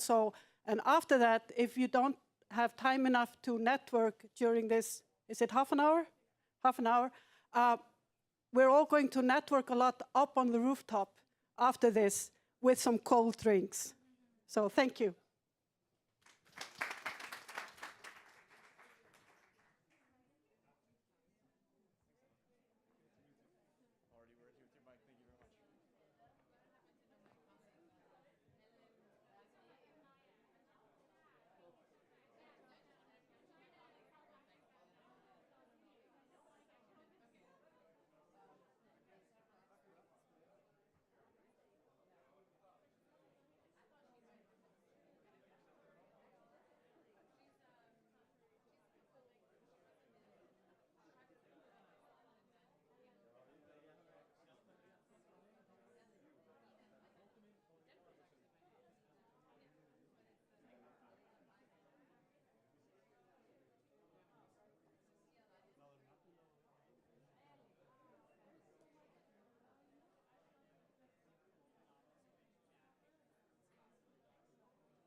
Ladies and gentlemen, please return upstairs, for the program is about to resume shortly.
Ladies and gentlemen, the program will resume shortly. Please return to the main room.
all of you.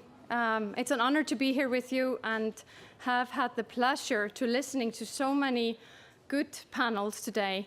I don't know if you feel the same. I feel extremely energized after the day and hopeful despite of everything. And I think this event has actually been a great way to plant a lot of seeds that we can then hopefully harness over time. And I think it's appropriate to start by thanking everyone that has put a lot of work into this happening. Green by Iceland, Business Iceland, the Atlantic Council, the Ministry of Foreign Affairs, the Embassy, of course. You really can be proud of this work. It's not often that you go to events where actually every single panel is full of good content. So a great start for a long-term journey. And it's important that we're thinking about this as a long-term journey because we need to act now. Climate impacts are accelerating across the world. We hear more and more alarms, and yet we are not listening carefully or not acting fast enough. And the situation is grave. According to the International Energy Agency, global CO2 emissions rebounded to the highest level in history in 2021. Increase of coal was the main factor driving emissions by over 2 billion tons. And that is their largest ever annual rise in absolute terms. And there are more dark clouds on the horizon. We've spoken here often today about the energy crisis in Europe, and with the recent statement from Putin, things do not really look any better. It is a historic crisis, and it is already pushing us back to more fossil fuels. Just if you look to Germany, it is already using 30% more of coals for their electricity production compared to last year. So it's something that is already happening, and of course we worry that that's going to continue, at least in the short term. Hörður mentioned here today how big of an infrastructure crisis this is, and he's absolutely right. The renewable energy transition for Europe is a large-scale infrastructure crisis, and building the right infrastructure takes time. And it is also a baseload power crisis, right? It is not enough for the European Union to build only more wind or solar. It is a question, how can you find the new source to replace gas for the future? And you can only imagine there are no easy answers around that. And there's massive need for investments for the new systems. And at the same time that Europe and the rest of the globe needs massive investments in climate technology, the cost of financing is increasing. And you see if the UK has been carrying out the message that it's actually going to be more difficult to meet the goals that COP26 promised us. And this is both talking about funding from the private sector and the public sector. And if we can't live up to those goals, we really are sending the wrong signal, and it's really pushing us backwards. Despite all of these dark clouds, there are some good things on the horizon, and we've talked about a lot of them here today. And I want to end by highlighting some of the things that I feel extremely excited about, and make sure that I go into work every morning and I'm ready to do my very best. First, if we start here in the US, I have to congratulate you on the new Inflation Reduction Act. I followed its birth. It was extremely difficult, right? A lot of compromises, a lot of failures and disappointments, but the outcome is a policy. And it is the biggest climate policy act in the history of the US. And I think it proves so much that, public policies go beyond any individual action. You need those public policies to be clear, to set the guideline, so you can attract the private sector and the public sector together, so these sectors can walk hand in hand. Strong public policies and bold moves in that area are needed across the globe. Well, if we go back to Europe, one of the bright lights on the horizon is that the REPower plan that the European Union has introduced after the crisis focuses on energy savings. It focuses on increasing the pace of deployment of renewables. So that is good news that Europe is sending the signal, we're still in the game and we're going to move forward. We're not going to waste this crisis. And in Iceland, we have learned from never waste a good energy crisis. We had two of them after the war and then again in the 1970s when the oil prices went skyrocketed and we were pushed towards looking at local solutions. And still, fast forward, think about it, this is 70s and even earlier. Fast forward now, 3, 4, 5 decades later, we are still reaping the benefits of those decisions, of that infrastructure that was built then. We still have 15% left if you look at closing the energy transition gap. Transportation is the main thing that we need to focus on now, and we have no excuses when it comes to areas where the technology is already in place. For an example, with electric vehicles. Let's forget about being number 2 after Norway. Let's close this gap. Saying this since we're in the sweetest house here, a neutral ground. But my favorite part of Iceland's story and how we responded to the crisis, but even going earlier than that, is that in the very beginning, Iceland's story was a story of entrepreneurship. It was a story of a farmer that found a way to connect his hot spring to a neighboring farm, and then others did the same, municipalities scaled the technology, and then we had the national policy. And we need to create those environments, those national policies, and we need to scale technologies. And often the best way to do that is to link together the public and the private sector. And one of our rock stars in Iceland, Carbfix, that you heard from here before, recently opened up that possibility in order to be able to scale their technology globally so we can benefit from the technology as fast as possible. But scaling does not only apply to technologies, it also applies to collaboration. And again, I'm so happy that we're all here today, even, hour 7, and some of you watching at home, because making the commitment to work together really is what's going to drive us home in this crisis. And there's so many lessons, innovations, how to move technologies and to the market, for an example. Offshore wind now is happening in the US. A lot of things to learn from so we can actually get from A to B.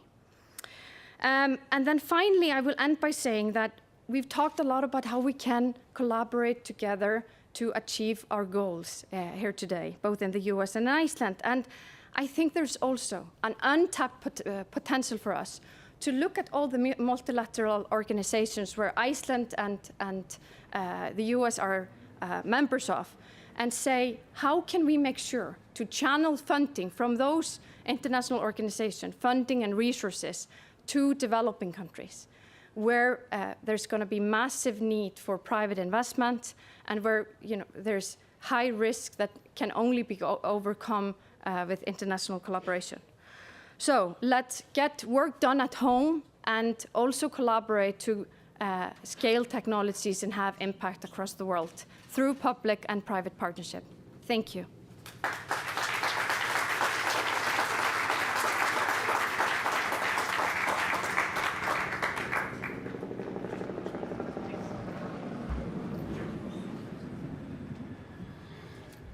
Yes. Oh, sorry. Well, can you hear me? Good afternoon, everyone. What a magnificent introduction. In the interest of getting everything that we can out of this distinguished panel, which I will introduce in a little bit, Halla said everything that I was going to say in the beginning. So I would just like to say that you mentioned that you're optimistic, and then you go to work every morning thinking that this is the day that we're going to solve the problem. And in the secret society breakfast this morning that you guys were not allowed to come into, gentlemen, Madeleine Albright, a Washingtonian, she was a teacher at my school, Georgetown, and a hero. She was mentioned. And I want to quote her in the beginning of this session. And like her, I am an optimist who worries a lot. So I think it's great to have that as the build-up for this panel. Let's be optimistic, but we have a lot to talk about. We have a lot to do. So we worry to the point that we start doing something. Because as Halla framed it, there is so much to be done, and we need, and that was the gist of what I took from your speech, there is no one who can do this alone. We have to do this together. It's a cooperative effort, and that's why we are here to talk about public-private partnerships and how we can and have to work together to solve all of these challenges that we have in front of us.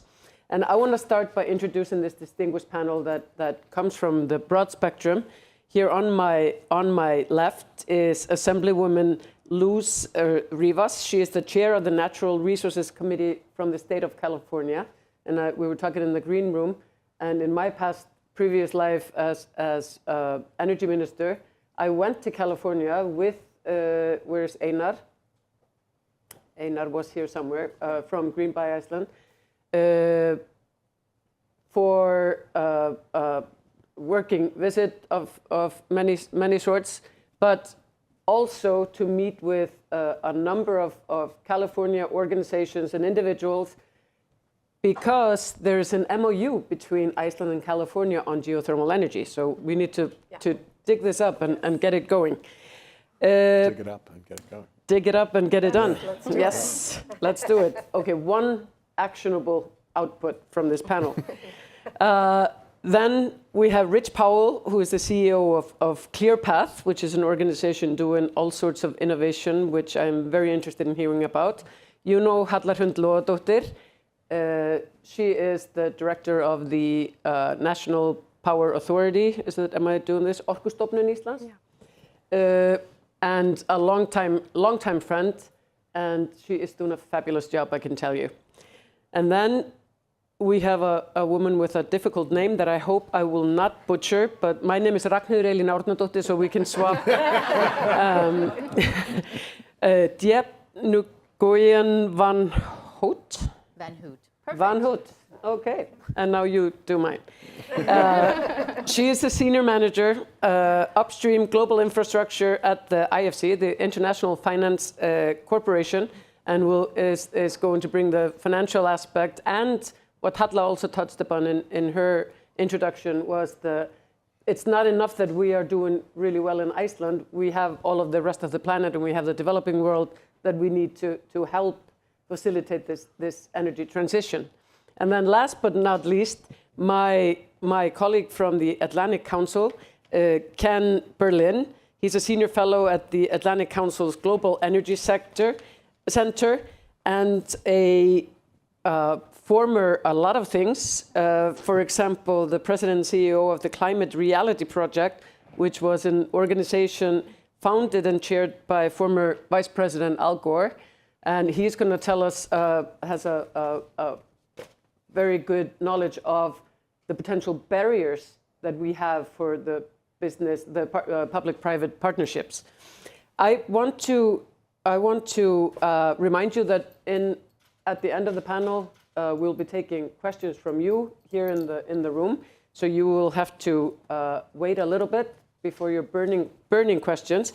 But I would like to start off by framing the issue. We've been talking about, and this is about the public-private partnership. So in general, and just like a minute from each, just to get your thoughts, I would like to hear about what strategies, investment, mechanism, policies, incentives are necessary to support the deployment of advanced technologies. We can talk about innovation to accelerate the energy transition, if we just go around starting with you, Congresswoman.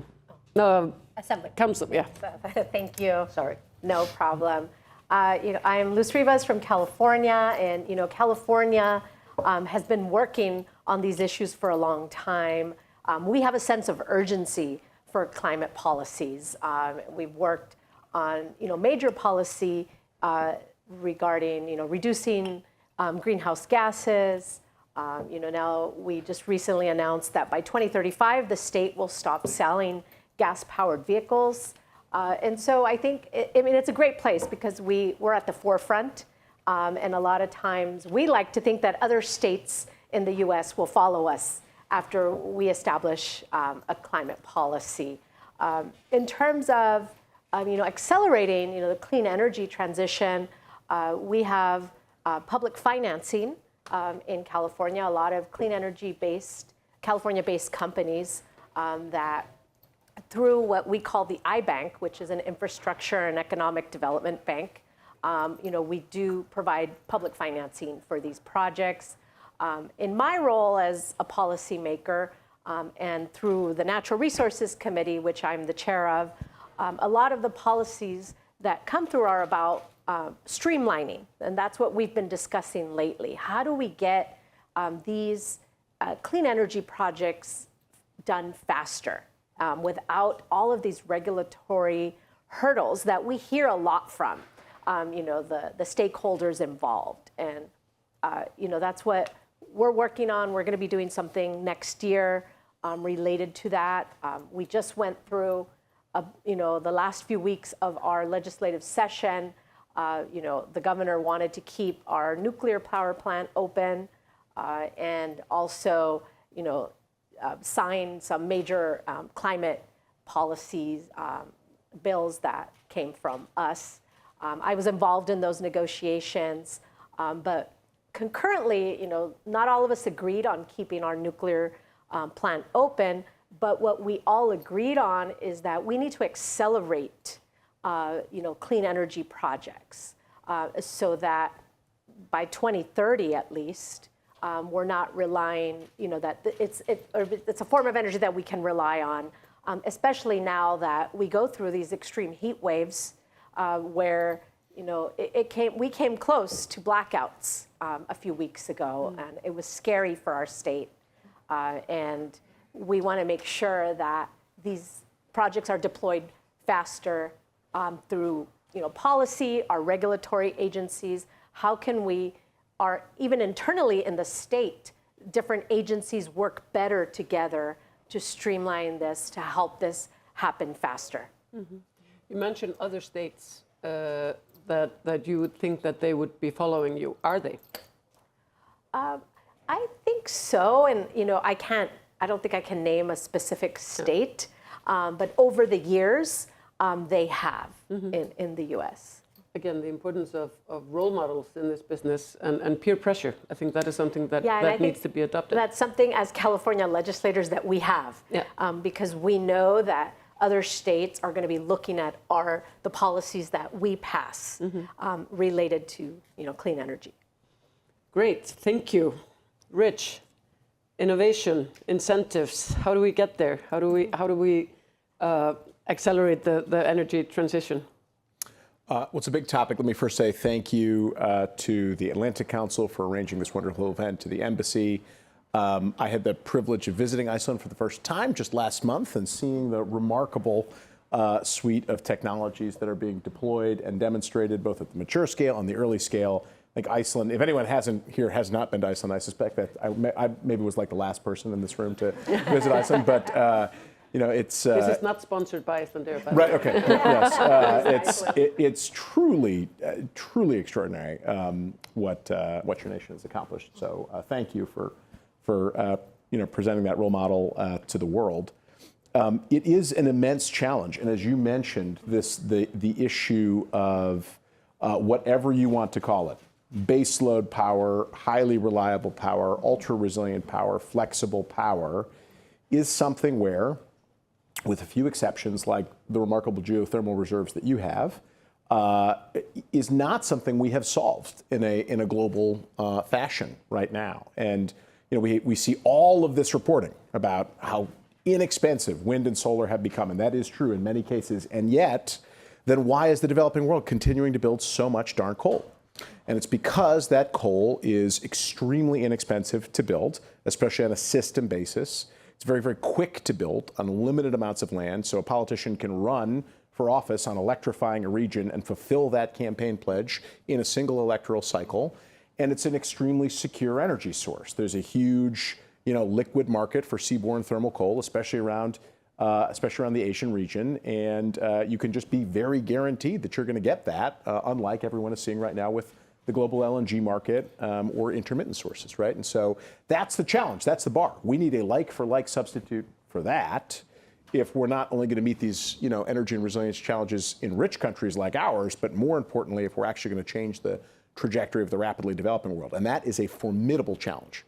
That said, I'm very proud of what our Congress has done now in the past 2 years with a suite of policies to start scaling up the family of technologies that could actually meet that challenge. The good news and the bad news is there aren't that many candidates, right? It's enhanced geothermal systems that you could build in more places that don't already have the hydrokinetic reserves. It's advanced nuclear systems. Realize that might be politically contentious, but it does potentially check a lot of the boxes that I just mentioned.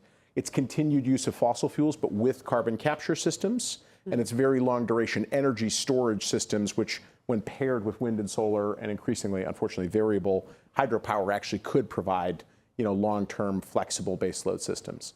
And so through the Energy Act of 2020, the United States has set up sort of a moonshot demonstration program for that whole family of technologies. And through the bipartisan infrastructure bill passed last year, we have fully funded that demonstration program. So we're going to spend $30 billion over the next 5 years on at least 30 major demonstrations of these across those 6 technology families. There's a lot of risk involved. It's a massive investment. It's the largest thing the Department of Energy has been tasked with doing since the Manhattan Project, perhaps actually a larger and more sophisticated effort than the Manhattan Project. I think we're up to the challenge, but it's going to require an enormous amount of work and coordination with states. And obviously, it's a thing that will be most successful if it is levered up, not just with U.S. domestic action, but with partnerships around the world, right? So how do we learn from your success in geothermal in Iceland? How do we harmonize regulations for advanced nuclear power plants with our friends that are open to doing that around the world? How do we find ways to continue to use fossil fuels with zero carbon and exchange technologies and all that? So happy to discuss any of that further, but that's kind of how we're thinking about the challenge. Great, thank you very much. And Halla, I'm going to frame the general framing a little bit different with you because you come from the policy regulatory sector now. and the geothermal switch in Iceland was exactly about that. It was about policies. Can you go into that in a little more detail than we have been discussing? And also, you mentioned coal. There are, for example, in the OECD Development Center, where I am currently the director, we've been doing a multidimensional regional review of the Western Balkans, and to find out what are their main challenges. And we see, we have to have better education and clean energy. It's like the biggest focus of all the countries. At the same time, it's a difficult switch because the public, you have to think about the expense. And now fossil fuel is subsidized. How do we use policies to make that switch, to make that transition? Yes, maybe to start by saying in this context, you said thank you for your contribution. I'm thankful to what people that came, long before me did, and the ambitious policy environment that they created that has enabled us to reach where we are today. So I think one of the things that we need today is actually a similar policy environment that actually gets us from A to B. So, but if I elaborate a bit on the policy environment that actually enabled Iceland's energy transition when it comes to geothermal, it was, as I mentioned, during the oil crisis in the 70s, there was a large push for Iceland to look at its local resources.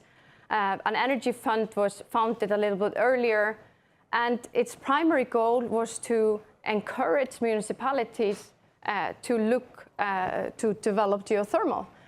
And it was a risk mitigation tool because it offered loans or funding to municipalities.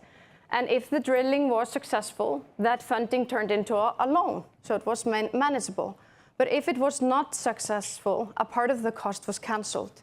And you know, this is with so many things where you have these high upfront costs, you need to have policy tools to actually mitigate the risk. I think we're seeing the same story now in our current environment.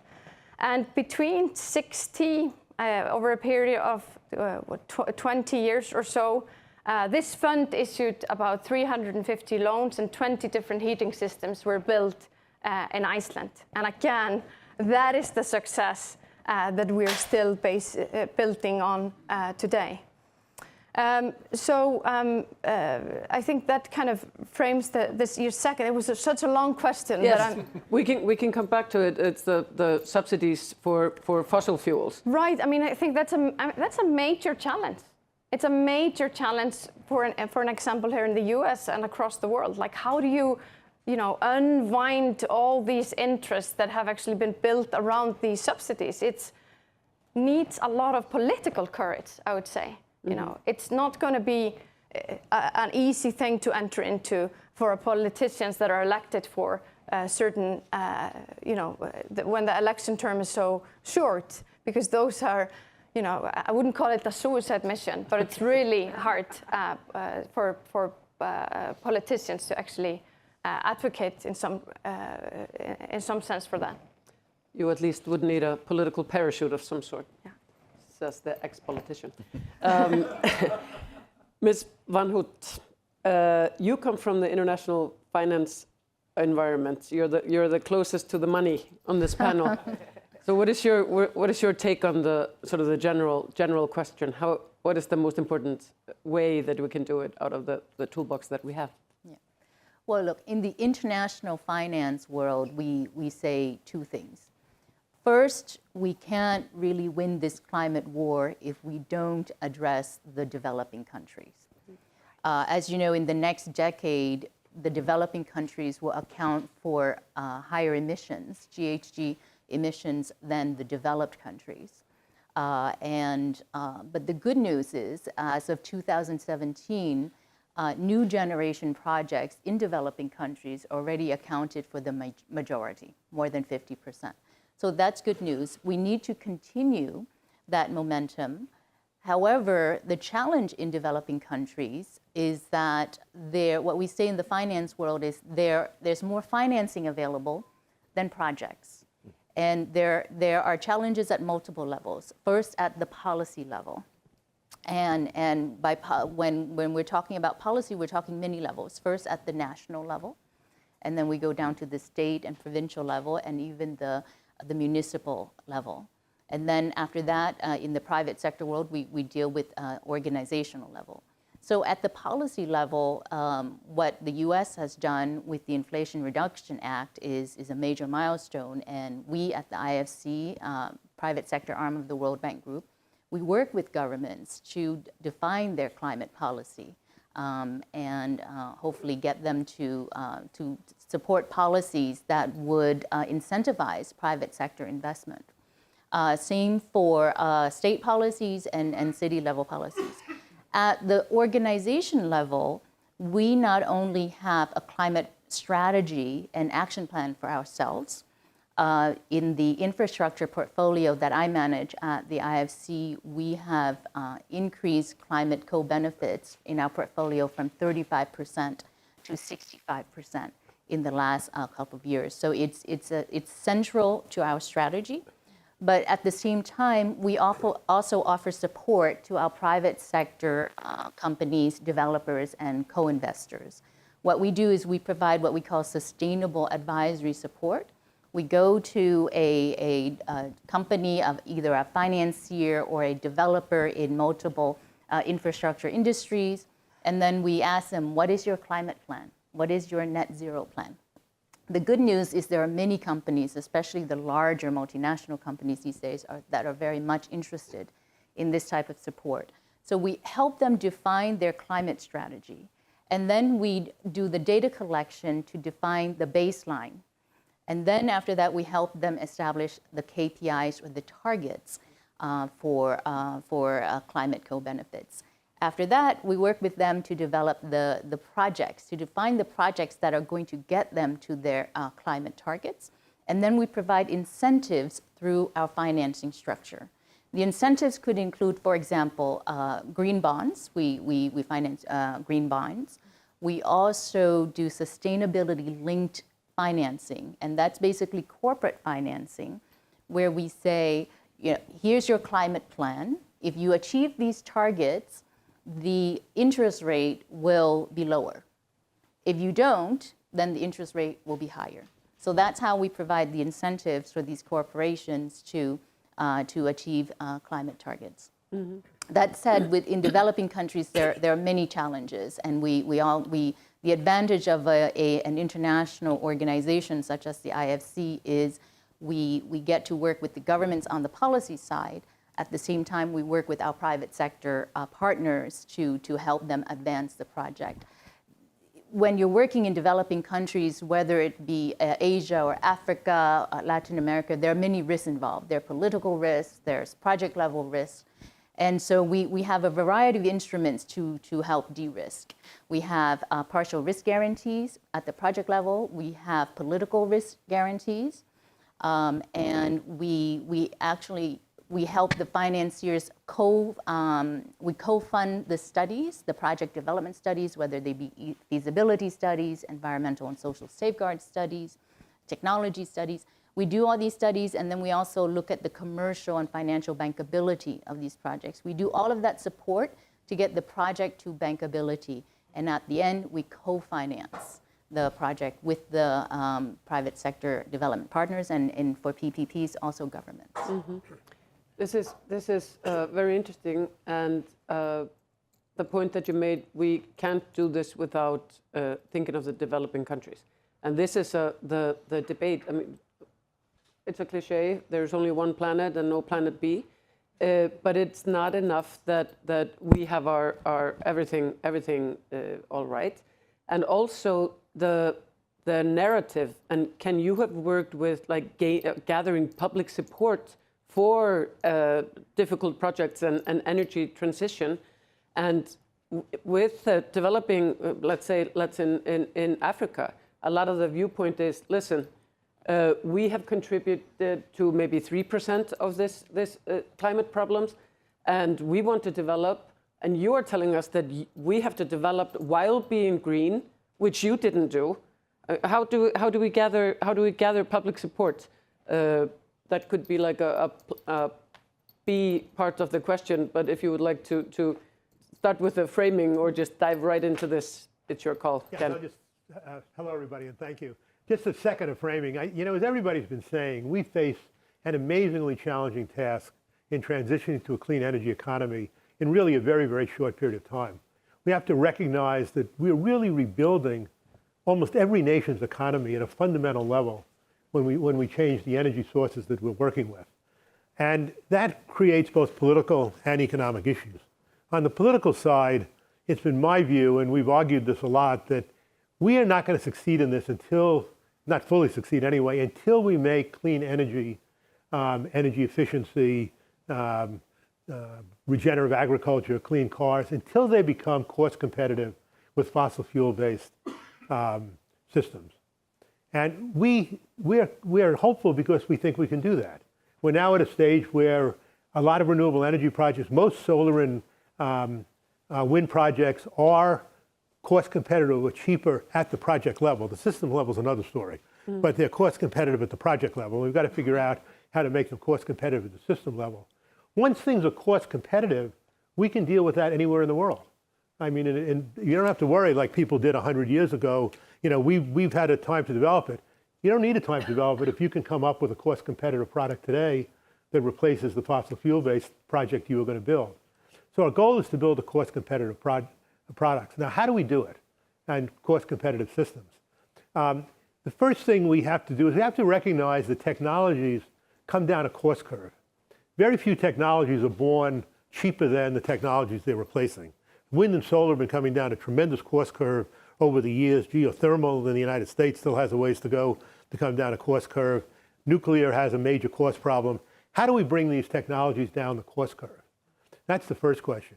The second question is, how do we do it equitably? How do we make sure that people in poorer and poorer communities in the United States are able to reap the benefits of this clean energy revolution, that they'll be able to get this cheap renewable energy? Because it's harder to build projects because of risk in poorer communities. And that holds true all around the world.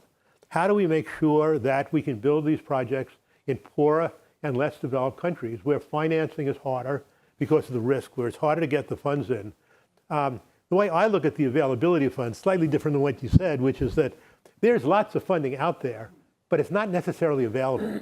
I mean, there are all kinds of things that prevent the funding from it. People will look at a project and say, well, if I want to do this project, I've got, instead of charging the regular interest rate of 5%, I'm making up the number, it's too risky, I have to charge 8%.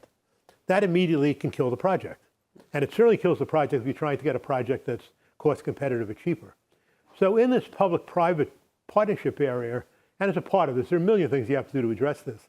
But in this public-private partnership area, we're looking at the public side as how do you use the public side to bring down the cost of projects? How do you do it? Do the public side provide the incentives that we're talking about? Do they provide low interest rate loans? Do they provide 100% up financing because poor communities can't afford to put up the initial capital on renewable energy projects? They're very expensive at the beginning and then they're very cheap to run. What are the steps you can take that enable you to do that? All the risk mitigation measures, some of which you just talked about. So I think there's tremendous potential here. I've always, everybody deals with the question of how optimistic you can be. I've always been optimistic because I think we have the economic basis to do this. We just got to figure out how to harness it. We have to figure out how to do it equitably. We have to figure out how to do it in every country in the world. It's just as important as people said to do it in the developing world. It's just as important to do it in poor communities in the United States and poor and underserved communities in the United States. So figuring all these things out is something that the public-private partnerships and business community, aided by help in these difficult areas where there are barriers, can really work together to bring about the change we need. You're making me optimistic again. That was my job in my last job. Exactly, exactly. We heard from the IFC about the financing. Excuse me. Coming to the public side, how are states and municipalities and the public sector, how are they equipped and prepared and able to enter into these public-private partnerships? What is your experience from California when it comes to that? Are you entering into public-private partnership and ventures? Definitely, from the legislature's point of view, we do encourage that, and oftentimes, we have private entities that come to us and suggest ways that we can improve, like permitting and other processes that are necessary in the state to get these projects up and running. Coming from the public sector myself, it can be cumbersome. Yes, especially in California, we have very strict environmental regulations, and that we're both proud of, and now we need to find a way so that we're not, making, that these projects can't be developed. The computer system. And we have a strong environmental community, advocates, right? That, unfortunately, some of our environmental policies are weaponized by local communities that don't want these projects in their communities, in their neighborhoods. Yes, like transmission, right? We've had some issues where people are trying to stop that. California is starting a new source of energy, the offshore wind, but some of that is getting delayed because of local communities, coastal communities that don't want that, right? So how do we balance that, right? Because everyone, if you were to ask those communities, of course they support renewable energy, clean energy, but when it comes to it being close to them, then that's where the support ends. And then, because we have, like CEQA, which is the California Environmental Quality Act, there's an opportunity for the public to give input, and sometimes that's where lawsuits happen and stall these processes, unfortunately. So if I turn to you, Rich, from the other side, what supports does the private sector need and get from the public sector in order to enhance this development and move these projects to go over, not in my backyard, but more the computer says no. How do we get it to say yes and have this? Yeah. Well, I'll just plus one on the need for permitting reform. It's a vast and complicated problem at every level of our system. It felt like every time I turned around in Iceland, it was just glorious, and oh yes, we just agreed on the permitting regime for this very, very quickly, and so we could build geothermal or license offshore carbon dioxide removal. Okay, so maybe it wasn't so easy, but at least you have fewer people to argue amongst it. But it is a very complex and challenging issue here. We are currently locked up in a debate about an extremely modest federal permitting proposal that's been put forward by Senator Manchin as part of a deal with Senator Schumer and Speaker Pelosi. And an extremely modest proposal is being portrayed as though it is gutting our National Environmental Policy Act because there's a kind of a reflexive opposition by some parts of our conservation community to permitting reform. It's going to be really problematic if we're serious about building large-scale renewable power in this country. But on the private sector side, for many of these technologies, and Ken made this point about the cost of capital, especially with the risk for these early stage technologies, they do need a public cost share to demonstrate the first things. We saw that in the first generation of large scale wind and solar deployed in the United States. Most of that financed back by the last major round of demonstrations in the ARA bill. Prior to that, we had our shale gas revolution. Most folks think of that as a private sector innovation. That was heavily cost shared with support from the U.S. Department of Energy and then the alternative production credit. So for each of these new technologies, there was significant public support all along the way. In the current new phase, these kind of $30 billion scale projects each require a 50% private cost share. So every one of those will be working with one or more private sector companies coming with a project. The federal government will be putting up half, and then we also have sort of other support that we can wrap around that, like low-cost financing.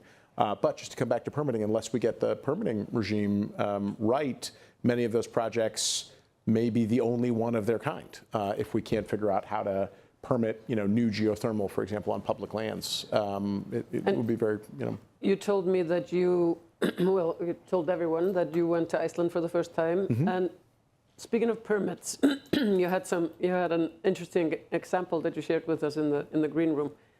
Regarding I think it was very interesting. So we have a lot of private innovation in the United States in carbon dioxide removal technologies. So Iceland right now is demonstrating two of those. One, a Swiss company called Climeworks, linked up to the geothermal plant, which is a very inspiring project. And another one, a US-based company called Running Tide. It's based in Maine. It has a very simple concept, which is that it's going to make little buoys out of biodegradable biomass, wood chips. It's going to glue those together with effectively cement, which will dissolve in ocean water. It's going to put kelp spores on the outside and send those out into the ocean. So the kelp will grow very, very large, and then the thing will all sink, because this is the kind of kelp that I learned a lot about kelp. So it was wonderful. The whole thing is going to sink, and that will have significant carbon dioxide removal benefits. That project, again, putting wood chips together with cement, which will dissolve, and growing kelp on that is illegal in U.S. territorial waters. That's illegal. So a Maine-based company had to go to Iceland to demonstrate a technology, which obviously, would be a very low environmental impact, probably negligible environmental impact kind of technology. But our current permitting regime doesn't allow even demonstrations or pilots of that kind of technology. So I'm very grateful to Iceland for hosting that, and I hope that we can get our own permitting regime corrected in the U.S. so that we can allow innovation of that kind. Well, you're very welcome on behalf of Iceland. We're saving lots of money there too, so you know, I was gonna say, it's a major demonstration. Yeah, lots of jobs. We just expect to be on the when you launch it. It's like, thank you, Iceland. But Halla, this brings you to, I mean, the government and the not speaking of political government, the regulatory environment can be a facilitator, and the policymaker can make the things happen, but they can also be a hindrance. Do you have an example of what worked, what didn't work in like the public-private sphere, and if you could make all the decisions for one day, what would be the first thing that you would change? Yeah, so I think we're running into some of the problems that you have described, is that the legal frameworks are not designed for the climate crisis, right? Many of the legislations that we're working with were designed for different times, and whether it's an innovation or whether we're looking at, you know, development in the grid or whatever it is, the frameworks that the regulatory agencies are working with are maybe not up to date, not suitable for tackling the crisis that we have right now. I sometimes think if I could control everything for one day, wow. So you know, okay, it's I'll limit it in this discussion. In this discussion, I think sometimes in Iceland we're a small society. I sometimes think that we're making it too complicated. You know, we have an energy need when it comes to our energy transition, and we need to get that energy when it's developed to meet our climate goals. That's kind of the task if we think about it in the context of the climate crisis, right? And you know, Hörður, you spoke about social acceptance, and I think it would be easier for us to actually get that social acceptance if people could agree on, okay, we're doing these 5 projects for this goal, kind of a bit like the geothermal transition was now. But it's more complicated. Of course, we have an energy market. It depends on who wants to buy the energy. It's not necessarily that, you know, increased energy production will end in supporting the climate goals. It depends on who buys the energy, you know, what's the emission of that buyer and so forth. So it's much more complicated. And because it's much more complicated, maybe there's a lack of trust by different members of the public, you know, what is going to happen and so forth. So I wish we could gather stakeholders and just agree on these are the projects, we're going to get this done, and we're going to make it happen here, and we're going to complete this 15%. So a very effective one day, right? Well, we need to get that day on your table very, very soon. But going again to you, Ms. Van Hout, from the financing side, and you mentioned the developing world, just like if you can describe the challenges and opportunities regarding public-private partnership in getting things moving, to make it simpler, so Halla's wishes come true. Well, actually, it starts with government policy. So, for example, we have an offshore wind global program. And the first thing we need to work with our developers for offshore wind is we need to work with the government on seabed rights, seabed leasing rights. And that's a challenge. And for, say, for solar PV projects or for hydropower projects, we need to work on, and especially in developing countries, there's a specific PPA in place that might not be bankable for the private sector. So we have to work, and the tariffs that are regulated might not make any developing project bankable for the private sector. So there are many policies in place that need to be changed in these developing countries. Coal transition is a challenge, especially in Asia. I would love to be able to, and that's about government will as well, and people's acceptance to that they are willing to transition out of coal and adopt cleaner technologies. And the challenge there, the tension there is how do you provide energy, the amount of energy that's needed while waiting for these projects which could take a long time. The second major challenge that we face is our ESG, environmental and social safeguards. especially. And at the IFC and World Bank Group, we have very stringent requirements. Some in the private sector would say maybe too stringent. And so, but the reality is we have international best practice. We also support government legal regulatory frameworks for ENS. But the reality is most private sector companies are not willing to spend the amount that it takes to meet our ENS compliance standards. And this is where it's very important for government and also development partners such as the Rockefeller Foundation, Bezos Fund, Breakthrough Energy. So I'm working with quite a few development partners, bilateral governments, to actually provide the financing necessary to buy down the cost of meeting these regulatory measures. I want to end this round because we're going to move into questions on a little optimism. The Biden administration, what are their tools? What can they do if you look at it from a U.S. perspective? What are the tools that are going to be put in place? Well, there are a lot of, first of all, of course, we do have this Inflation Reduction Act, which has, what, $340-something billion for for clean energy projects. So that's a very good start. In the United States, we look at that as a starting point. It's putting us on the right path, but it's not enough. We have to do a lot more, both on financing and on other things. But the administration can do a ton of things on the regulatory side, some simple, some complicated, all of which ultimately need public support to continue. I mean, a simple policy, for example, that can be very, very effective is banning internal combustion engine cars from being sold in 2035. Very simple, very easy to put in place.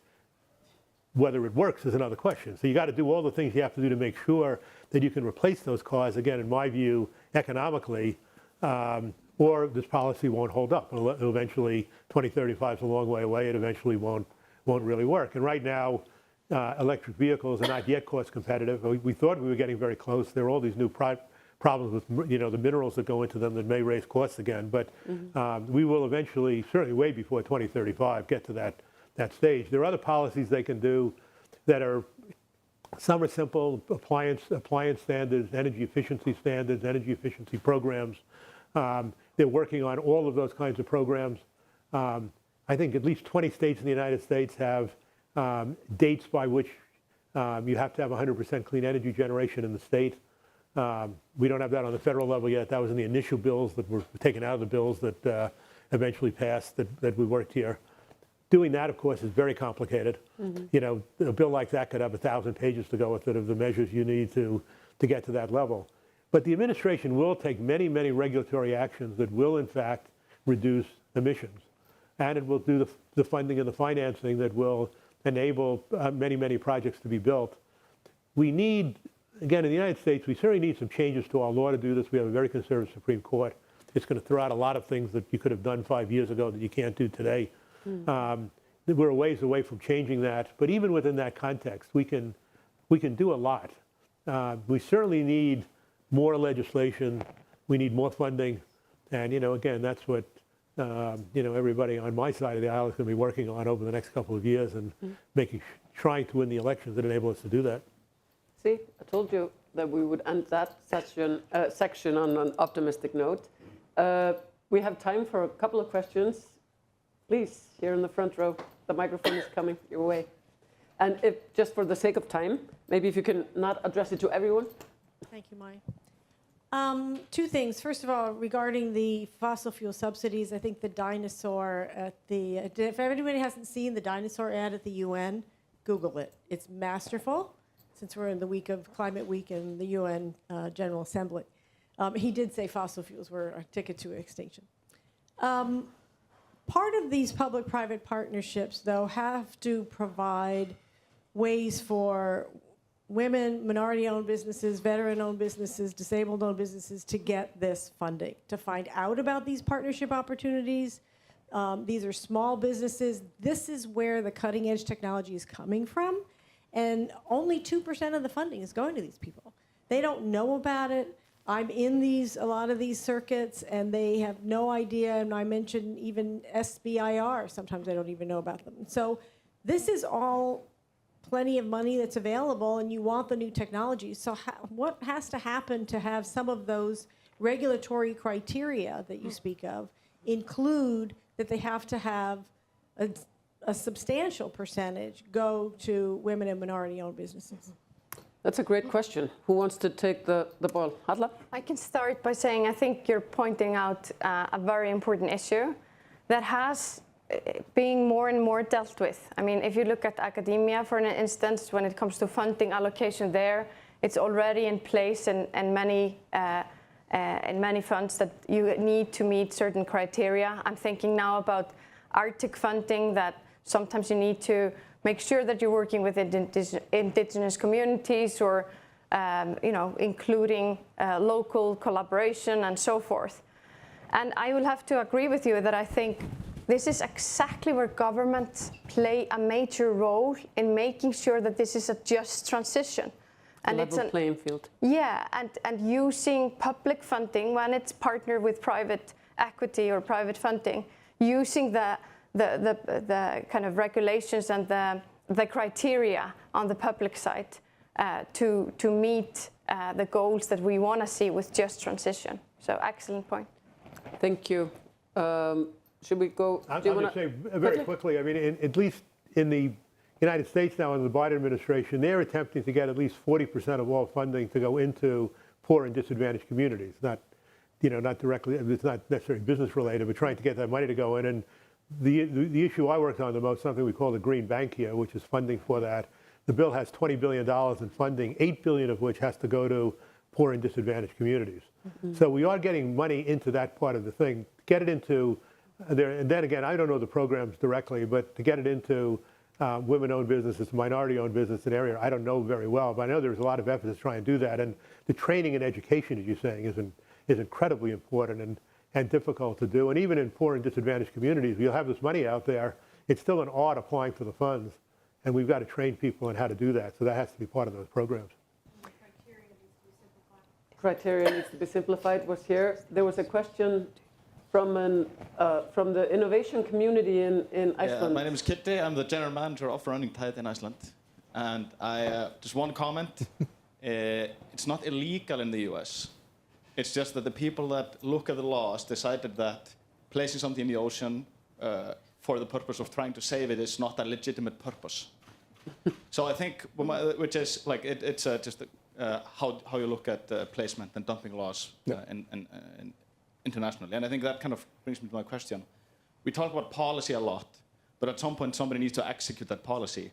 And I sometimes get the feeling from people I talk to that there's like a mismatch between audio and video in the sense that policymakers are saying all these pretty things about what we want to do, but then when you get to the place where people actually have to stamp things and put things through the process, they're actually like, actually, this saving the world is not that legitimate. Let's just not get that through the process. So maybe, how do we get from the lofty, fancy things that we say, on the top level of the policy side to actually executing with that kind of spirit in mind? Yep. How do we streamline the process? Can I just say a word, Sure. a word specifically about that one? That is an important distinction, and I realized that it was broad strokes earlier.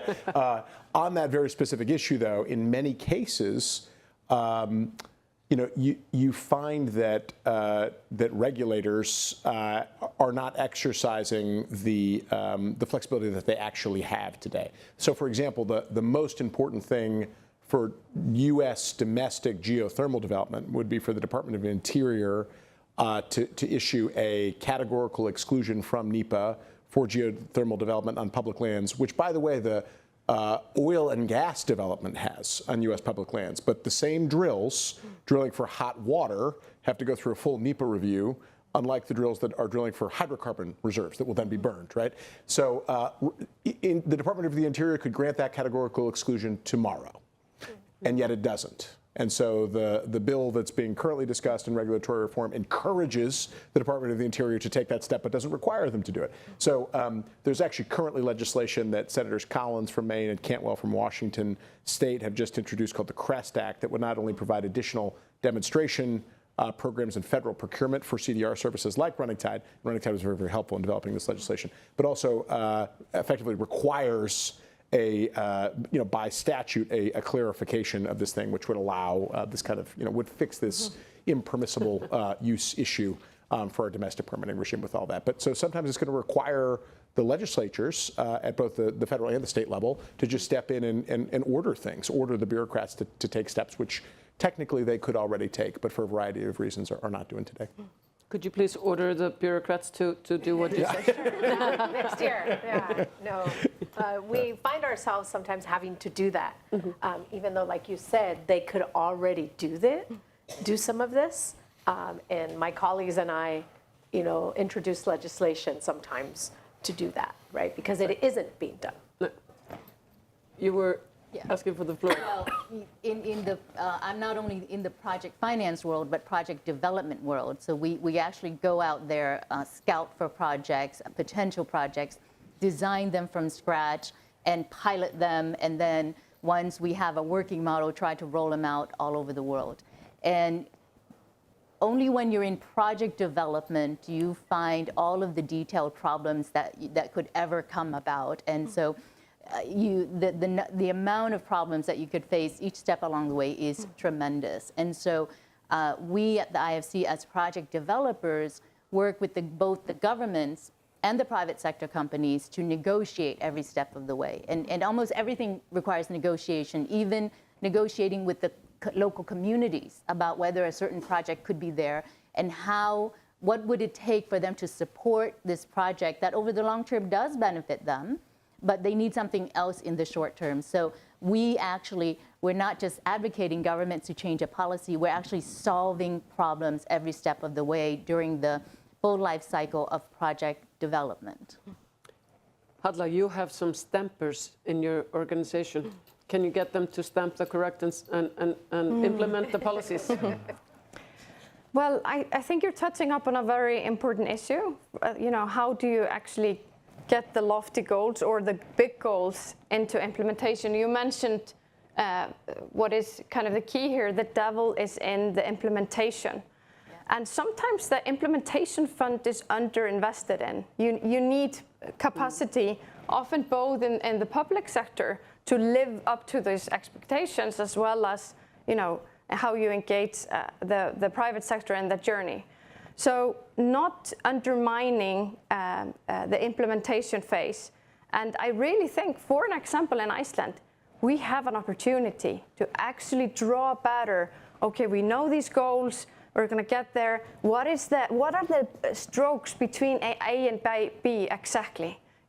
We started off with the Energy Fund in Iceland. It was a pretty clear policy tool to actually help us develop our geothermal resources.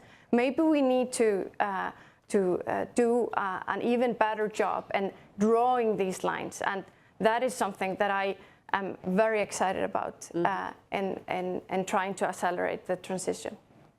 Ken, you are the person who stands in between these people and a cocktail, but I want you to have the final word, because you're the word of optimism. So how do we implement all of those good ideas? Well, it takes a lot of work to implement these ideas. I mean, I just left an organization where we spent 100% of our time trying to build public support for addressing climate change. And, we need it badly in the United States, but in most countries you need it. But again, I think that the way we have to do this is we've got to look at every aspect of the economy. We've got to take every step we can where we are today, and then to do everything we can today, and then to try and build so that we can do more next year and more the year after, until we get to the point where we've reached that critical mass of cost and everything else, where we can do a very, very quick transition. We pretty much think in the United States, at least, that we really by 2035 have to have 100% clean energy generation as an example. 2050, 100% net emissions, but by 2035, 100% clean energy generation. That's 13 years from now. That's going to require a lot of work, and it's got to escalate. We've got to take everything you do has to build on the last thing you did until we have a strong enough system and a economically enough system and a politically supported system that enables us to do that. Again, I think we can do it because of the cost of renewables and clean cars is going to be very, very competitive. I think people want it, and I think Mother Nature is telling us we have to do it. The cost is higher if we don't do it. Let's put it this way. Yeah. So would you please join me in thanking this wonderful panel?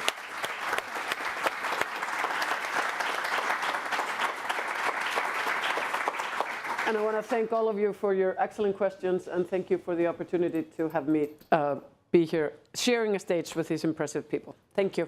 Thank you.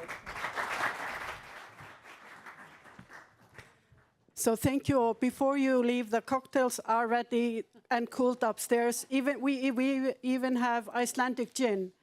But what did I tell you? It was a panel of rock stars. It was a great ending to a very long but interesting day. And Hallarind said it so well here. I mean, I feel energized. I am optimistic, even if when I woke up this morning, I felt, the world was bleak.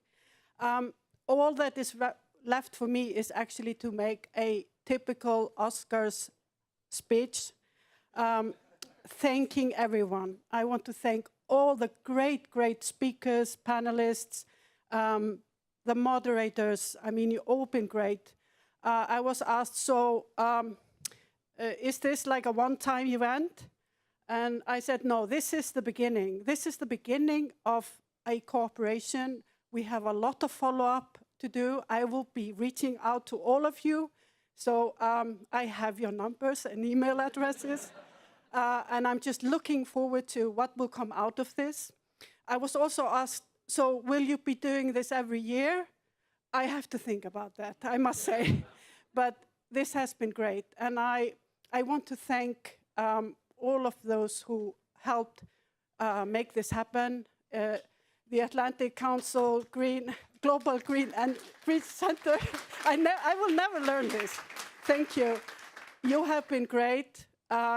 Green by Iceland, Business Iceland, you've been great. Einar, Birta, even if you have moved on, and Nótt, you're all great. My greatest, I have to have one really big shout out for two persons in this room. One is Maya, she has been great. And the other one is my colleague Ragnhildur. They have really pulled this off.